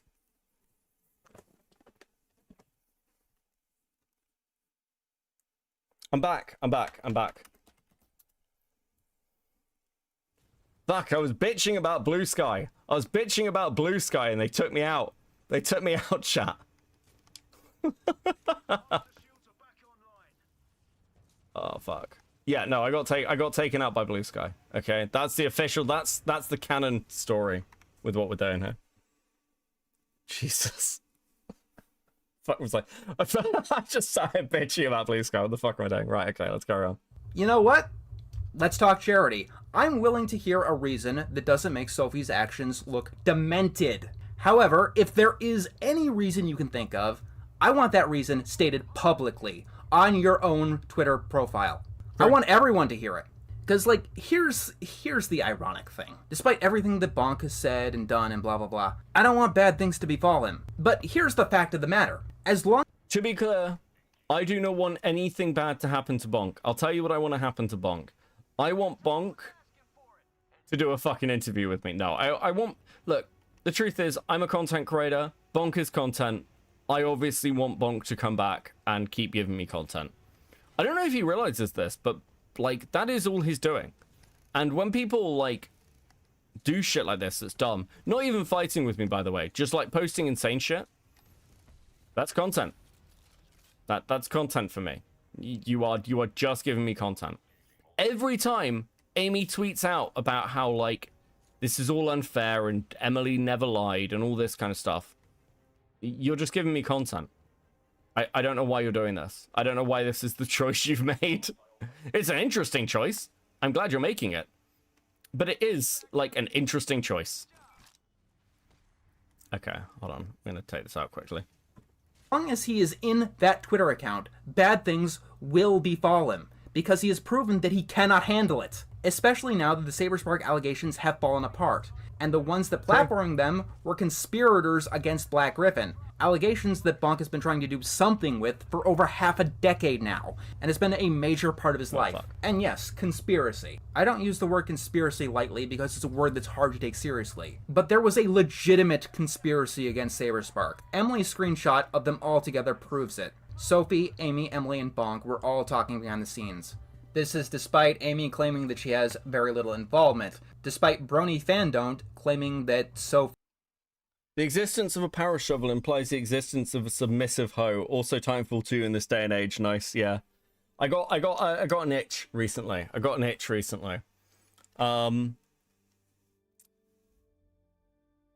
most time near the harvester. Cool. I'm happy with that.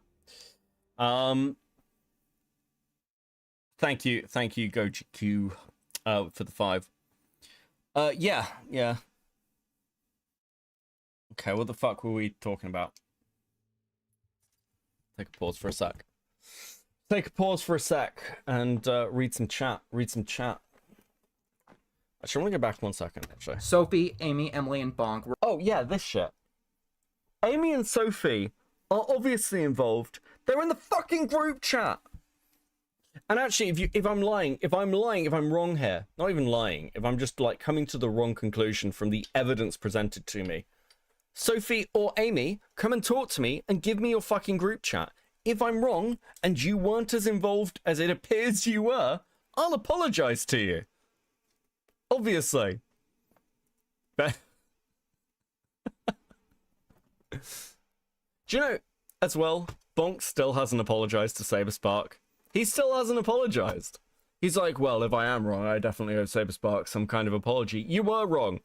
You leveled false accusations. You obviously owe an apology. Fucking apologize. They're not going to do that? No, because they know what's in the group chat. They know. We're all talking behind the scenes. This is despite Amy claiming that she has very little involvement, despite Brony Fandon't claiming that Sophie couldn't get involved because the story triggered her. Time to get off the internet and touch some grass. You all have fun. Peace, MLS. We'll sort out something soon for Lego. It should be based. And you know what? Speaking of conspiracies, there's one thing that I've got to mention here towards the end. I do not believe that people are going after Beckett because he's quote-unquote right-wing or edgy or whatever. I think it's because he platformed Claire and Michelle and played that clip of Ian yelling, allegedly in a therapist office. That is what pretty much everyone involved in this conspiracy keeps saying. Hold on. I haven't seen these yet. Therapist office. That is what... I haven't seen the video, but I just wanted to thank you for taking so much time to research it. I don't know if you know this, or if it matters as much, that recording Claire paid on CNS things from a private family therapy session. I don't think Ian is a great person, but I wish people would understand they were speaking openly to a therapist. They were trying to get help. Also, hearing that she said my husband made inappropriate comments to minors is news to me. I'd love to know what they were instead of just he said something. Huh. That's very interesting. What if it wasn't... Okay. So I almost know for a fact there is a 90% chance that Amy knows Ian. I believe that they've met at conventions, actually. So is... Oh, dude, I mean, that just makes Amy New more involved, doesn't it? If Amy New is the go-between between Ian and Bonk...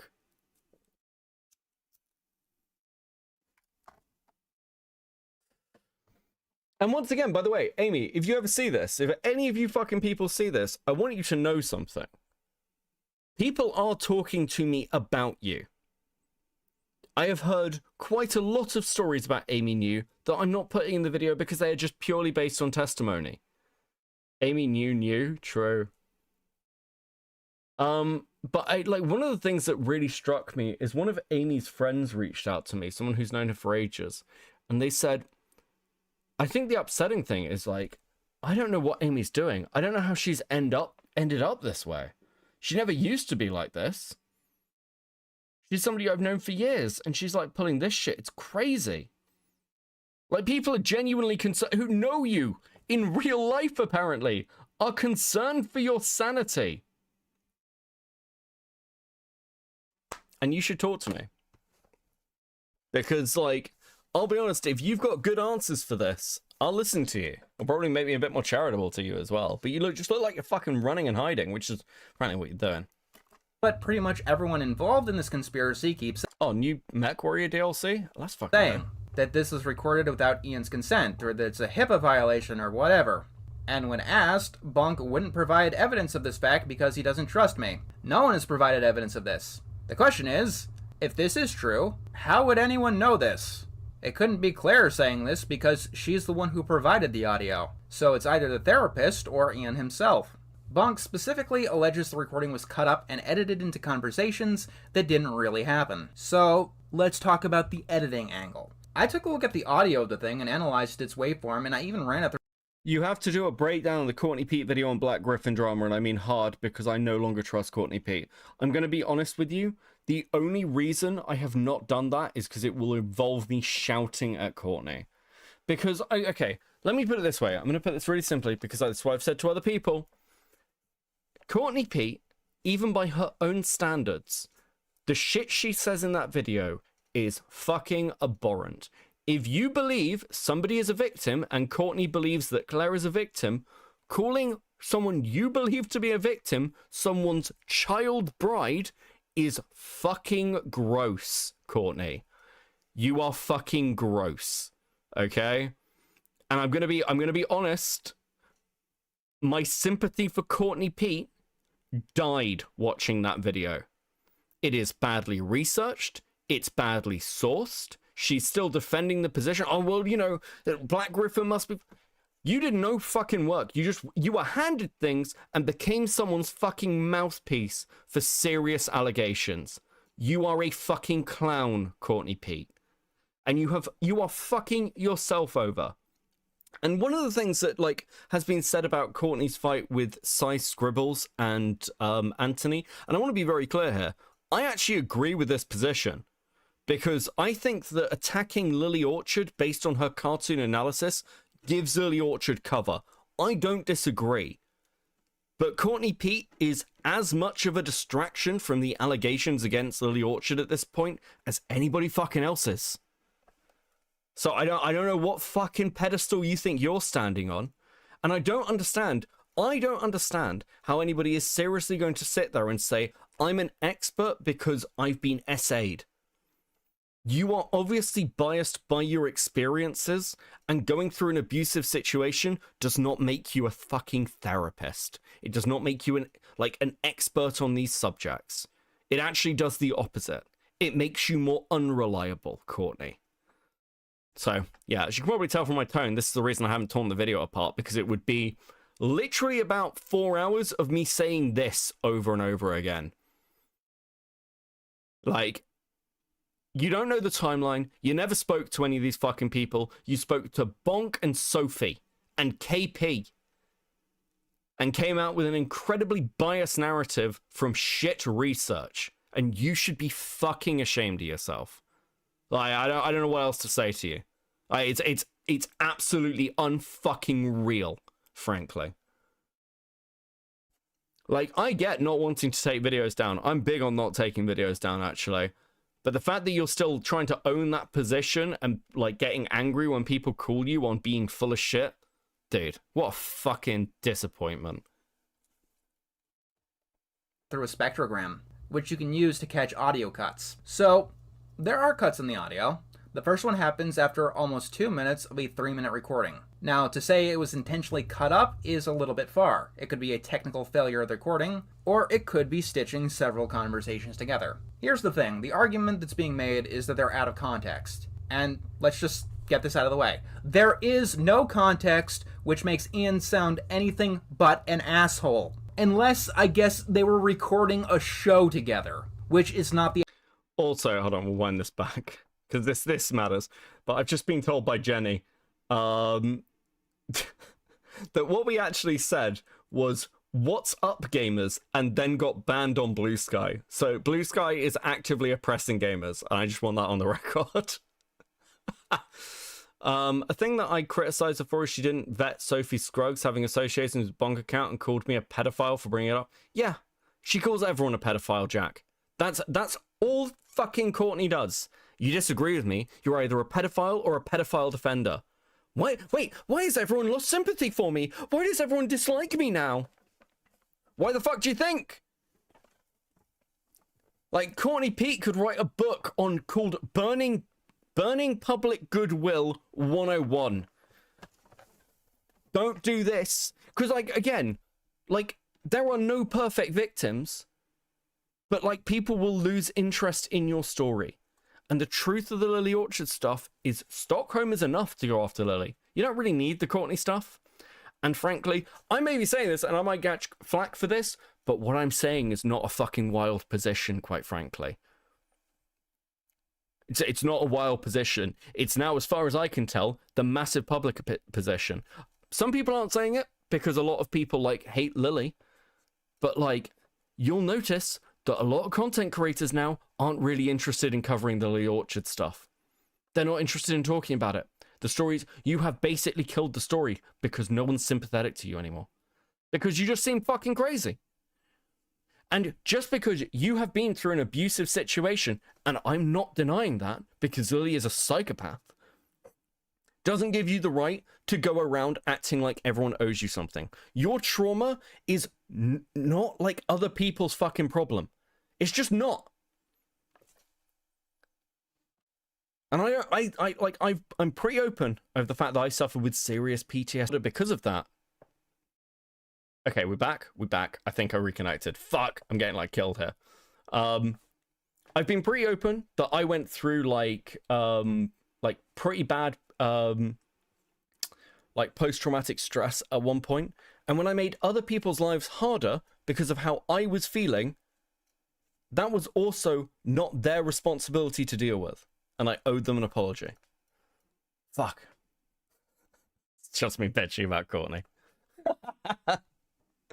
Lego can't wait till. Thank you, Wendy. Hey, Wendy, how you doing? Thank you for the 20. Super based. Yes. Lego stream will be great. Oh, fuck. Okay, there you go. I'm going to shut up about Courtney now, because it's actually pissing me off just thinking about it. Holy fuck. way. There is no context which makes Ian sound anything but an asshole. Unless, I guess, they were recording a show together, which is not the allegation. Assuming that the audio cuts aren't just technical failures from a bad microphone, the worst thing that I can call this is a compilation. Because as far as I can tell, in between the cuts, it's not edited. Even beyond that, investigation says the first 2/3 of this, which alone makes Ian look like an asshole, hasn't been altered in any way whatsoever. Bonk was pretty much mad at everyone for using the quote-unquote therapy recording. But here's the thing, Beckett didn't hide that there was an audio cutout. He subtitled it as trailing off. To be fair, we didn't write the subtitles, but yes, it's not hidden. All of this was as received, basically. And it, like, I don't know what you could cut up in this to make it look that way. Ian is admitting to using alt accounts to go after Gabe.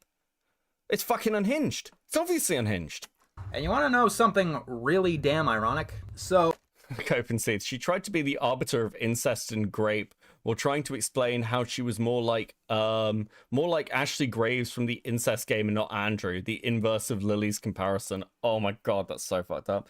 Okay, like, and again, KP brought her on to like talk about consent, and frankly, that interview about that conversation about consent is the most retarded thing I've ever heard.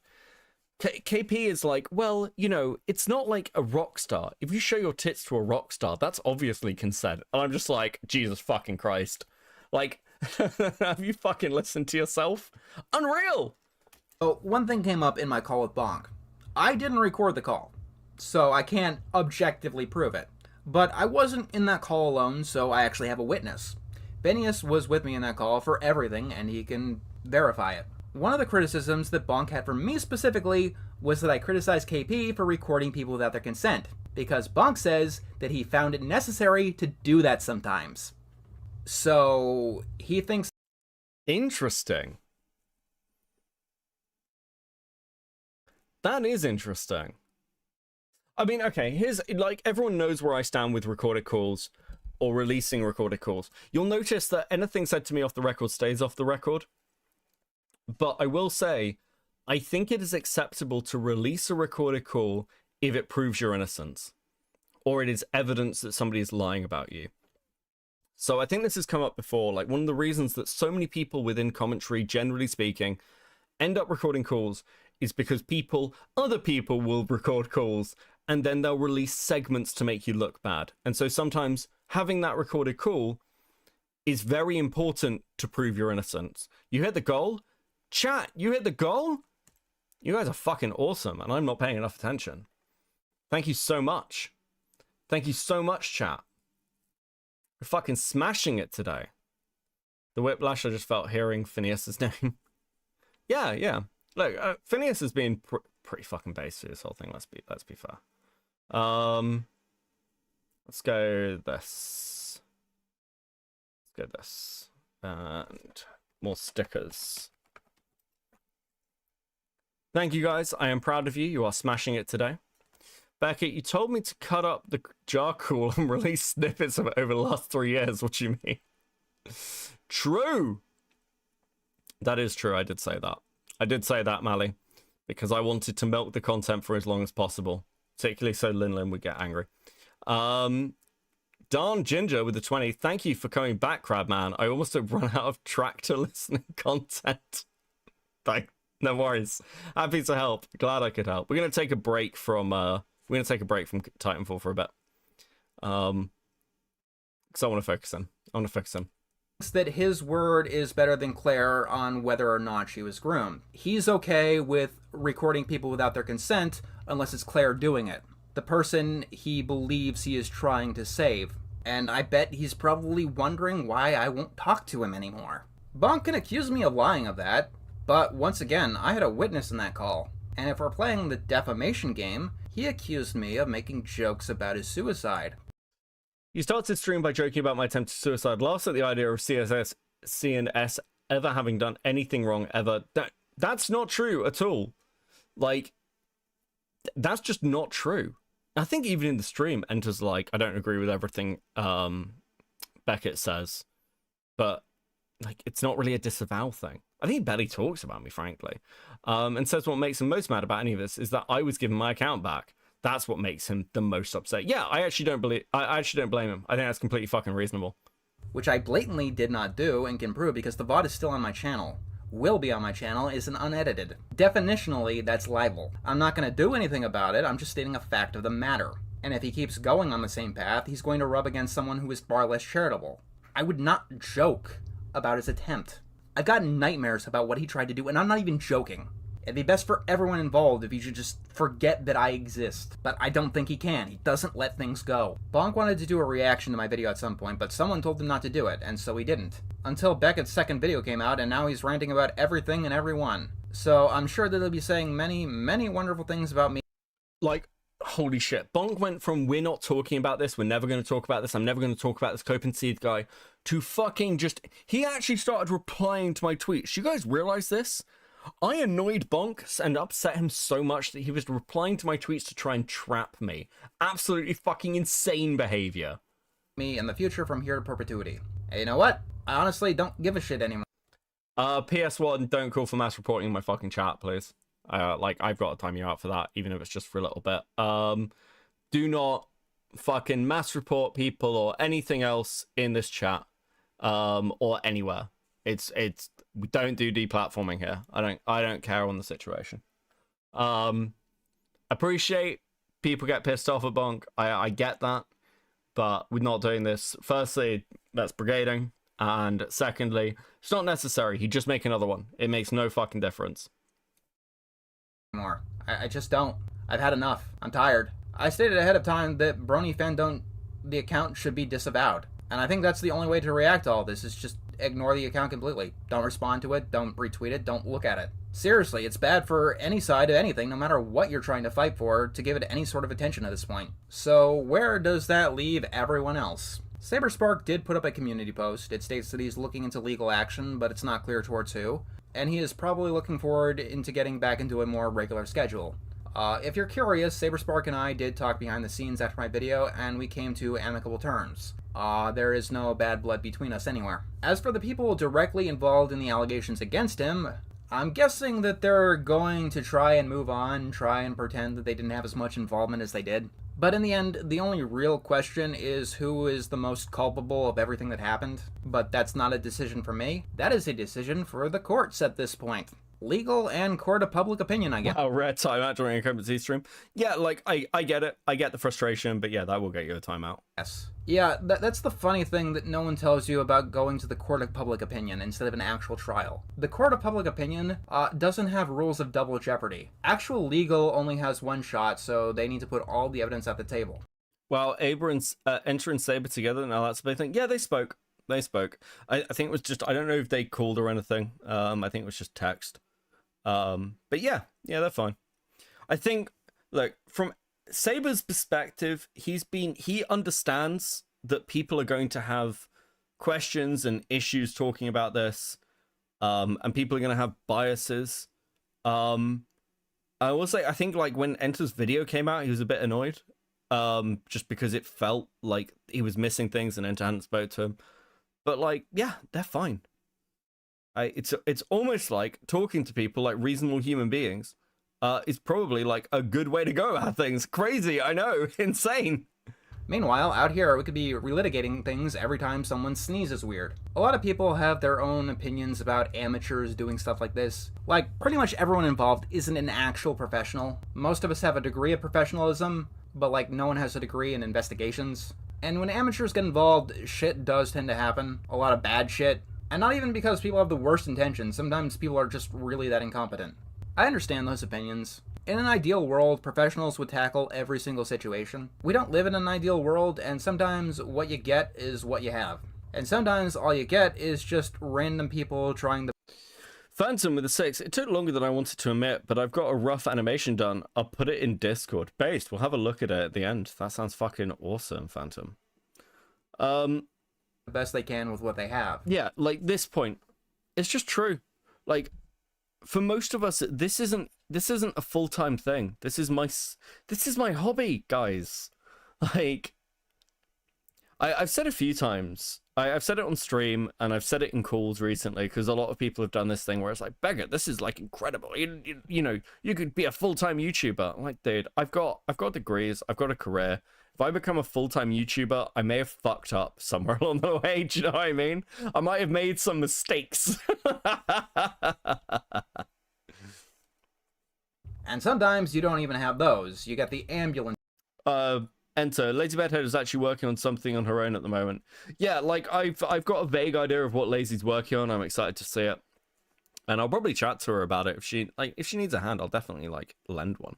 Chasers. The people only looking to make a profit. As Creepy Reading put in my live stream, there's a bunch of sub 20 subscriber drama gremlins out there. People who are in it for nothing but the ad revenue and, well, clout. Or even worse, the people in it with some kind of vengeance.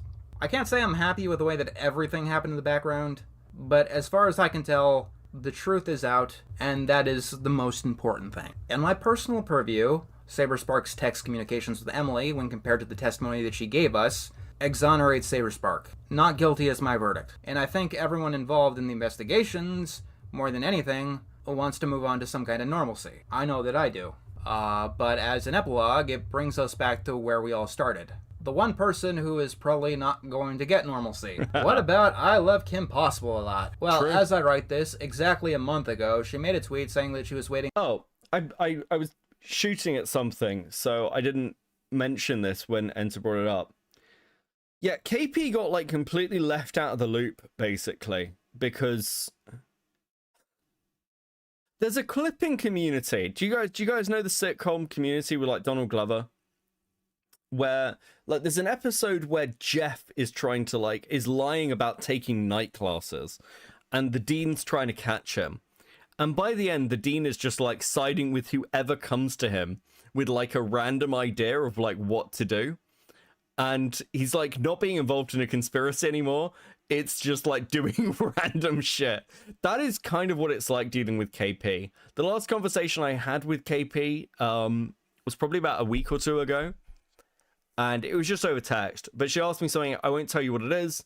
I got really fucking annoyed at her. I got really annoyed at her. I was like, what the fuck are you talking about? I know that she's planning a response video, and listen, if she puts one out, I'll cover it. But I don't know what KP can say other than, I'm sorry, please God forgive me, let me come back and make YouTube videos. I just want to talk about animations, please, I'm so sorry. Like, I don't know what else you're going to say. Godiva with the 50 Swedish crowns. Are you one of those people I work with that has the title Architect, which means they draw arrows between boxes and PTS for us to code monkeys to do? No, not quite. Not quite. Unsurprisingly, it probably won't surprise you guys, because I talked about this on the members stream the other day. Like, someone asked, like, what does it look like when you make videos? It's because, like, other people do a lot of research work. And that's true. What I do is, like, the analysis of all that. And I would say that a lot of the work I do professionally is analysis. Dude, I've just been sent a section of, like, the animation Blue did. Dude, it's so good. It's so good. Fuck it, guys. If you color in these animations, if you spend the time just to add a little bit of color to these, I will totally fucking use them, because these look fucking great.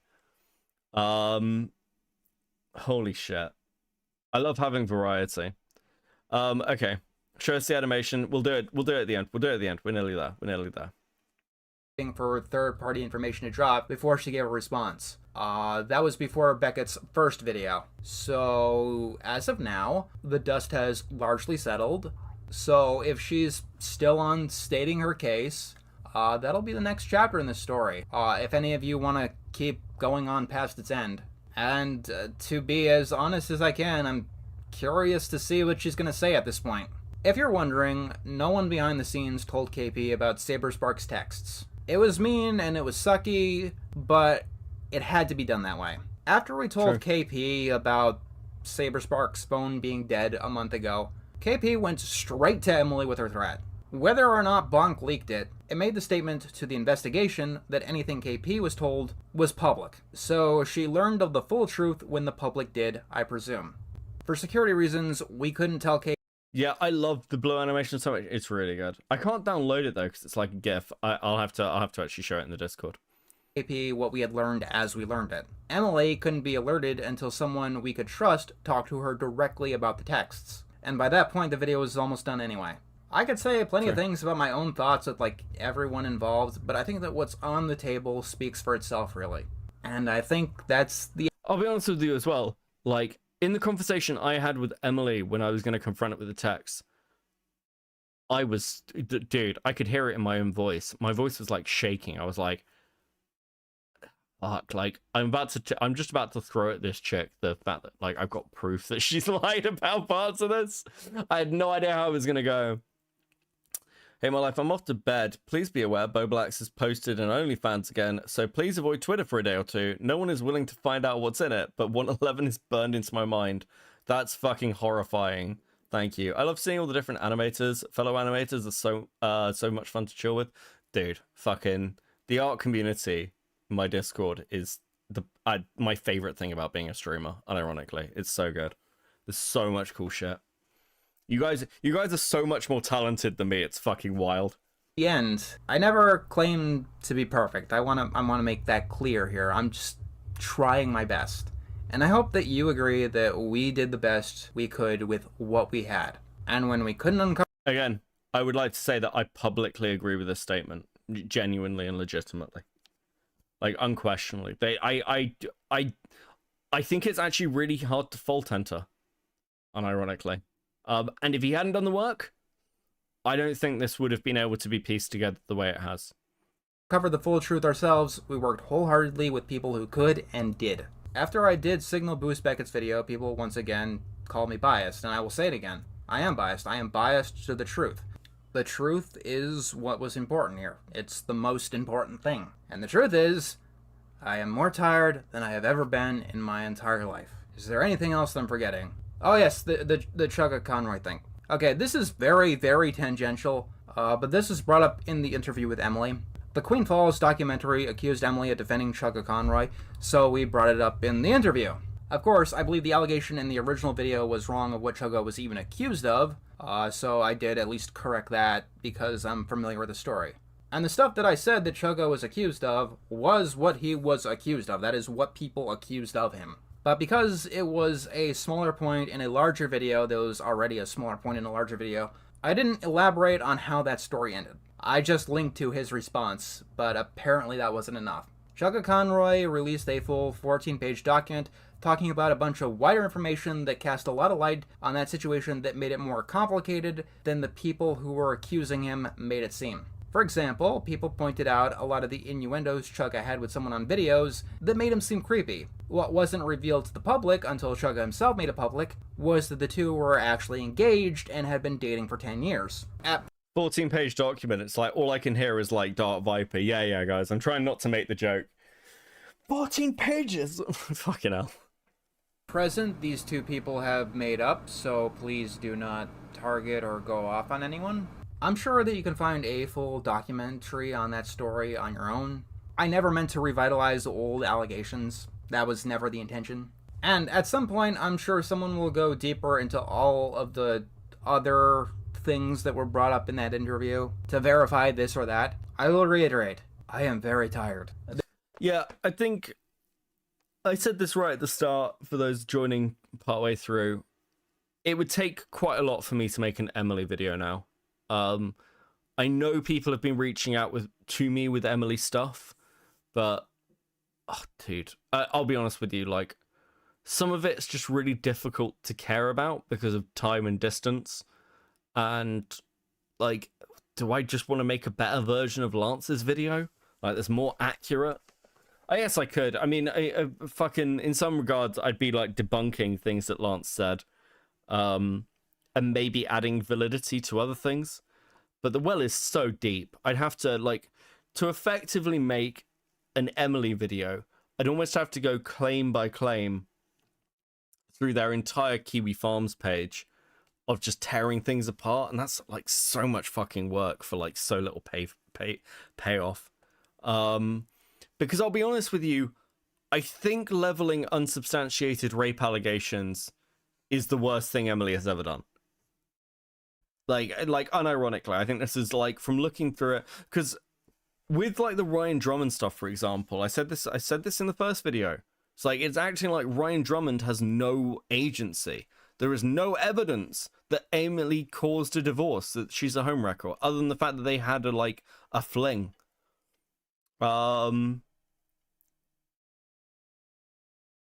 There's just no evidence for it. Well, the the Steven Sayers stuff in the messages, dude, it's just, again, completely unreliable and bizarre, by the way. Those messages are like fucking crazy as a conversation to have with somebody. I'm not sure about the Blue Eyes Fox thing. That stuff seems pretty fucking crazy, actually. Apparently she wrote a fanfic. I do love reading a good fanfic. That is true. But yeah, I don't know. It would take a lot. It would take a lot. Don't hold your breaths. This isn't my day job. This is just me trying to do right by people.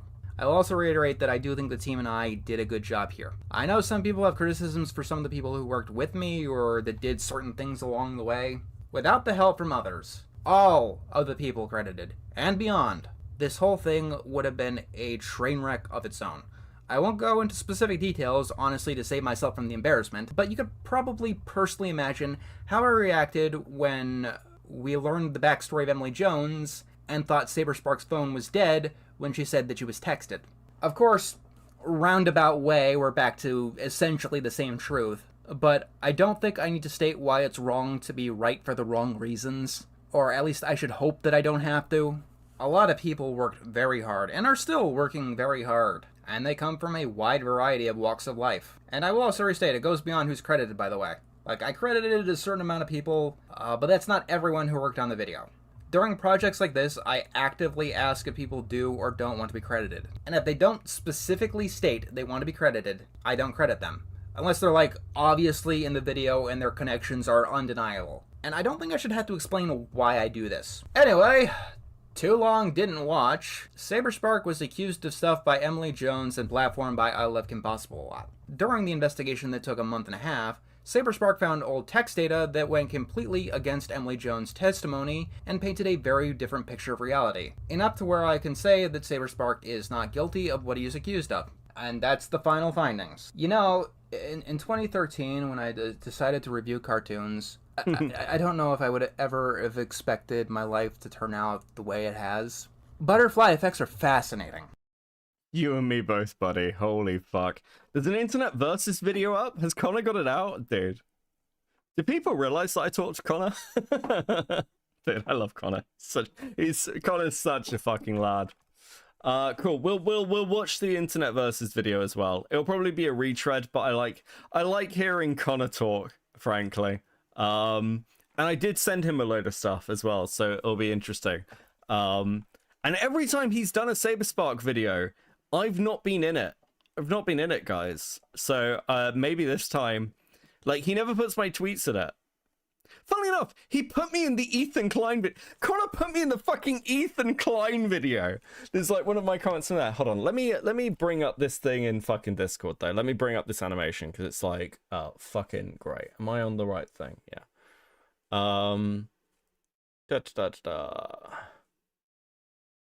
Okay. Ah, perfect. Here we go. Check this out.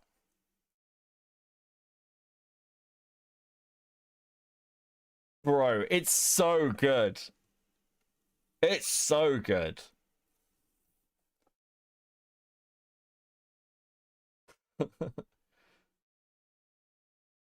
Blue, if you would be down, please color this in. Please color this in. I would really massively appreciate it if you did. And just like add a little bit more refinement to like the lines, get it looking good. And it will become part of stream content because it's really good and it really deserves to be. And it just needs to be like, give it to me as like an MP4 file. As like a video file. And I'll put it into rotation because it's fucking great. I really appreciate it. If you want it, if you want that, I won't push you. But it is so good. That's, dude, so much fucking talent.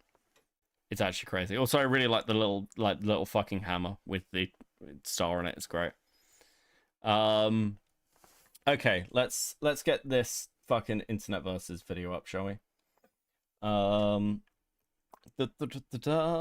Let's see what Connor says about me. So gay.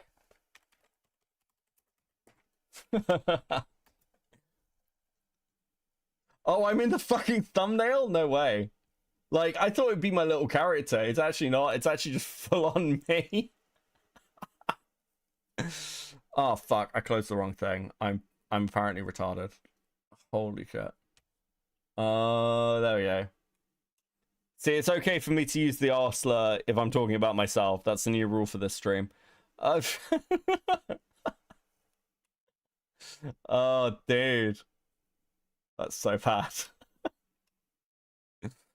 Oh, fuck. Okay. It's only 24 minutes.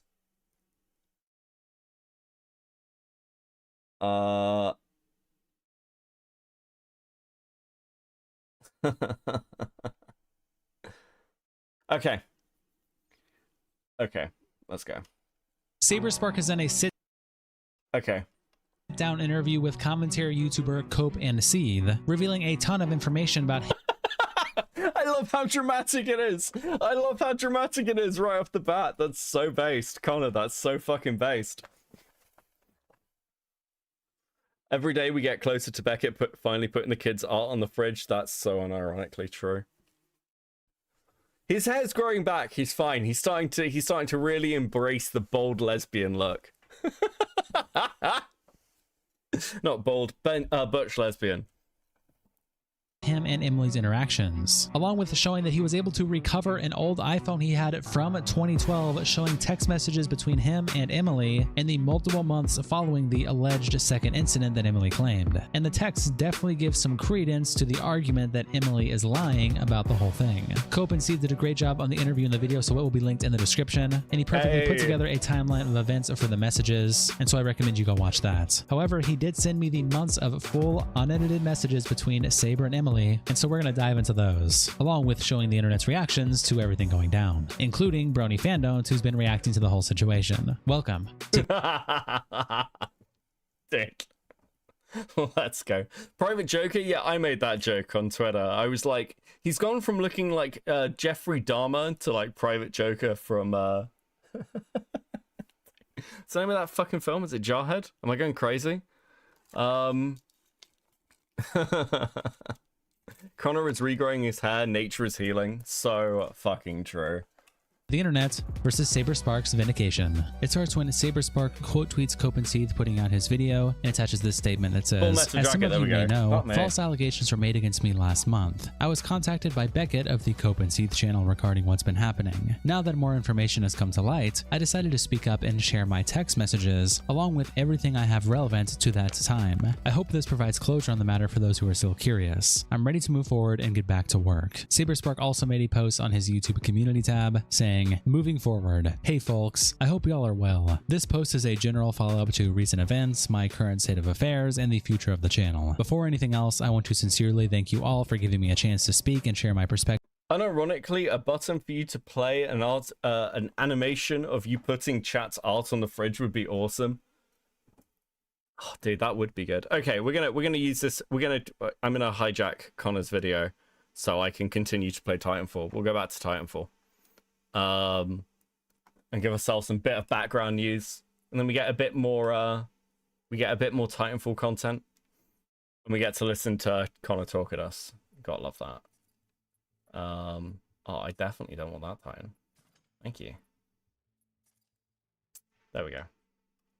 In regards to my recent situation. It's been a lot, but me and the team are hanging in there and we're ready to get back to work on projects. First off, I want to announce a shift in the channel's direction moving forward. I know I'm known for covering adult-oriented topics in my videos and that they have a big part in my channel's identity. They generate a lot of clicks and ads, but after farther reflection, I realize now that I don't want that type of content to define me as a creator, so I've decided to tone back adult topics in my future videos. Now, that's not to say I'm banning all adult animation from my channel. It's still fun and interesting to talk about, but I will be taking a more respectful approach towards the genre in the future. I want to create projects about things I like, not just what draws in the views because of YouTube's algorithm. So from here on out, I will be making an effort to provide more substance and decorum in my videos. I want to slow down and focus on the quality of my projects versus the quantity of uploads. However, I will still cover the occasional topical movie or show, but I will be striving for a higher standard of quality across. I think this was actually a really interesting statement because I've heard a couple of people say, oh, well, he's rebranding because of the controversy. Saber's rebranding because of the controversy. He'd been planning the rebrand for ages. It just like, I think a lot of creators get to, like, especially, you gotta remember, he's been doing this for over a decade, right? Like, you reach a point where you're just like, my content probably needs to freshen up. And it needs a refocus to be, a bit more creative, a bit less of a, just pure need to get things out. I think that's a respectable position. across the board. I still look back on my VeggieTales video as my magnum opus, and I want to return to that caliber of content again. If anything, this new chapter will be a lot more fun and fulfilling to pursue. I've been doing YouTube professionally for over 10 years, and it's been one of my greatest blessings. I cannot overstate how thankful I am for what I have. I've also made some mistakes, but I always strive to learn from them and improve both as a creator and as a person. Now, I know some of you have asked about it, and yes, I am evaluating my legal options. The process takes time, and I want to ensure it's done correctly. There is more to the story that will come to light in due time, but that's all I will say about it for now. Overall, we will be getting back to videos and projects very soon. Despite the bumps in the road, there is still a lot to look forward to with many awesome changes and improvements on the horizon. The goal of the channel has and will continue to be the discussion and celebration of animation. From the bottom of my heart, thank you all for your support. I also want to give a shout out to our YouTube members and patrons in particular. Y'all really had our backs, helped us to stay afloat, and we could have never done it without you. Thanks again for standing by us, folks. We'll be back soon. Saber. And now, thanks to Beckett, there is a whole bunch of texts revealed between Saberspark. Okay, this is a bit egotistical even for me. I do want to actually know what he says about the Twitter responses. So he goes through the DMs, and then he goes through Emmy's statements. Let's see. Oh fuck, he goes over the subreddit? Oh dude, I want to see him go over the subreddit. Because I can't in good conscience talk about the subreddit. I will lose my mind.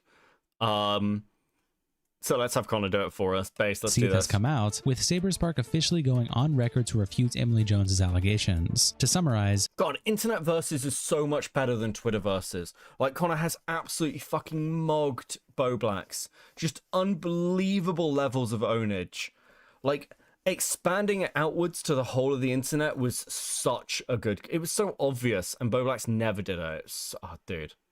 Saberspark gives his side of the story on how they met and their relationship unfolded, and he provides correspondence and evidence which states that they were closer than Emily claims, that there was correspondence for months following the alleged incidents, and that it appears she deliberately hid this evidence and banked on Saberspark not being able to recover it himself to support her side of the story. He did pass on this information to Mr. Enter as well, and that reaction is also present. He out and out now says Emily lied to him. He also discloses Bonk's DMs with Mr. Enter as well. OP continues his thread. I understand that some people here are not going to like this video existing or being posted, and this... Also, firstly, I know when he says that I know some people aren't going to like this video existing or being posted, that's very much because, like, for some reason, I don't think the drama, like r/YouTube drama, is very happy this story's turned out the way it did. There were a lot of people who were very invested in the Black Griffin story of Gabe being guilty. A lot of people, a lot of the top posters seem to be very, very attached to this narrative. But oh, fuck. What was I gonna say? My poor fucking brain. Okay, it's gone. It's gone. This is going to get downvotes. It is what it is though, and it is an episode in that ongoing drama. Regardless, I think all sides of this story should be heard. What people then do with that information provided after is up to them. Then they provide a timeline of events, which is May 1st original allegations, KP's video, then Saberspark responded a couple weeks later, Copecast's first video, Mr. Enter's interview, then the second response that he put on his YouTube page, which we read earlier, and then this video with the interview, and then finally Mr. Enter's response via livestream. And then OP continues, personal thoughts. It's starting to look a lot like Saberspark was targeted because he's friends with Black Griffin. I feel like had Saberspark just kept his head down and not involved himself, he likely would have just weathered this without somebody putting him in their scopes. Yes, I get it. He's friends with him, and guilty or not, you're going to want to defend your friend, but for people who have followings like Saberspark and Black Griffin, that's perhaps not the best thing to do so publicly. I still personally do not like Saberspark. I really dislike that he used his initial response to attempt to discredit allegations made against Black Griffin as well. It's no wonder people assume he has skeletons in his closet as well. Maybe he does, maybe he doesn't. I still believe the Black Griffin allegations. There's enough to back them up. Any in-depth discussion of them? Fuck me, no there's not! What the fuck? Okay, like, I just feel, okay, I know I've said this like a fucking million times, but it's so annoying watching this unfold and like how it's gone down, and the people watching it have learned fucking nothing, at least some of them. I still believe these allegations. There's so much evidence, guys. There's 300 pages written by a fucking schizophrenic. How can you argue with 300 pages by a schizophrenic? It's like, dude, come on. Like, just say, you don't even have to say that, like, he's innocent. Just say that, wow, this draws into question the source of some of those claims. It does. Destiny has no evidence that Black Griffin ever sent her a dick pic. There's no evidence. Oh, and by the way, while we're on that fucking topic, why was Destiny... Here's a question for you. Here's a fucking question for you. Why did Destiny spend, like, I think it's like a year and a half positively interacting with Black Griffin on Twitter? Like, literally, like, she fucking loved this guy when he was part of the Has Been Hotel community. She couldn't get enough of her, like, fucking Black Griffin. And then timeline-wise, something weird seems to have happened where she just turns on him.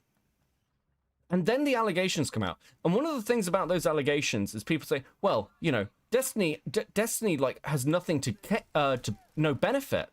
That she came out publicly. Why would she come out publicly, Beckett?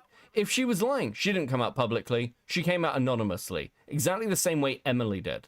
And then she was outed as to who it was, and then had to become public. Now she has even more, like, fucking reason to, like, hold to those accusations because she's been caught on them. I'm not saying she's lying, by the way. I'm just saying that this is not a cut and dry thing. And once again, it is a testimony with no fucking evidence. Same as the Snapchat thing. The Snapchat thing's actually worse for the other person who has logs with Black Griffin, which are completely innocent. If you had these explicit logs with Black Griffin, why are the only logs you are able to provide a normal fan interaction? When we go to other people, like, say, Dorothy, for example. Dorothy's a good example of this. Dorothy, like, what's a good way to put Dorothy in all this? Dorothy's claim is that Black Griffin essentially, like, groomed her by tweeting a winky face at her. It's like, it's nonsense. The allegations are nonsense. And the core one is obviously going to be Claire and Michelle. Well, both of them deny anything happening. If you're not interested to listen to victim testimony, you don't, like, at all. I think you're, like, I don't understand how you can claim people don't care about victims. The victims come out and disagree with you. Well, they're brainwashed. Like, fuck me. Yeah, dude. Do you see what I mean about this fucking subreddit, though? Like, they're real fucking invested in this being true. Just to, like, insane levels. Insane levels.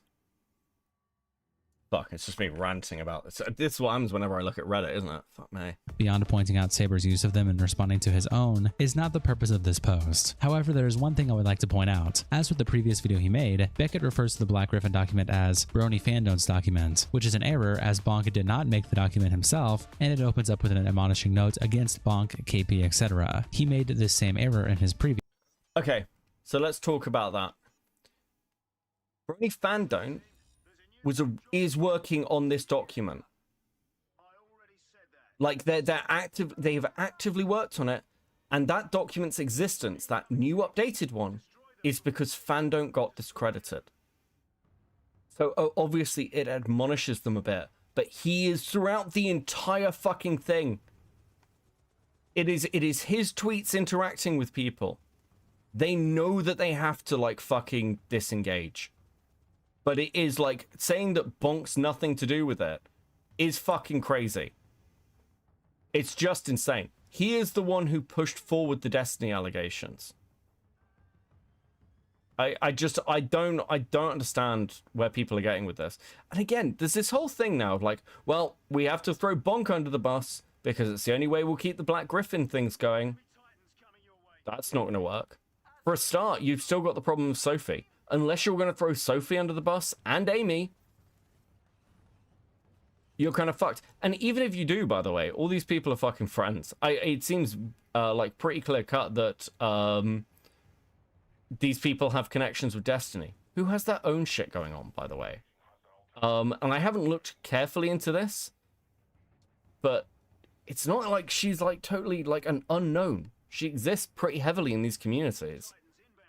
Yeah, there's just, dude, so much for this shit. And again, does debunking it matter now? clearly these people don't really care about evidence. There's still people who are pushing back on the Saberspark stuff. I've seen posts of, it doesn't matter if Saberspark's innocent. He defended Black Griffin, therefore he's evil. I'm like, okay, cool. Well, it's kind of a waste of fucking time talking to you, isn't it? Like, why persuade you? If anything, it's kind of helpful because, like, from a public perspective, like, everyone thinks these guys are fucking crazy. Like, absolute just insanity to previous video. It's also not great to ignore Emily's own evidence regarding her own controversies and to continue to use those allegations as a stick to beat her with without even acknowledging that evidence. He had the excuse that this wasn't known in his first video, but he shows us a clip from Mr. Enter's interview with her and the document with her. Oh yeah, this. He has the, like, I have the excuse in my first video that that information wasn't known. Ah, fuck, we fucked this up. But hold on. I dispute the Queen's Falls in my first video. I dispute it. I dispute the evidence of it. So I don't really get how you can make this argument. Like, again, it's just totally fucking disingenuous. Receipts refuting most of what he's talking about was presented there, so either he didn't look or he's ignoring them. I personally think that Mr. Enter handled this as best as he could with the evidence he had at the time, and had this evidence surfaced sooner, his own video would have unfolded very different. Based on these things and the obviousness that, unlike Mr. Enter, who tried to approach this as neutrally as possible, Beckett has his view and is not willing to include anything that's... Oh my god, fuck Reddit. This isn't even the worst post on there, by the way. Unlike Mr. Enter, who, like, will move his position, Beckett has his view and is only interested in that. Beckett's not interested in the truth. Honestly, fuck Redditors, man. It's like, oh, I'm so glad Beckett did some investigative work and, like, got some evidence and got testimony and talked to everybody. But, you know, he is a disingenuous fuck. Is there any reason why I fucking hate these people? Like, it really is unreal. And then also Reddit will do this thing where they will be like, well, you know, people aren't interested in listening to the truth. Yeah, it's because you guys paint everyone as fucking malicious liars. You guys, like, honestly, just absolutely sucks. So they're giving Mr. Enter kitty gloves, but fuck Beckett. Kinda. I mean, look, it's not a big deal, and it's what I expect. I just think I think this is probably the most egregious example I've seen of just willfully refusing to acknowledge, like, I don't know, like, like, it's so bad faith. And I know I shouldn't expect any better, but it's like, why would anyone take you seriously? Honestly, the like, r/YouTube drama subreddit, maybe, like, I think it's worse than Kiwi Farms. It's unironically unironically less charitable than Kiwi Farms is. If you go and read Saberspark's thread on Kiwi Farms, it's more charitable than Reddit. Does that not like strike anyone as fucking crazy? Is that not weird? Is that not the sort of thing that kind of makes you go, man, that's pretty fucking wild. Maybe that's a sign we're fucking something up, right? But no, apparently not. Apparently not. Apparently this is all very, very fucking normal to Reddit. I reiterate my earlier statements that if you are on Reddit, you should either go to Kiwi Farms or Tumblr. Just pick a side and get your shit together.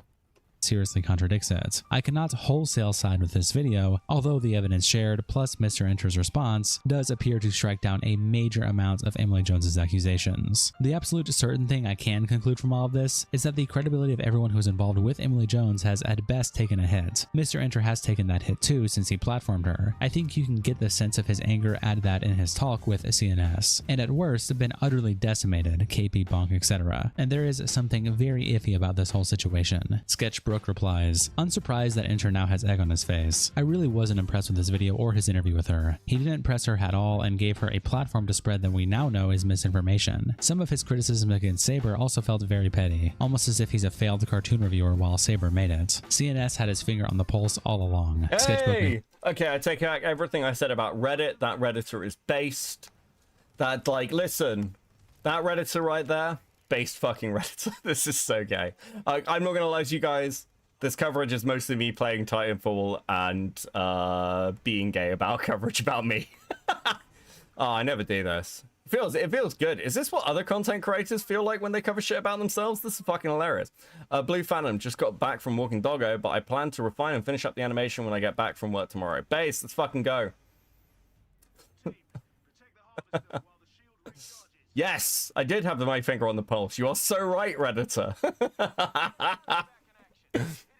Into the post saying, hey, why is nobody talking about how, if this is true, Emily technically SA'd Saber? According to his account, she said she had an IUD. Lying about contraception is stealthing, which violates consent. I'm going to be honest with you. I think this is a fucking stretch. I've said this before. I'm going to repeat it here. Like, fucking hell, guys. It's a choice. And Spirited Pay replies, plus scaring him with a possible pregnancy and refusing to get a test until they meet again. Not as bad as the rest of the stuff she did to him, but that anxiety must have done a number on him. And Sketchbrook says, yep, I think her first plan was to baby trap him, then she doubled back on a pregnancy scare to try and keep him in her orbit. That's freaking ghoulish. Poor Saber having to go through that. Benevole says, I think there is an extremely potent irony in the believe all victims crowd essentially using a victim as ammunition in an unrelated drama. They did an immense disservice to Emily by sending her to Bonk and then KP. I am 100% certain that, behind the scenes, they didn't care about the claims at all. They just wanted to punish Saberspark for something else. Listen to all victims. Hear them out. Take them seriously. Give them the time they need to tell their story. But belief always has to be earned, because all it takes is one bad actor to cause a train wreck. The Duke Lacrosse hoax is a looming specter for me, and why I go into these accusations as neutrally as possible. Starpunk Saint says, they wanted to punish Saberspark for being friends and defending Black Griffin. That is all that this was. Like, it is not a coincidence that all the people involved in the anti-Black Griffin camp were the ones pushing the allegations and dismissing any criticism. Amy only came forward because Amy knew, whispered in her ear, and told her to go to Bonk. Like, regardless of how you feel about Griffin, trust me, I think— True. Absolutely fucking true. Dude. The truth that's being discussed right now is like fucking crazy. Okay. There we go. think he is a fucking creep. These fucking idiots have torpedoed their own credibility and credibility of the alleged victims by pulling this shit. Then Brony fandomed the original poster of the allegations, makes some tweets on the situation, and gets into a little back and forth with Cope and Seethe. Amy's husband has allegations against him. I'm so excited to see if that goes anywhere. Here I am doing an interview with a con chick. Hey Dickers. Redditor repeats Beckett's argument. Beckett, so true, Redditor. Okay, let's get to Brony Fandom talking to me on Twitter. Let's see how this goes. So dumb. Where the only purpose it serves is asking and hoping Sophie loses something. Bonk got corn of an OC. That makes him a fan of R. And he ends that section by just admitting it's only there because he's a petty little shit. That's I didn't think highly of who Saber chooses to engage. I want to be, he gets really annoyed by this. He's like, Beckett admits that he's only doing this because he wants to be mean to me. Yeah, would you prefer I lied? Obviously I'm only doing this to be mean to you. What are you talking about? What do you think I'm doing? Oh, fuck, dude. The biggest difference, I said this on Twitter, the biggest difference, no, actually, there's a better way to put this.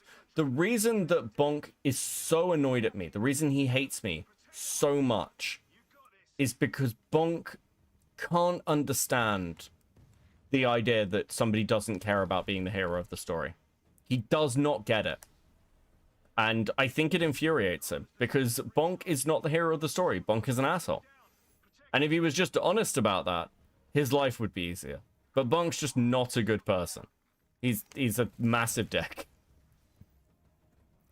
Engage with ever, but Enter gets worse every day. Is there a single reason why any of this had to be done through a random asshole? Saber is a giant YouTuber. Even Enter has more of a base than this right-wing baiter. No matter what, the fact they're giving this guy a platform is gross. I'm not going to say anything definitively on what Saber said/showed when it comes to Emily without hearing her first. I won't pretend that it looks good, but Saber defends Black Griffin and boosts anyone who does too, so it's hard for me to trust him on anything. Here is what he thinks, according to what he says in his video though. Either Emily is lying or was manipulated by me and others to believe she was abused by a YouTuber, despite the fact that we told her when Amy came to us about this that we weren't up to talking on it. If all the information up front proves Saber's innocence, then what's the point of the QAnon level conspiracy crafting? Literally calling us a cabal and trying to preemptively make sure that if Emily was lying, we weren't also lied to. We somehow made her. It's fucking dumb. Again, the inclusion of this random asshole does nothing but make things harder for Saber to fully clear anything. He could have provided this information himself or gone to anyone for help. Validating.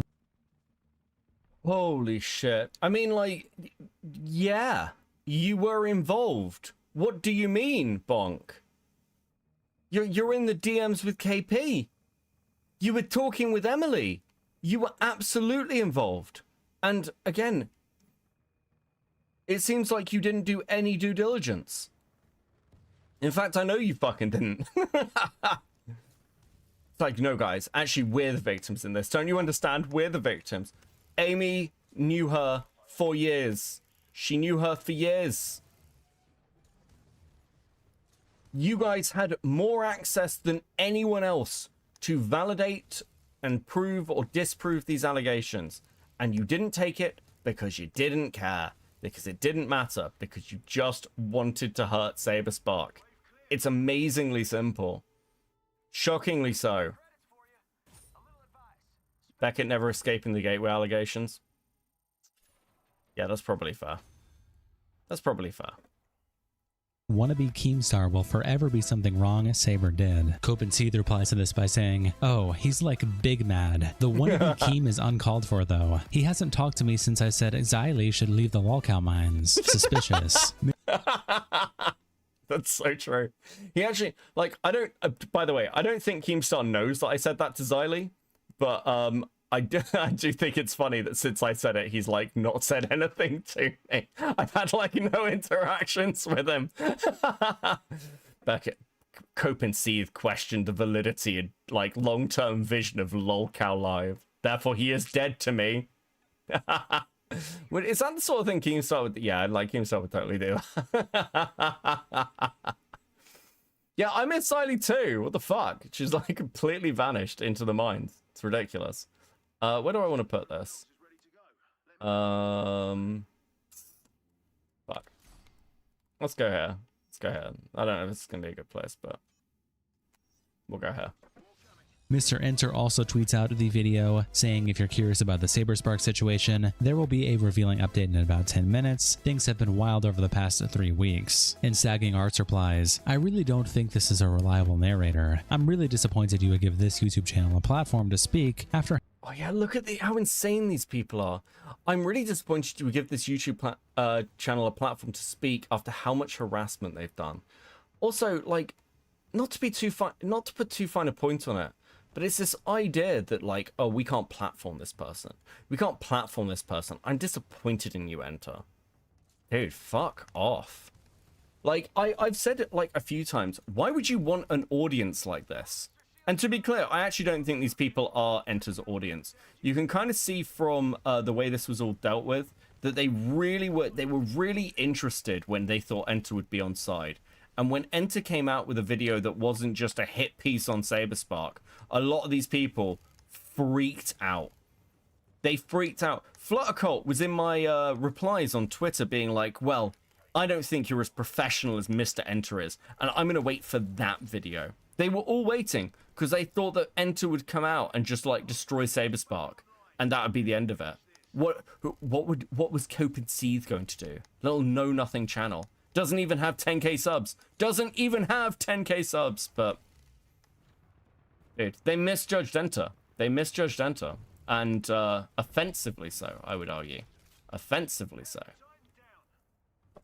How much harassment they've done, and it's tweets of Copenseed saying, "Because retards would claim it's doxing if I didn't, and I thought I'd give myself a break. Nice to see that I'm also going to have to hear from freaks on the other side as well for a few weeks." And another tweet, "Thought we'd give some highlights from the Ethan Klein court docs. Didn't think this drama could get any more retarded, but somehow we're here." And another tweet, "Is this really the level of insanity Bonk has reached? Bro, you are making allegations that Griffin is a groomer. Obviously that's going to be the focus. Once you make that accusation, no one is going to care even if you got a supercut of him screaming the N-word." And finally finally That's him so quote true. tweeting himself, where he screenshots Bonk's Ko-Fi saying that it's pathetic, and the quote tweet says, "Clearly I'm being mean, and fandom does deserve help, which is why I'm happy to officially offer Bonk $100 if he does a 40-minute interview with It's now 70. It's now 70. Interview first, of course. Let me know, bro." Shady replies, "Please let me know if I'm missing something, but does this guy being a drama-hungry asshole necessarily negate his evidence?" And Copenseeth quote tweets him saying, "This is an unironically based question to ask." Then Brony continues to tweet out, "People are demanding I call Emmy a liar right now. I won't. I have more reason to doubt Saber than to doubt Emmy. The people painting the picture constantly purposely paint it as misleading as possible, and I don't ever side with anything simply because people say I should. When I posted Emmy's testimony..." Holy shit. Guys, actually, what I'm interested in is the truth. I, Bonk, the most reasonable and serious narrator in the world. When have I ever led you astray, guys? When have I ever led you astray? Unreal. Unreal. Oh, fuck me. I didn't tell people to condemn him. I corrected people who leaned too heavily on doubting a possible victim. I also corrected people trying to celebrate his demise, but I never told people they were required to believe it, so don't tell me. Here's what I know for certain though. My reservations around Mr. Inter were always 100% correct. He is still the same person who believes they're being the wisest in the room when saying Turning Red needed to discuss 9/11. Everyone a Saber chooses to associate with are some of the worst people possible. From Griffin to Seethe, none of them have been anything more than revolting, unhinged, abusive. Maybe Saber only defends people like that as opposed to being like that, but it's unlikely. The only reason Seethe claims allegations against Peter New exist is because Claire claimed he made an S-will joke in front of a minor. She doesn't elaborate, and she lies often. Seethe does not give that context, relishes the concept of it, and spreads the rumor. And last, the people who have been my angriest opposers have... I can't believe I'm being accused of spreading rumors by Brony Fandom. Like, bro. It's all projection. It's all projection, Hauler.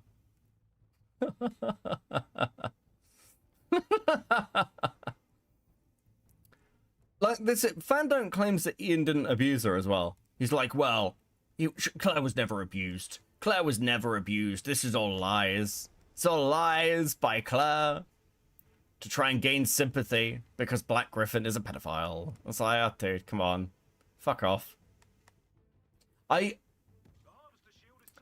All the way through dealing with Bonk, there's a quote from, like, Pratchett. Like, in, I think it's The Fifth Element. Like, it's, Commander Vimes is talking about certain people in bar fights. Like, scrawny little fucks who really should know when to stay the fuck down. But they don't.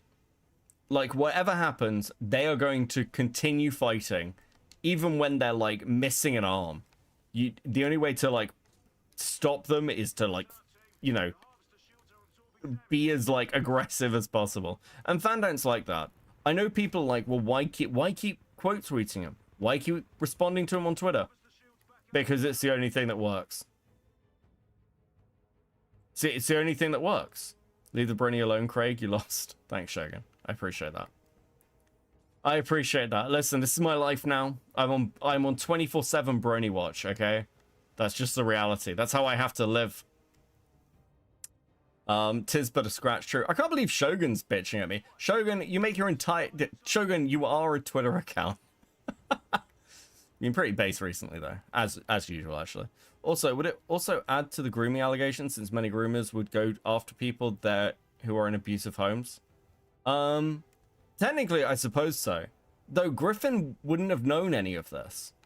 Because, like, he was close with the Creebers, like Michelle and, like, stuff. But he wasn't really close with Claire. Like, there's just no evidence for it, really. They met a couple of times. They fucking did some, like, random videos together. But it would make far more sense for him to be grooming Michelle.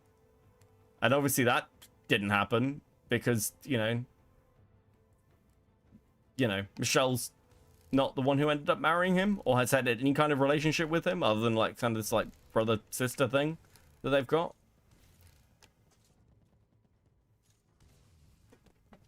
have consistently not cared what happens, who gets hurt, or what gets done, as long as they get to hate me publicly. I poked the beehive. It could sting, but the beehive has to go, and it stinging doesn't change that. Now there's a whole bunch more back and forth between Cope and Seed and Brony Fan Don't. If you want to see that, let me know in the comments below. I'll save it for another video. Shout out to our tier 3 members, internet representatives, Kiko. Wait, hold on. Is he actually offering to do a fucking video going over my Twitter fight with fucking Brony Fantail? I mean, there's a lot of fucking content there, I guess. That'd be dude. Dude, if Connor does that, I will love him forever. Just immortalizes like my unhinged war on Twitter. That's really funny. That'd be so based. So unironically based. Yeah, Connor W. Look, listen, it's nice to have some background stuff while I play some Titanfall. But fuck. Okay. I think it's time to chat, and we can talk. Because we're clearly on wind down content, let's be honest. Titan efficiency. Hell yeah. Listen, the best way to do Titanfall, in my opinion, is not to ride it in your Titan, but like just give it a good AI and just let it do its own thing. Because then it will like, it's like having an extra person on the team. You're doubling up. Why would you not double up? It's all about the fucking numbers.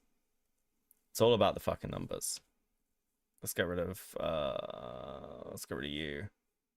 Let's bring you over here. Let's bring you over. Yeah. Cool. Actually, chat a little bit more space. There we go, guys. Oh, okay. Welcome to chill down and wind down time, guys. We'll have a cigarette. We can talk. We've been going for like 4 hours, which I think is pretty good. Even if the last like fucking 20 minutes or so was basically me just talking about how fucking cool I am and how much I hate Reddit.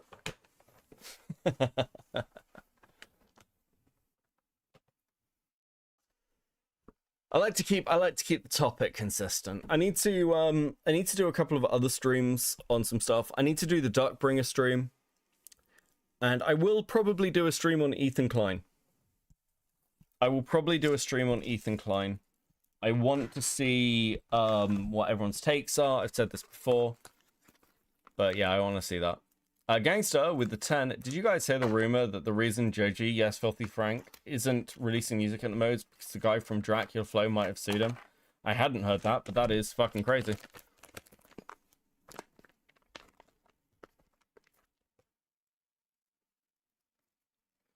Oh,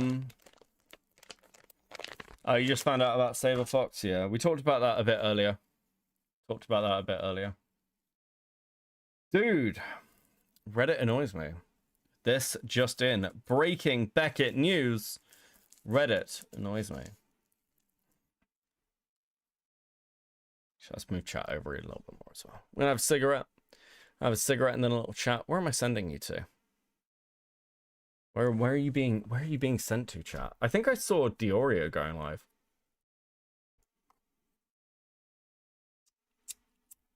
Ah, yes.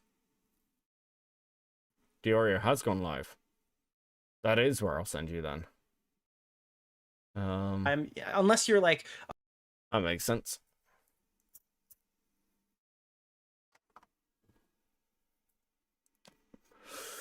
Send you over to Nick. Ethan Klein lawsuit continues. Lawyers speak out and Ethan reacts. I don't know if he's going to talk about the Pisco thing. I really want to cover the Pisco versus tomfoolery debate because it's really interesting. What's your favorite Titanfall 2 gun? I've got a mix. I use the one I've used the most is like the Grenadier, like the first one. There's like a mini like rocket launcher that shoots like a stream of rockets. It's the gun I've used the most. But I'm really enjoying using like the basic like auto shotgun and one of the light machine guns. Both of those are really, really fucking good. Guys, you've been so fucking based this stream. I really appreciate it. I appreciate all the support as always. Because it is super, super, super fucking based. Okay? Super fucking based. Let's do redirect. We'll do Ethan Klein lawsuit. It is much appreciated.